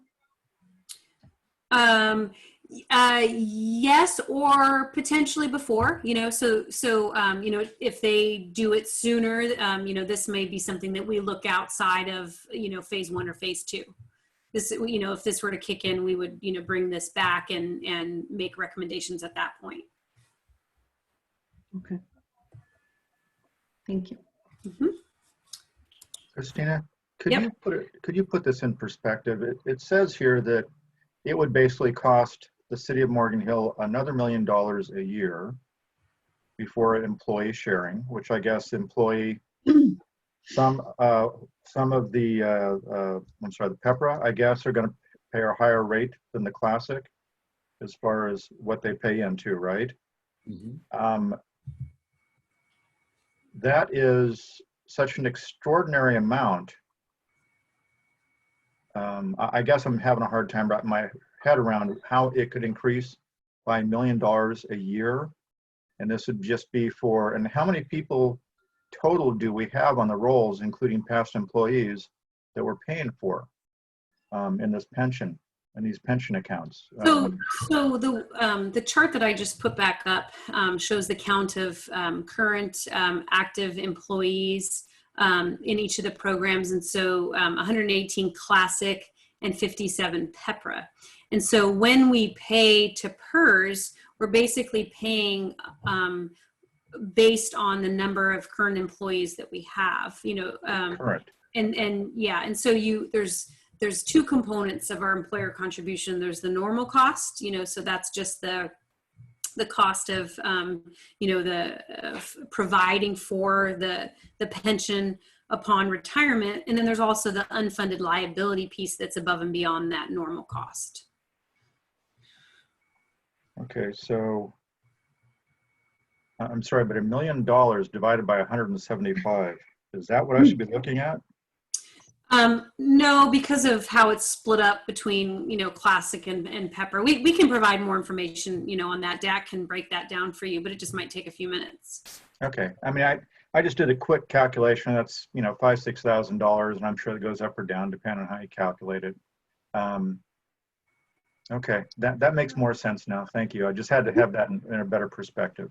Yep, and I'm gonna, let's see if there's any more questions, and then I'm just gonna skip ahead a few slides before we have the community advisory group come in, because I wanted to make sure that we have some other slides on enterprise funds and other funds and capital, but later on in the presentation, other ways to address the loss of revenue I wanna share, because that might be good to provide before the community advisory group comes in.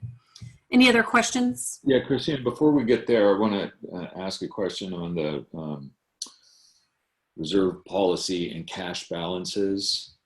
So you showed us that a slide with cash balance, about the cash balances, and we certified that there's money there to pay our bills, basically. But how is that affected by the 15% reserve? If we drop below 15% reserve, are we not able to certify that there's cash there to pay the bills? Yeah, Dad, do you want to address how our funds are pooled and what that means and how that plays into the 15%? Sure. The fund, general fund, particularly general fund reserve, is very much mirror what we have the cash, because majority of general fund reserve is made up of cash investment.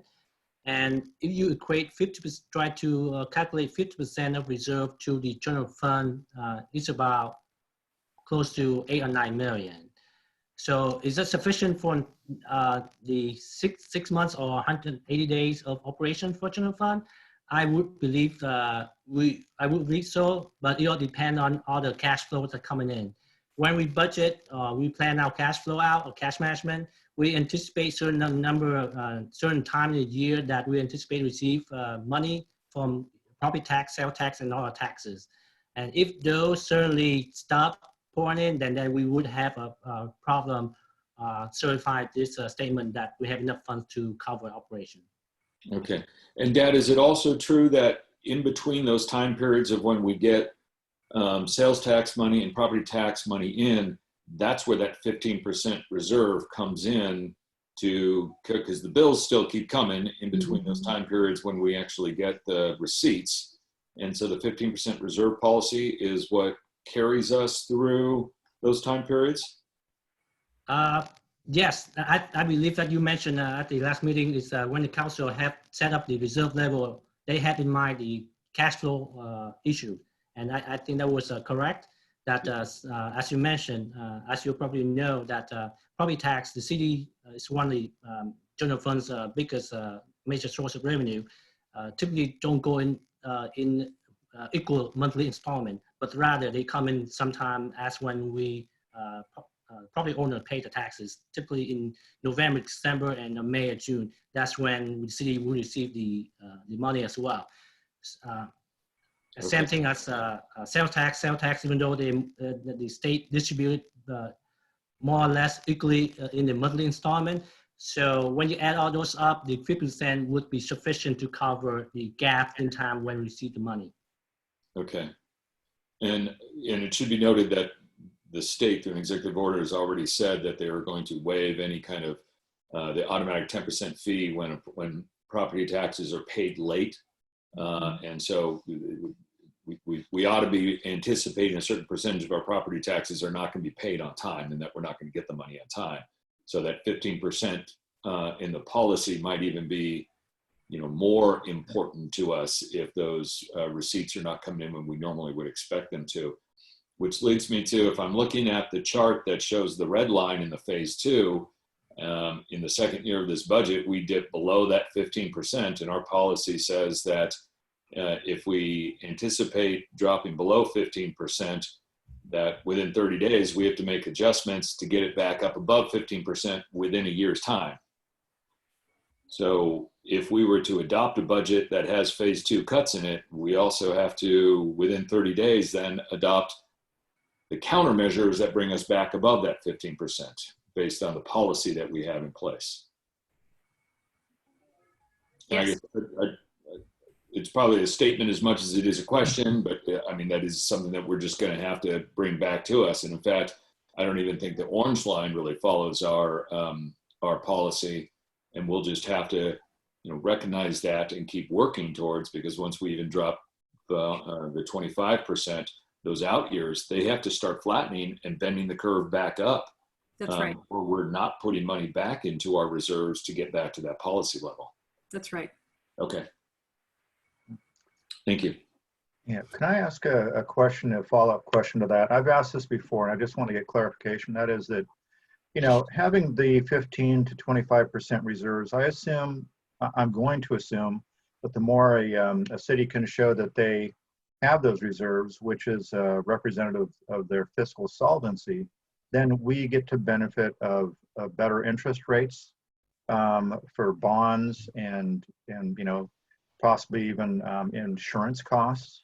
So it really behooves us, to stay in that range, because in the end, that's also money that we're losing if we fall below those levels. So with that said, is it a big deal between 15 and 25%, the way the investment community or the business world looks at us? Or, is 15 good enough? I mean, what does between 15 and 25 really get us?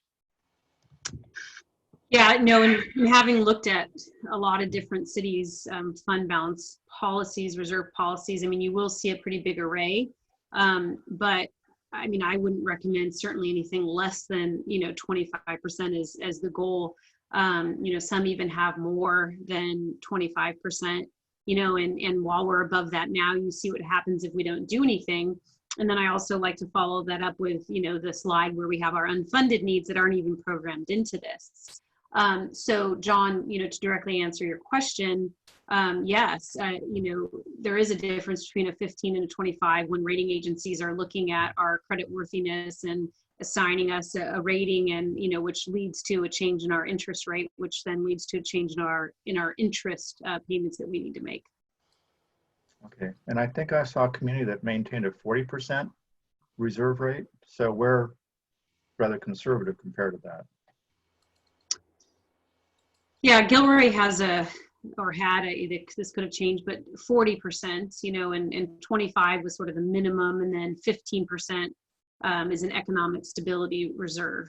But, you can't just look at reserve percentages, from city to city, and it's not necessarily apples to apples because of the things that I talked about, like the unfunded needs, and you don't know exactly what's programmed into the expenditures. And so I think the policy we have in place, is good, and we just need to make sure that our actions, and the budget reductions that we bring forward, and the council will end up approving are consistent with our reserve policies. So we're really operating at the lower end of those reserves recommendations then. Well, not necessarily. I wouldn't say at the lower end.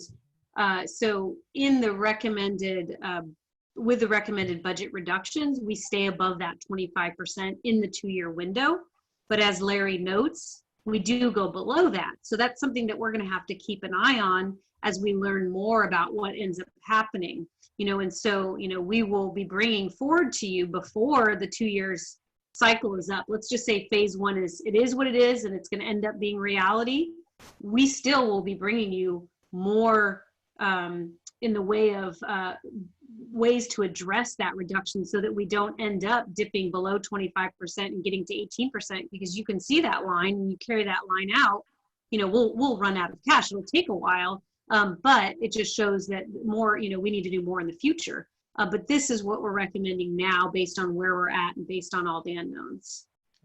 Now, I'll close with real quick comments. What I meant was us keeping a 15 to 25% reserve is not unusual. It's not extravagant. It's actually kind of lower end of reserves. And so we should be, you know, we should appreciate the fact that we have them, but we're not maintaining a higher level where we're straining ourselves all the time. Much agreed. Much agreed. Thank you. Okay, so I'm going to jump ahead. Christina, can I just ask you one other thing? So with this in mind, should we be, this is an unfunded liability. Should we not be maybe looking at phase 2 when we consider this, you know, approaching this through a lens of phase 2? Because we, you know, as Larry was talking about, I mean, we know that there's going to be a dip in the property taxes. And so should we not be a little more aggressive in addressing this? So what we're bringing forward to you is our proposed reductions right now, you know, are based on our recommendations, based on what we sort of know and what we assume in the future. They're not overly pessimistic. They're not overly optimistic. It's sort of middle of the road, most likely. Because of all of the unknowns, I don't think we should jump to the aggressive, deep reductions, because what it means is cutting programs and service levels for the community. And I wouldn't want to position ourselves that we make those deep cuts and we can't recover quickly. And so I want to take, I'm proposing to the council and recommending to the council, as are my department heads, a more measured approach, you know, but proactively, continuously monitoring all this. So if, you know, we'll be coming back regularly. Okay, great. I have full confidence. Thank you. Okay, so the next couple slides I just wanted to spend a moment on. And so, you know, in looking at the other side of the equation, which is, you know, well, just looking in total at the question of, you know, what do we do with this revenue loss? You know, what are the things you can do? Well, you can use your reserve balance. And so to some extent, you know, we're doing that, you know, as we're going to bring in less than we're going to spend. But as we've talked about, you can't do that for too long or for too much. You look at reducing expenditures, and so we're doing that. We're going to continue doing that. Seeking COVID-19 state and federal funds is available, so that's something we're staying on top of. And so, you know, CARES, you know, while we haven't gotten any of the CARES Act funding, we're going to continue trying for it, the HEROES funding and everything that comes out. We have, you know, the League that is helping both at the state and the national level, that's lobbying on behalf of cities our size, less than 500 at that mark, less than 50,000 in population. Looking at new revenue sources, which was brought up earlier, you know, so this looking at ballot measures, you know, the question out there that, you know, could we look to go to the ballot in November? Is it too soon, or should we do it? You know, March 2020 results, you know, should that weigh into what we do in November? Do we wait? You know, so that whole question, you know, so taxes, new taxes have to go to the ballot, but there are other revenue sources that we're looking at right now, like a community facilities district that wouldn't necessarily have to go to the ballot, but trying to look at other revenue sources that would help us bring in more money. Other strategies I just wanted to quickly mention. This was brought up by, I believe it was Councilmember Spring at the intro, is looking at ways to invest money now that will help us strategically. So in virtualizing, so, you know, a CRM system, Laserfiche, which you'll hear about next week that we're bringing forward, and broadband investment. So potentially investing money now that's going to help us in the future and reducing costs into the future. The next is same, spending money now to save in the future. And then just the point of keeping our core services so we can bring back services and bring back teammates as we recover. going back to the comment of, okay, well, when were you going to bring these services back that you're reducing? And, my answer was as quickly as we can, so we don't intend to, in an ideal world, we'll bounce back, and then we bring back our services, we bring back our programs that we're now recommending that they be reduced. And so with that, Mr. Mayor, I would recommend that we open the floor for a few minutes to our Community Advisory Group committee members for Engage Morgan Hill to convey some of the committee's input as they discussed the budget a few weeks ago. Yes. Let's do that.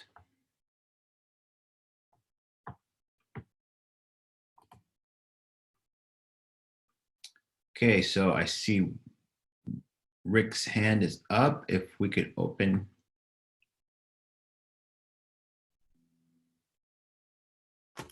Rick, you're almost there. Huh? Now you are. Okay, can you hear me? Can hear you now. Okay, thank you. So thank you, Mr. Mayor, City Council, and City staff, especially for all your hard work during these difficult times. During these difficult times, I think everybody's going to feel the pain. And I know you've been debating about, services to the community and what that means. And I know those are tough positions to take. I do think during this time, safety or police and fire has to be the priority. When you look at the economy, I've got a little bit different view than a lot of folks. I don't think there's going to be a V-shaped recovery.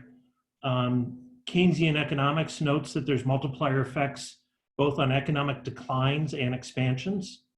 When people are unemployed, not only do they not spend money on things like restaurants or other things in the service industry, but they don't buy cars, refrigerators, washing machines, etc. And this impacts employment in those industries. In my opinion, it totally depends on how much the stimulus spending the federal government is going to be willing to provide. If they help cities, it can make a huge difference in this budget to the positive side. If they don't, I'm afraid we will be not doing nearly enough with these cuts. I think we'll go into phase 2 sooner than we've projected. I think some key things are, as Councilman McKay said, the right kind of economic development is going to be critical. I think we need to keep pushing that. And as we come out of this economic downturn, if we're positioned correctly in development, that'll help us tremendously. California came out with their budget just, I think it was Thursday, sorry. Part of their budget is they're asking the Services Employees International Union, that's their largest employee union, to take a 10% pay cut. And they're doing that along with Newsom and his staff. Presumably these negotiations would take a while, so I guess I would encourage that earlier rather than later. I know I'm being a bit on the pessimistic side, but that's what I see coming. I think monthly check-ins, as Christina has described, are critical. And again, I just want to thank the whole city staff, City Council, and Mr. Mayor for all their hard work in making these difficult decisions. Thanks. Thank you. Mayor, you're muted. Nick, your mic is open as well. All right. Again, I want to thank Mr. Mayor, the City Council, and the city staff for allowing us the time. And I would echo a lot of Rick's comments. Even as we met as a group a month ago, obviously some of the thinking has changed just based on the circumstances and the events. And in any normal year, the budget process alone brings its own challenges and hurdles. But today's environment obviously is at a much deeper look. And I just would offer that the decisions that are on your shoulders are certainly at some level overwhelming, but the commitment to move forward and the due diligence that you've done to date really should be recognized as the decisions that will finally be made in the next 30 or 45 days. I lose track of timing here, Christina. Will definitely have a deeper impact than what was projected even 6 months ago. And for the city and the city council themselves will have a legacy effect as far as the tail end look on how the city sees itself today, but more importantly, where the city is going in the future. So I just wanted to recognize the efforts that are put in place. When the team met about 4 weeks ago, there was really 5 major themes that there was consensus on. But having said that, there has been some rethinking based on further communication, based on the environment changing almost on a daily basis. I wasn't able to attend the beginning of the meeting, but what I have heard so far really does represent, I think, the 5 major themes that were presented to by the CAG a month ago. And those themes really kind of circled around these areas, really taking a system-wide approach, really looking at everything. And also to provide both a phase 1 and a phase 2 look at the budget, but more importantly, to ensure that the consequences or the outcomes to those services, if such a scenario was implemented, was clearly transparent, so the community as a whole would understand the impact to them both directly as well as with the community. I think to Rick's point, the idea of salary freezes and reductions to salaries really must be considered at all levels, from management, staff, union, and non-union. And based on the urgency of the times, I think accelerating those discussions to understand the impact, to reopen either union contracts and or the implications to the teammates within the city really should be further explored. I did also hear, I think earlier in the presentation, that we are looking at some redeployment of leadership team, really based on skills and competencies that they possess that can currently be redeployed to meet some current needs that will be more effective today, but more importantly, help stage the future. We have had a few conversations over the past really week and a half from the CAG group as we took a look at potential revenue sources, that although I believe we had consensus a month ago as it relates to new tax measures, the consideration now based on where we are with current circumstances, I think there may be an underlying tone that maybe this needs to be represented to the community to allow the community voice take hold with that. And as we all realize, we're navigating through some uncharted waters as we wake up each day, and the personal and the business relationships really need to be looked at a very deep measure. So again, I want to salute the team that's put together the 2 scenarios for the budget package. I would encourage that you continue to explore that, because it's clear looking at the last 2 slides and the curve as it relates to the reserves, budget reductions alone will not get us to where we need to be as it relates to expanding our community and accelerating growth within Morgan Hill. So I would encourage the team to be looking at potentially what that blended look may look like, because understanding that the model was based on the shelter in place ending at the end of May, the uncertainty and the likelihood of that occurring, could certainly be dramatic, and I think it's going to require a deeper look and a deeper cut in many areas. Having said that, to Rick's point, I think is as important to take a look at producing the right economic revenue growth to be able to help offset where we are as it relates to the fiscal balance. Because without that, I'm not sure that we truly will have a sustainable plan over the next 3 to 6 years. So it's really a hard balance that's on your shoulders to be able to discover the information at hand and make it relevant and meaningful for the community. More importantly, to maintain your practices of looking at a fiscal environment that's sustainable long-term, I think truly will be a legacy decision for this council. And I would, again, encourage the team to take the deeper look in all areas to be able to come to a decision that will make sense not only for today, but more importantly for the years ahead. So thank you. Thank you, Nick. And at this time, I'll open it up for questions from my colleagues. And I'll remind the members of the public that I will open up for public comment shortly. Can I just say a quick comment about our last 2 speakers? Yes. Yeah, there we go. Okay. Well, first of all, I just wanted to say that I don't believe Rick Cantor is being overly pessimistic. I think he's being very realistic because I've heard everything from we're just going to bounce right back and we'll be fine, by November, to it's going to be 3, 4, 5 years. So I think that what Mr. Kent and Geich said are valid. And I think we do need to be looking at this future Morgan Hill with an eye on that. I'm not saying completely use those as the criteria for our future decisions here, but I think we really need to be paying close attention to that. And I will say that, the thought of that revenue measure has a new appeal to me. And I think that part of that is because I think it does show the community that we are responsible. We're thinking about revenues, and part of that, quite frankly, is having the entire community participate in creating those revenues. And Anyway, I'm going to stop right there. So it was more of a comment than a question.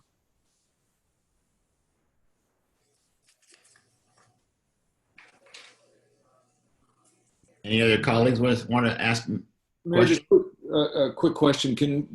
This item on our agenda was comments from the community advisory group. Is it safe for us to assume that what Rick and Nick just presented to us is the consensus of the community advisory group?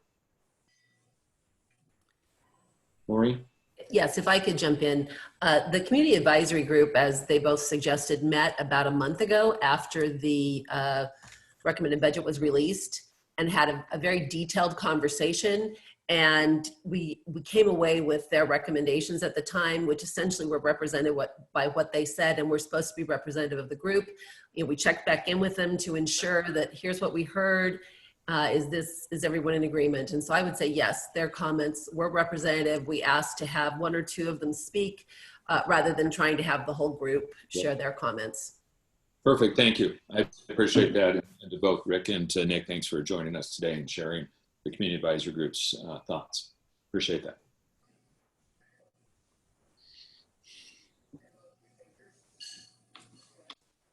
Okay, I don't see, no one else wants to ask the community group any questions. At this time, I'll go ahead and open up for public comment. Mr. Sperry and then Sully.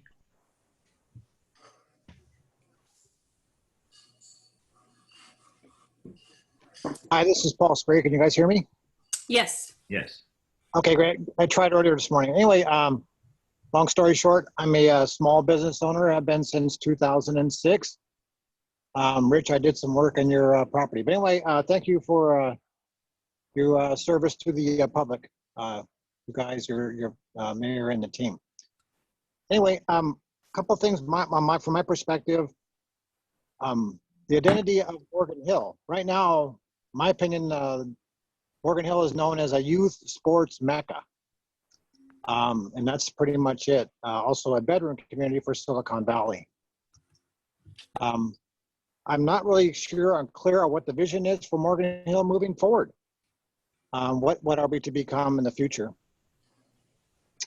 What I do see in that community is a continued rezoning of commercial properties into residential properties, which do not help the city collect budget monies.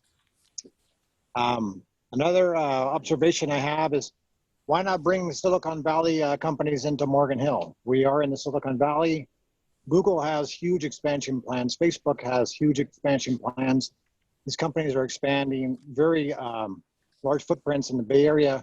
Why not entertain bringing in some technology companies into Morgan Hill instead of large trucking outfits that are increased congestion, et cetera, et cetera. Coyote Valley will be developing soon and will be a competitor of ours for residential and commercial space. It's just a matter of time before they develop that area. And Morgan Hill will be competing with that area as San Jose builds out the Coyote Valley. The downtown area, I like the look of what the council did in Livermore, California. If you guys have a chance, maybe it would be a fun field trip to go check and see how they revitalize their downtown corridor to make it more open and user-friendly. And lastly, I'd like to be able to close by saying I'd like to be able to see us maintain our commercial properties zoned as commercial and not change them into residential, which further tax our resources. That's it. Thank you. Great. Thank you. All right. Next, Sully.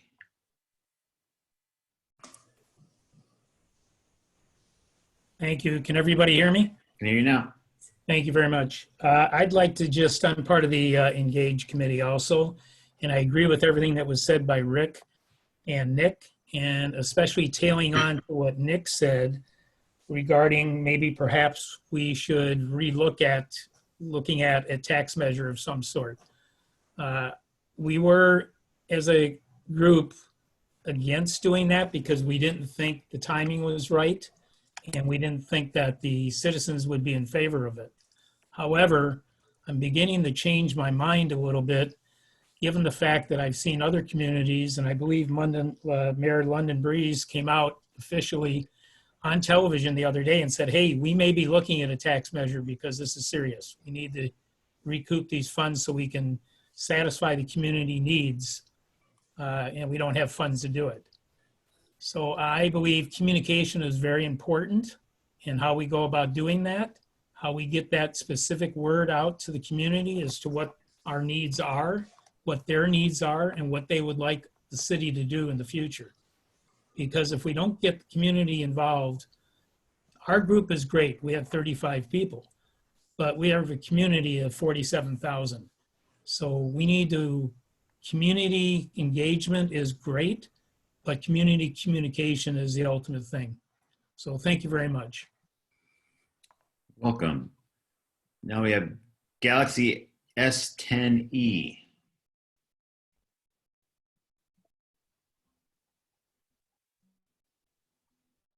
And you're still muted. Hold on a second.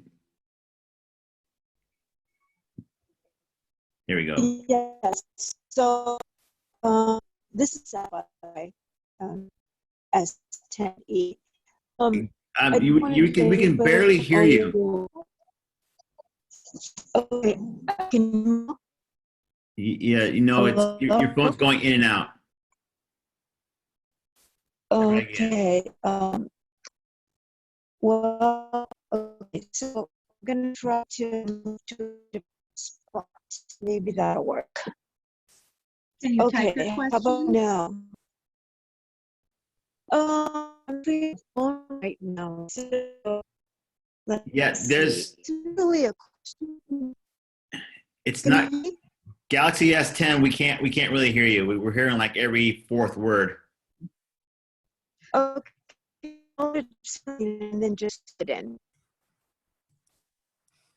Okay, perhaps I know you spoke with us earlier. If you were talking on a different device, perhaps if you go back to that device and then just raise your hand again, and we'll come back to you. Okay. Alicia?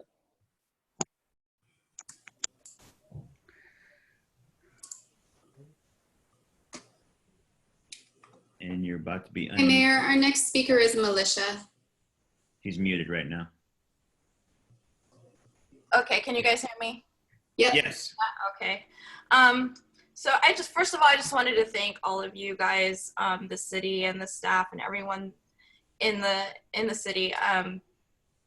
The times right now are insane, and you guys are being forced to be very nimble and think innovatively and quickly, and with so many unknowns. So kudos to you guys for, I know, working incredible hours and trying to, figure out how we're going to do this. But I'm actually here on behalf of the Morgan Hill Village for Public Health and Safety. The four of us are here. And we want to remind you guys that there is a 6% cannabis tax that has been voter approved, and it is in place. And what this pandemic has pointed out is that there is a thing as essential versus non-essential businesses. And then when you come into a circumstance like a pandemic or something else that may happen, this is something we really need to look at. The cannabis industry is considered an essential business, and that means jobs, that means revenue, that means income, and there is going to be a second wave.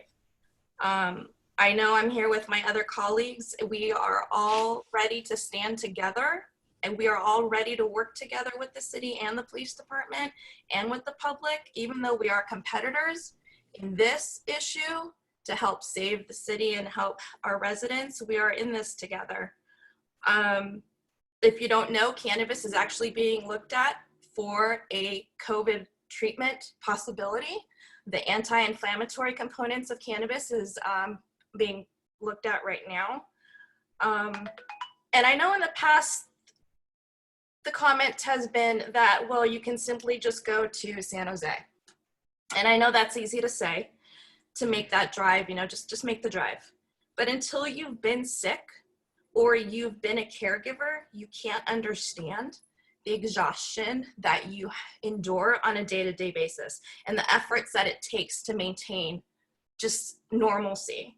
And so for most people, it is a simple drive, but for many people, it's a monumental exercise in strength and resolve to get out and to go get their medicine. And so especially right now, especially during this pandemic, people are suffering and they really need their medicine, and they're having to break quarantine, break out of stay in place, and go to other cities and expose themselves and take that tax revenue that we desperately need to those other cities. So we're here together to remind you guys that it is there, it's voter approved, the community wants it, and I really hope you'll bring it back and consider it. Thank you. Thank you. Gary, I believe is how you say that. Your mic is open.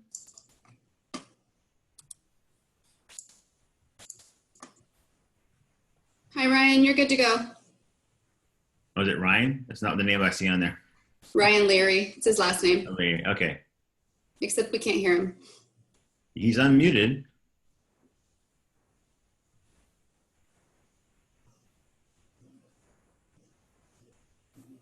All right, maybe we can come back to Mr. Leary. We'll go to the next person on the list, Doug, who's unmuted. Hello, can everyone hear me? Yes. All right, well, thank you, Mayor and Council, for the time. My name is Doug Klopek. I am the chairman of the Morgan Hill Voters for Public Health and Safety. As a little bit of background, this is a cannabis initiative. We submitted for the Voters Initiative for title and summary on January 21st. We received title and summary and started signature gathering February 7th, and well underway to submit our 4,250 signatures by April 7th. The county shelter-in-place order was issued on March 16th, which was the day that we were forced, not voluntarily, but forced to hit a full stop. We were well underway to submit our 4,250 signatures before April 7th. Here's what we know. Morgan Hill has a major budget deficit. Morgan Hill is losing small businesses. Morgan Hill needs taxes. Morgan Hill residents are out of work and need new employment opportunities. Morgan Hill businesses and residents have shown overwhelming support for the licensed cannabis businesses. And Morgan Hill is now looking for new revenue sources. The complete ordinance has been written. The operational guidelines are complete, which includes zoning regulatory guidelines. The ordinance complies with local and state guidelines and is ready for City Council to vote in and act immediately. This requires one of any council member, Carr, Beltran, or McKay, to bring this topic back up for council consideration and discussion. Our voters are registered voters. Our supporters are passionate about this issue, and they will come out in November to vote. We have the names, addresses, phone numbers, voting history, and political party preference of every one of our signers. Now more than ever, we need the voters and the voters' will to be considered over personal preference or political bias. We have a recession-proof, pandemic-proof, low-impact business that will assist our community with tax dollars and will allow access to products that Morgan Hill residents are asking for and currently using, but being delivered from other cities with no taxation to the city of Morgan Hill. The last 5 hours of your discussion has been about how much money Morgan Hill needs to bridge the deficit, how we can create new revenue sources, and how we can bridge the gap with our citizens who have lost their jobs or need new jobs. You have a clear, precise option that fills every one of those needs, and I implore you to do your duty and bring this topic back up for council discussion and consideration. And with that, I'd like to ask Councilmember Carr, Beltran, or McKay to consider bringing this back up, because that is the only way that this will have council discussion. Thank you. Thank you. Mr. Leary. Try again. And you're unmuted now.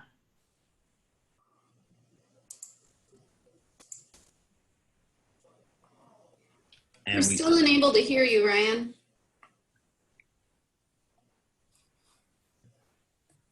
Perhaps maybe maybe you can type your comments in the chat. I know it's not quite the same effect as speaking.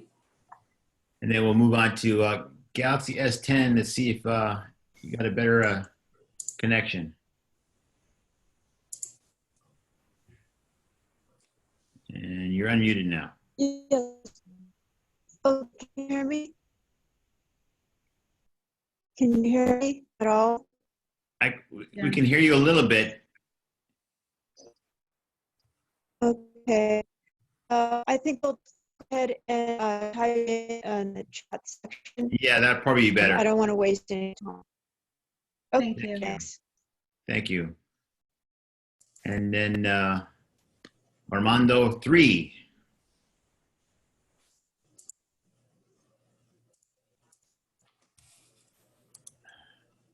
You Hello, are can now you hear me?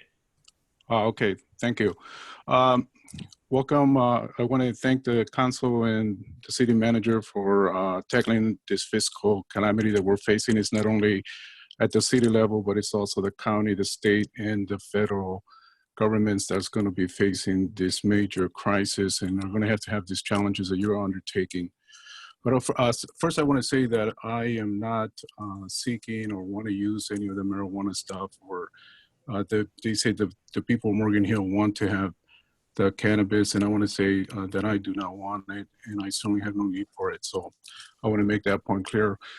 In page 20, you have a list of CIP projects, which are earmarked. One of them is, for example, the Borrello School project, which allocates $2 million for the development of a joint park. And there's a list of other projects that are being considered. Now, the reason I have some concerns about some of the projects is because some of them are going to require maintenance costs, ongoing maintenance costs.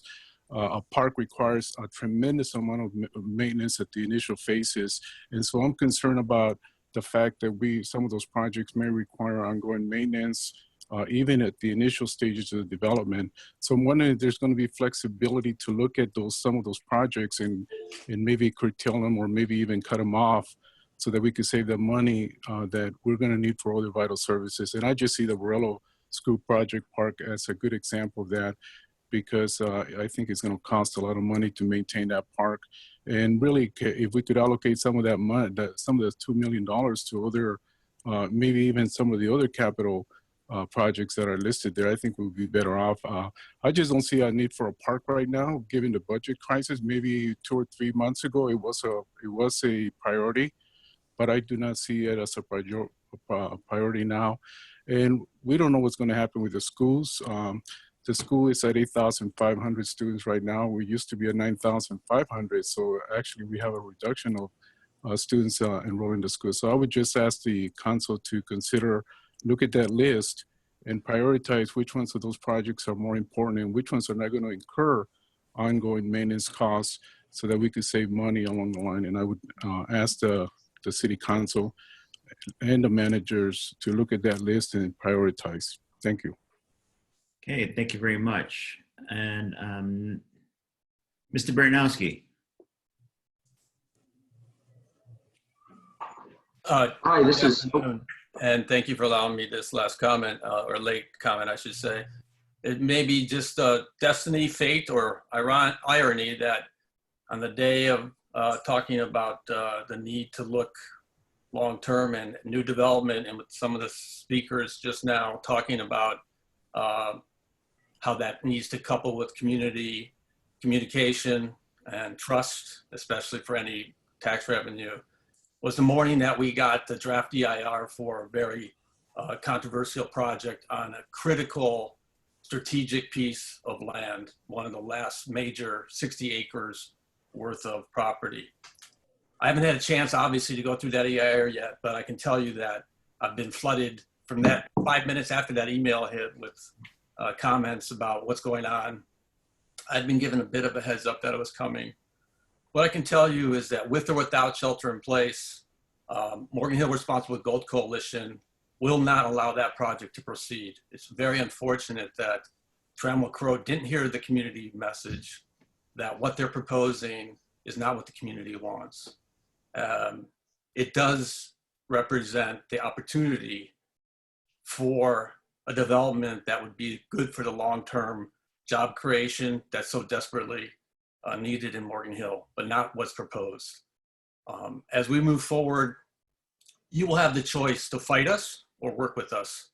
And I hope we can work together to really get the changes that are necessary. That project is not going to be get the community backing that it needs right now. And we're committed to making sure one way or another that we are able to affect changes so that a development that community really wants will end up being put on that property. I know the draft EIR is going to run its course. I'm not too worried about what's in there. I'm more worried about working so that when the time comes, without delaying things through the ballot box, that property can get developed without years of delay. And I hope that you'll reconsider working with us and working with the developer to make more changes that are what the community wants. What's been proposed, even with the changes, is not going to fly. Thank you. Okay, thank you. All right. I see Ryan's hand, but we're going to try one more time. And then I'm praying you guys can hear me this time. Yes. Okay, I'm so sorry about that. Thank you, Mayor and the City Council and staff for the opportunity to comment. My name is Ryan Leary, and I'm also on the board of the Morgan Hill Voters for Public Health and Safety, along with Doug Chulpek and Melisha Kumar. This group was created after the council decided to vote against illegal access to cannabis in Morgan Hill. And these comments are not just for the council, but the public as well. I'll try not to be redundant on what they've already spoken about. But my team and I have been in front of you at least a dozen times over the past 2 years. We hired a cannabis lawyer and a lobbyist to fly up here and meet with you all and address concerns and answer questions about how we would intend to operate. And the city council members of Morgan Hill PD even toured my partner's dispensary in San Jose. And I know that you guys came to kind of understand, how we work. And you know that we have the experience and we have the funding, and we've even maintained a lease that would have been considered an appropriate location per the buffer zone requirements. I even went as far as hiring local architectural firm Weston Miles to create a rendering of how inviting and safe our location would be. So it was very frustrating to hear 3 council members vote against us, partially because, and I know there were a lot of mixed reasons, but partially because some council members felt, quote, uneducated on the subject, or another saying, quote, the tax revenue is just not enough. But we did learn shortly thereafter, after speaking with other city government employees, that the tax revenue numbers that were presented at that public hearing or meeting were flat out wrong, and that they were a fraction of what would or could be made as far as tax revenue. But moving forward, as Doug had said, our group hired the Anthony Law Group, who specializes in the cannabis industry, regulatory compliance, and government affairs. And we created an initiative to overturn that decision and to allow cannabis businesses to operate within the city limits. We had to hire a signature gathering team to ask the public if they felt the council made the right decision and if they think we should allow it. And we went door to door, we stood outside shopping centers, and we were roughly 1,100 signatures to our meager 2,500 signature requirement before COVID-19 made the signature gathering process impossible. We would have hit that goal, the initiative would have passed, and we would have been open, providing jobs and obviously that tax revenue to the city. So as my 2 colleagues had mentioned before, you all now have an opportunity to bring this conversation back to the table. Please do reconsider your decision and let us get to work and hopefully feel part of this massive revenue loss. Thank you. Okay, thank you very much. All right. At this time, I'll go ahead and close public comment and hand it back over to the city manager. Great, thank you. I'm going to go ahead and share my screen again. And how far behind are we? What time are we looking at going? Because I think we're approaching a slide that was supposed to be at 11:30. Okay.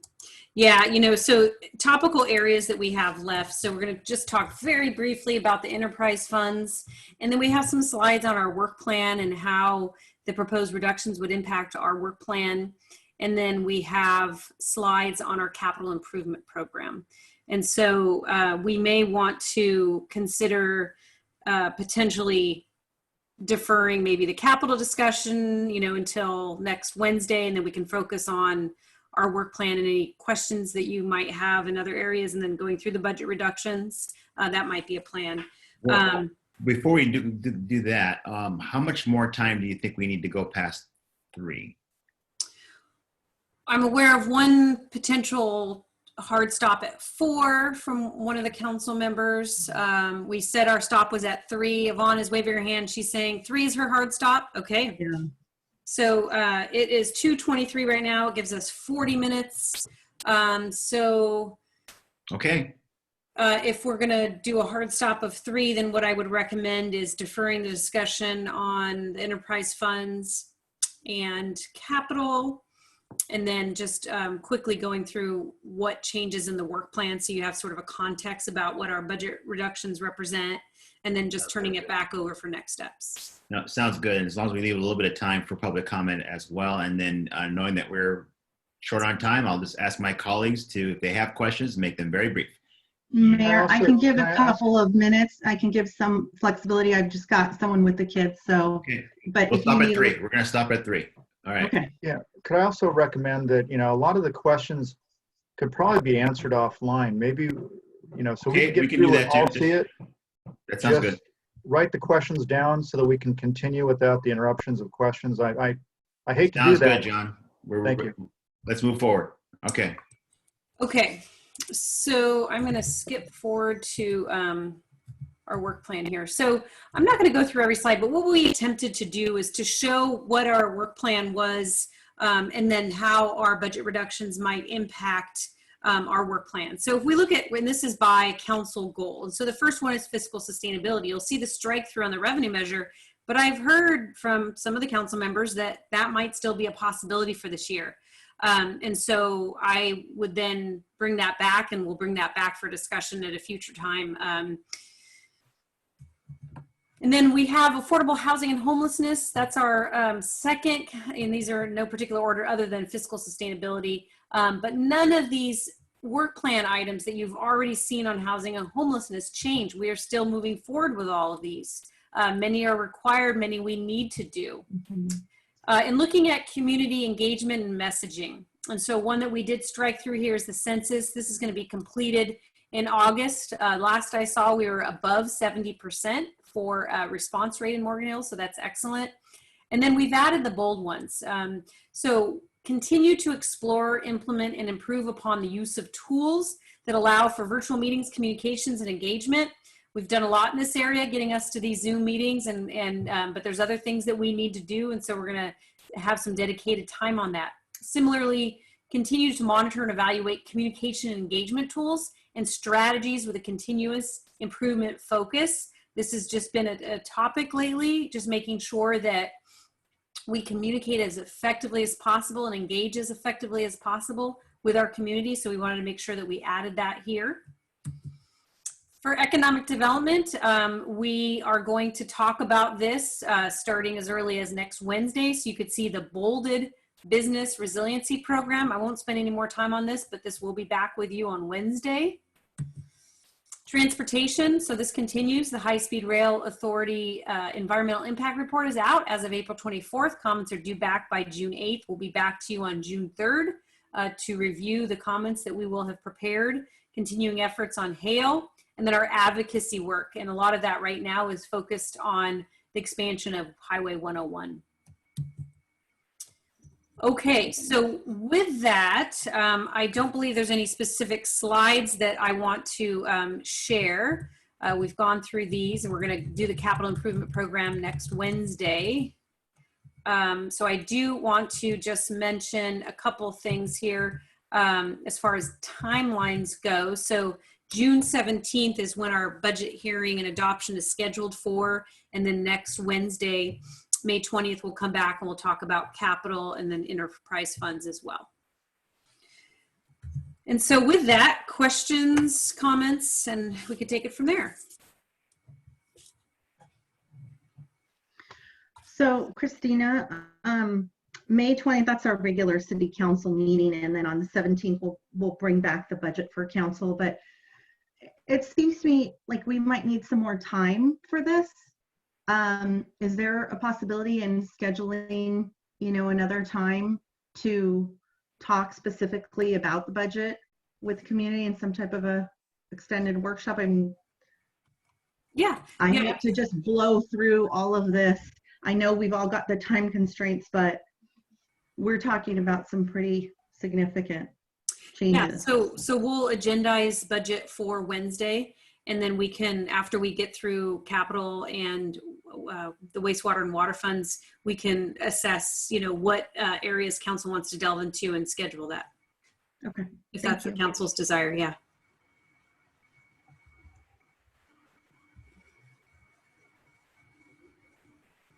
All right, anyone else? Mayor, if I may, first of all, Christina, thank you and your team to walk us through. I knew at the beginning of the meeting we probably wouldn't get through by 3 o'clock. And I also wanted to thank everyone who stuck with us on Zoom in the background list and ask a lot of wonderful questions. I do think that there's different ways to handle the crisis we're going to be in over the next few weeks. One is obviously the cuts. I mentioned wise investments into the future at this time. It's not a bad idea either. And the additional revenue stream. So I was a little bit surprised when I saw the slide that was just crossed through that measure. I don't recall a council discussion on that. Minimally, I'd like to have a discussion whether or not we're going forward in the fall with a measure or not. I'd like to hear opinions on that, including from the public. And I mentioned it at the very beginning of the morning, and then several speakers now brought it up too. The cannabis business topic is not going away. But yes, it requires someone from the 3 who voted no to maybe come back and say, hey, I might reconsider my vote, given where we are now and given what I know now, assuming that Rich and I wouldn't switch our votes. As we have been in favor before. But I think it's critical. It helps, the trade-off is cutting important projects versus additional revenue. And I think we have to look into that and from that angle as well. The community is probably split, but the votes on the tax measure was clear. Now, I think also in some of the capital improvement project, I'd like to see some priorities. I'm not convinced they're all as important right now. I'd like to get an update also really on the Hale extension is it really needed right now? Can it wait a little bit? I'm really worried that I was never a huge fan of it, not opposed to it down the road, but I'm just afraid it will make the traffic impact even worse in the area where I live and in the district that I represent. I'm not convinced it will solve all the problems, and with us not having any money to maybe look at the whole traffic flows again, I'm not sure we'll get all the answers, the right answers we need. The whole thought of such a huge project is that it actually will solve a problem that has been around for a while, and I'm not convinced it will. So I'd like to have a discussion on that again at some point. But I'll keep it short. I know some of you need to leave at some point, so I'll hand over to someone else. Great, thank you, Renee. Anyone else? Mayor, if I could. I wanted to go back and looking at, there was a slide on page 21 of your presentation. It talks about the general fund major tax revenue comparison per capita. And, as you've said, we're looking at different revenues and seeing not only what we can cut, but where we can bring in money. One of the things that I've noticed and I'm interested in looking at is the utility tax.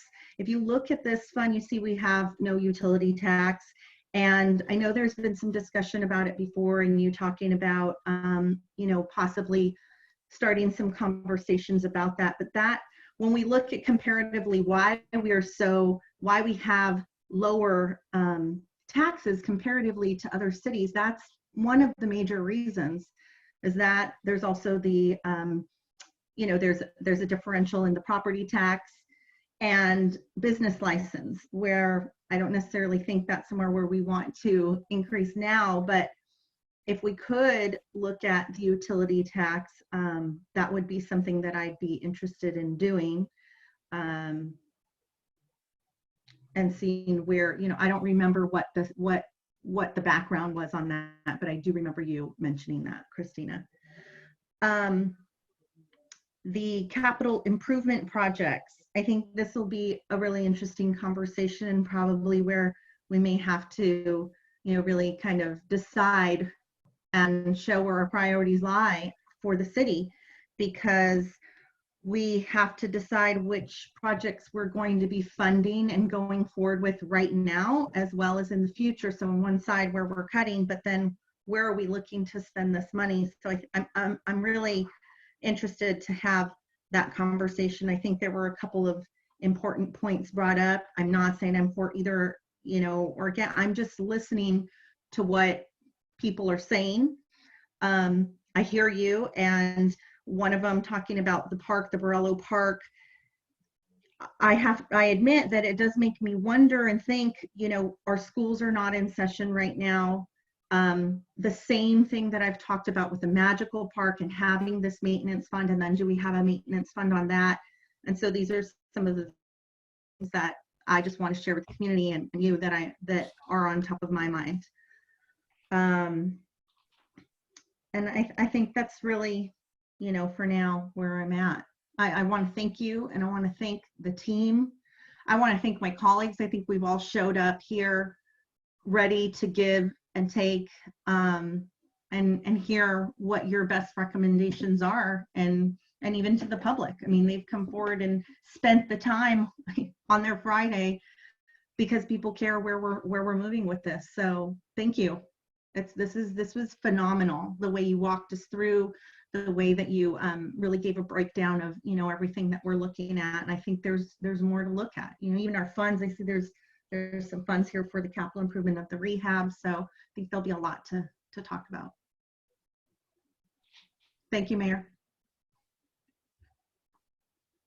So there, now I'm unmuted. Go ahead, John. This sounds like we're kind of doing a wrap up. Is what do we have after this? So the sections that we didn't cover are the enterprise funds and the capital budget. And so we'll bring those back on Wednesday. Okay, so we might actually get done before 3. So let me keep this short. I agree with what's been said, except for some minor exceptions. I think it's critical that we do the Hale extension. I think one of the best things is that there's supposedly the county expressways and the county itself are going to cover the cost of the project. We still have a little bit of cleanup to do as far as, you know, I don't know if there's any land acquisitions or whatever left, but we've got a little bit to do. Those have been well underway for a long time. So I'm looking forward to that, because that does help alleviate some of the potential traffic on Monterey that we would like to see lightened up. And so I think that's a very critical thing. I think that we need to keep our eyes open and take a look at all potential revenue streams. If I understood more about cannabis, yeah, I might want to talk about it. I can tell you I had a meeting with the gentleman who actually spoke today, who kind of hit me with a veiled threat saying, well, if you don't support it, I'm going to use my weight in the community to campaign against you. And yet, even with that, I'm willing to revisit it if it makes sense.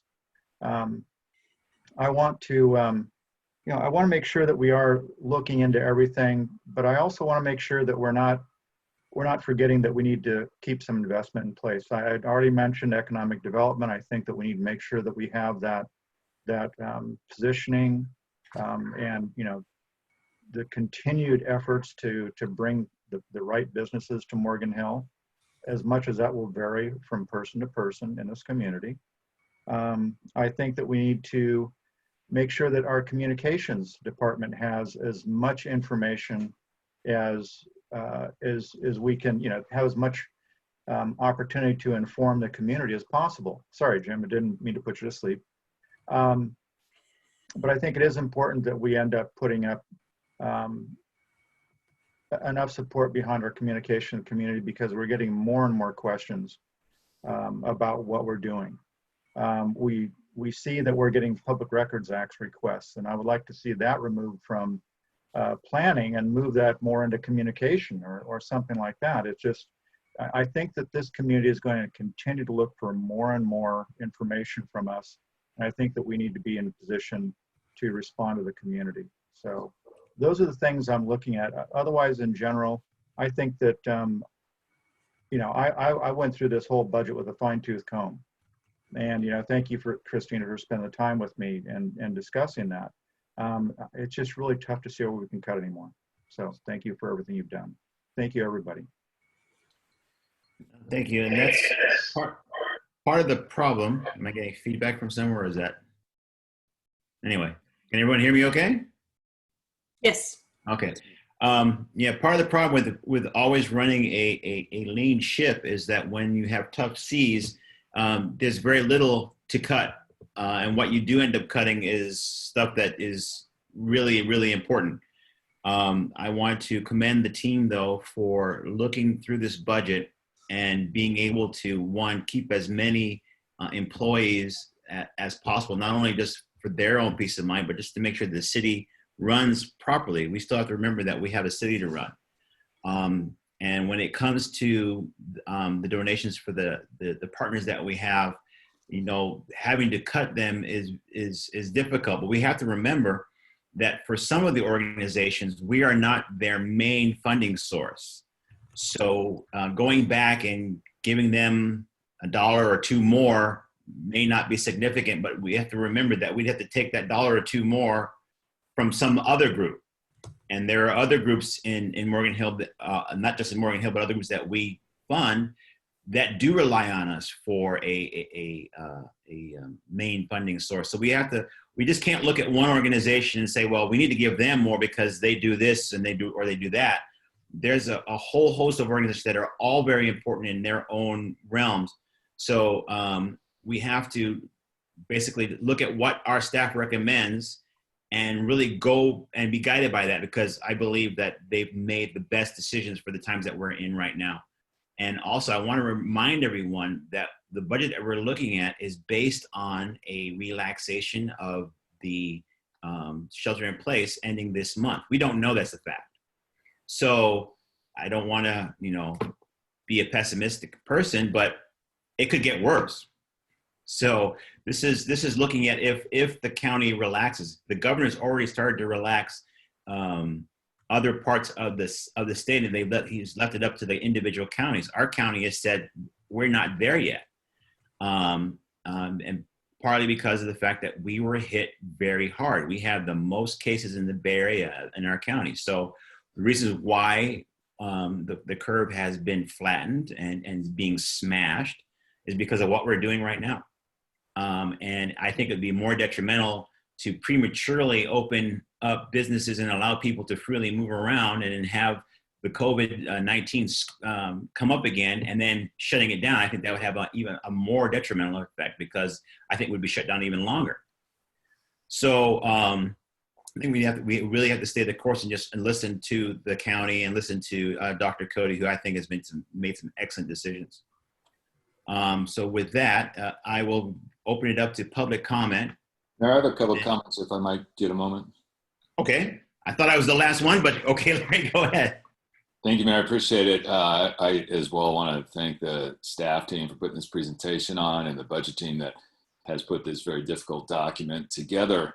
Lots of information for us to think about and absorb in there, but thank you very much. And of course, for all the public comments, one of my colleagues mentioned everyone sticking with us through these Zoom meetings, and I appreciate that as well, especially those of you who spoke up and gave us some of your thoughts.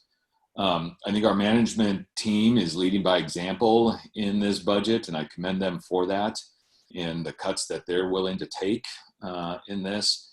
And I would suggest that we need to take a look at our collective bargaining agreements, and we need to find some savings inside of our collective bargaining agreements. And the more savings that we can find within those will directly relate to the number of staff that we can actually keep on our city payrolls.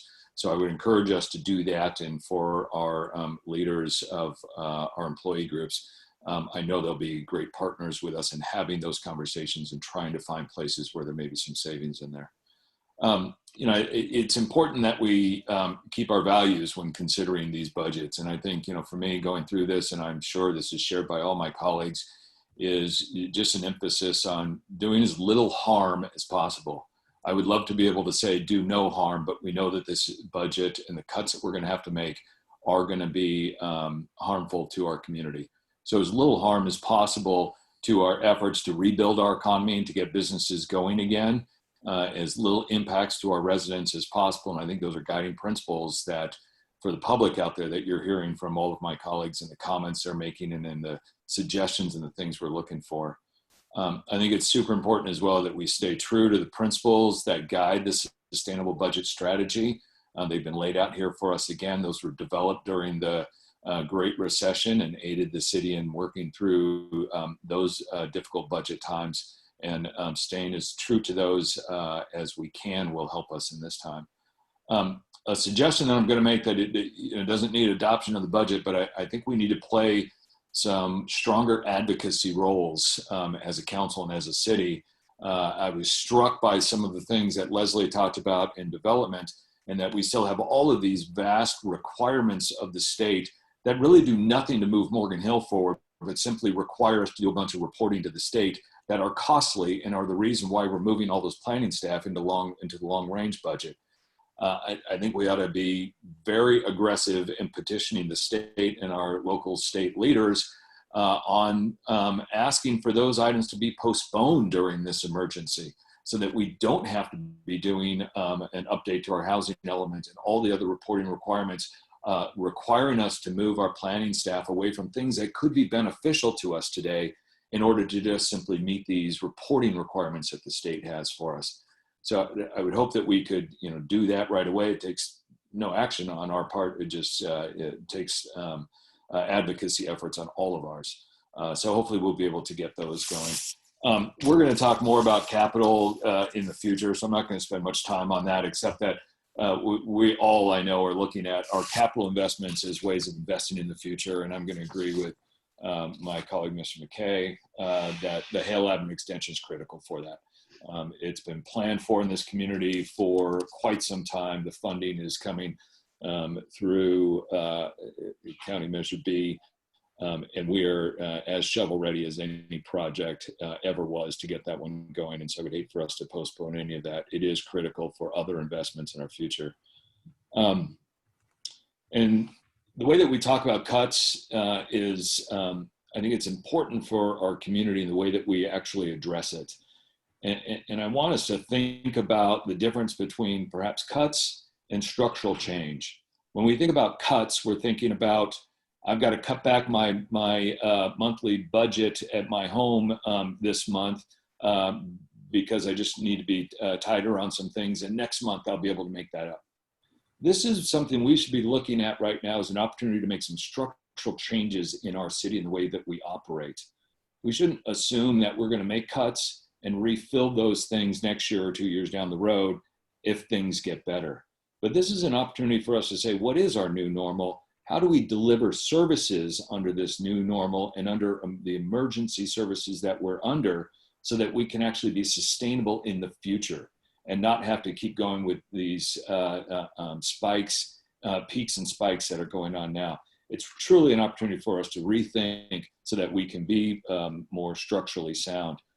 With that, I am absolutely interested in having a conversation about new revenues that make us more sustainable in the future. And I'm hoping that all of us are willing to have that conversation, because when it comes right down to it, to get to $17 million over 3 years, it's not one thing that's going to do it for us. It's going to be a combination of cuts, revenue increases, and economic development for a sustainable long-term future. And so that's the opportunity that we have before us. As this comes back, Christine, I'm hoping that when we can talk more specifically about the use of our reserves and where you see those dollars being applied. Right now, we're seeing broad strokes about dollars that are going to be used from our reserves, but I want to make sure that as best we can, those reserve dollars are being spent on limited one-time kind of activities rather than ongoing costs with one-time funds that make our structural deficit even more difficult. And I'm hoping that we will see that moving forward in the future. As we look at different services that we provide in our community services budget, those services that are not community-wide services and are benefiting and are used by a limited number, those are things that we need to be looking at fees on, and perhaps even increasing those that are fees already. That's part of the strategic budget guidance, and I think we should be looking at fees for service on those kinds of things everywhere that we can take a look at those. And I want to second and perhaps third what the community advisory group said. We should be preparing for phase 2. If there are triggers that we're looking for that actually tell us that we're in phase 2, they need to be hair triggers. They need to be things that happen immediately and we move right into it. The red line that you showed us on the general fund alone is frightening, and I would hate to see us get to that 14% in the first 2 years of this process. The more that we plan now up front, the more that line is not as frightening down the road. And so preparing for that phase 2 now, with perhaps the triggers bringing us back to phase 1, might be an approach that we want to be thinking about. Lots of great information today, and I really appreciate the way it was laid out in a user-friendly way, for me and for everyone else. So thank you very much. Thank you, Mayor.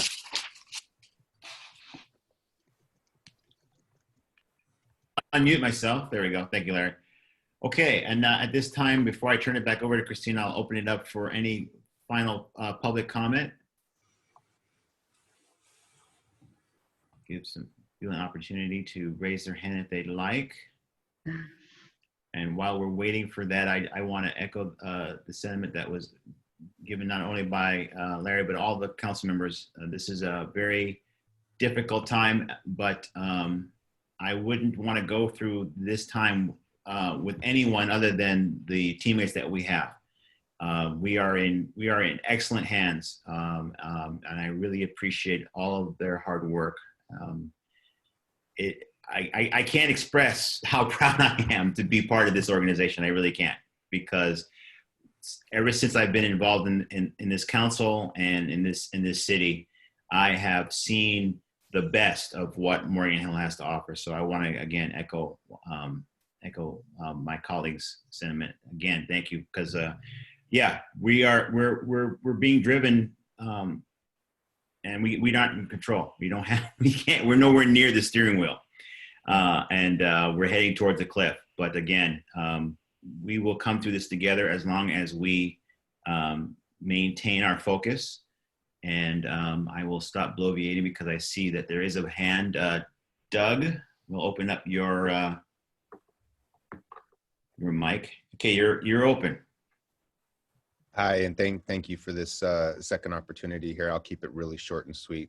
What I really want to get the point across is that the ordinance is drafted, sites have been selected and held in reserve from my 2 partners in this initiative. We could have the business operational as quick as the city is looking to move forward, which gives 3 revenue sources to the city of Morgan Hill, generating 6% taxes from the gross receipts. Cannabis businesses, especially those with delivery, have seen exponential increase because of the shelter in place and the delivering to home. So again, I just implore one of the 3 council members to bring this back up on council agenda and to meet with us. We are open to speak with you and amenable to working with council. And we have a workable ordinance that is ready to be adopted and construction teams and crews ready to start working on these local businesses, keeping local ownership and local taxes for our local citizens here in Morgan Hill as a benefit to the city of Morgan Hill. Thank you for your time. Thank you very much.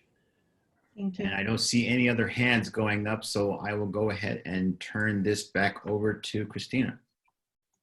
Thank you, Mr. Mayor. I really appreciate all the council's comments, at the end, just thanking us for the work. I just want to recognize kind of echoing what you said, echoing the fact that we have some really, really amazing teammates. You know, I start by just the big hearts that they have, and then just the time that everyone puts in. You know, we have been, you know, putting in some long hours, and you know, I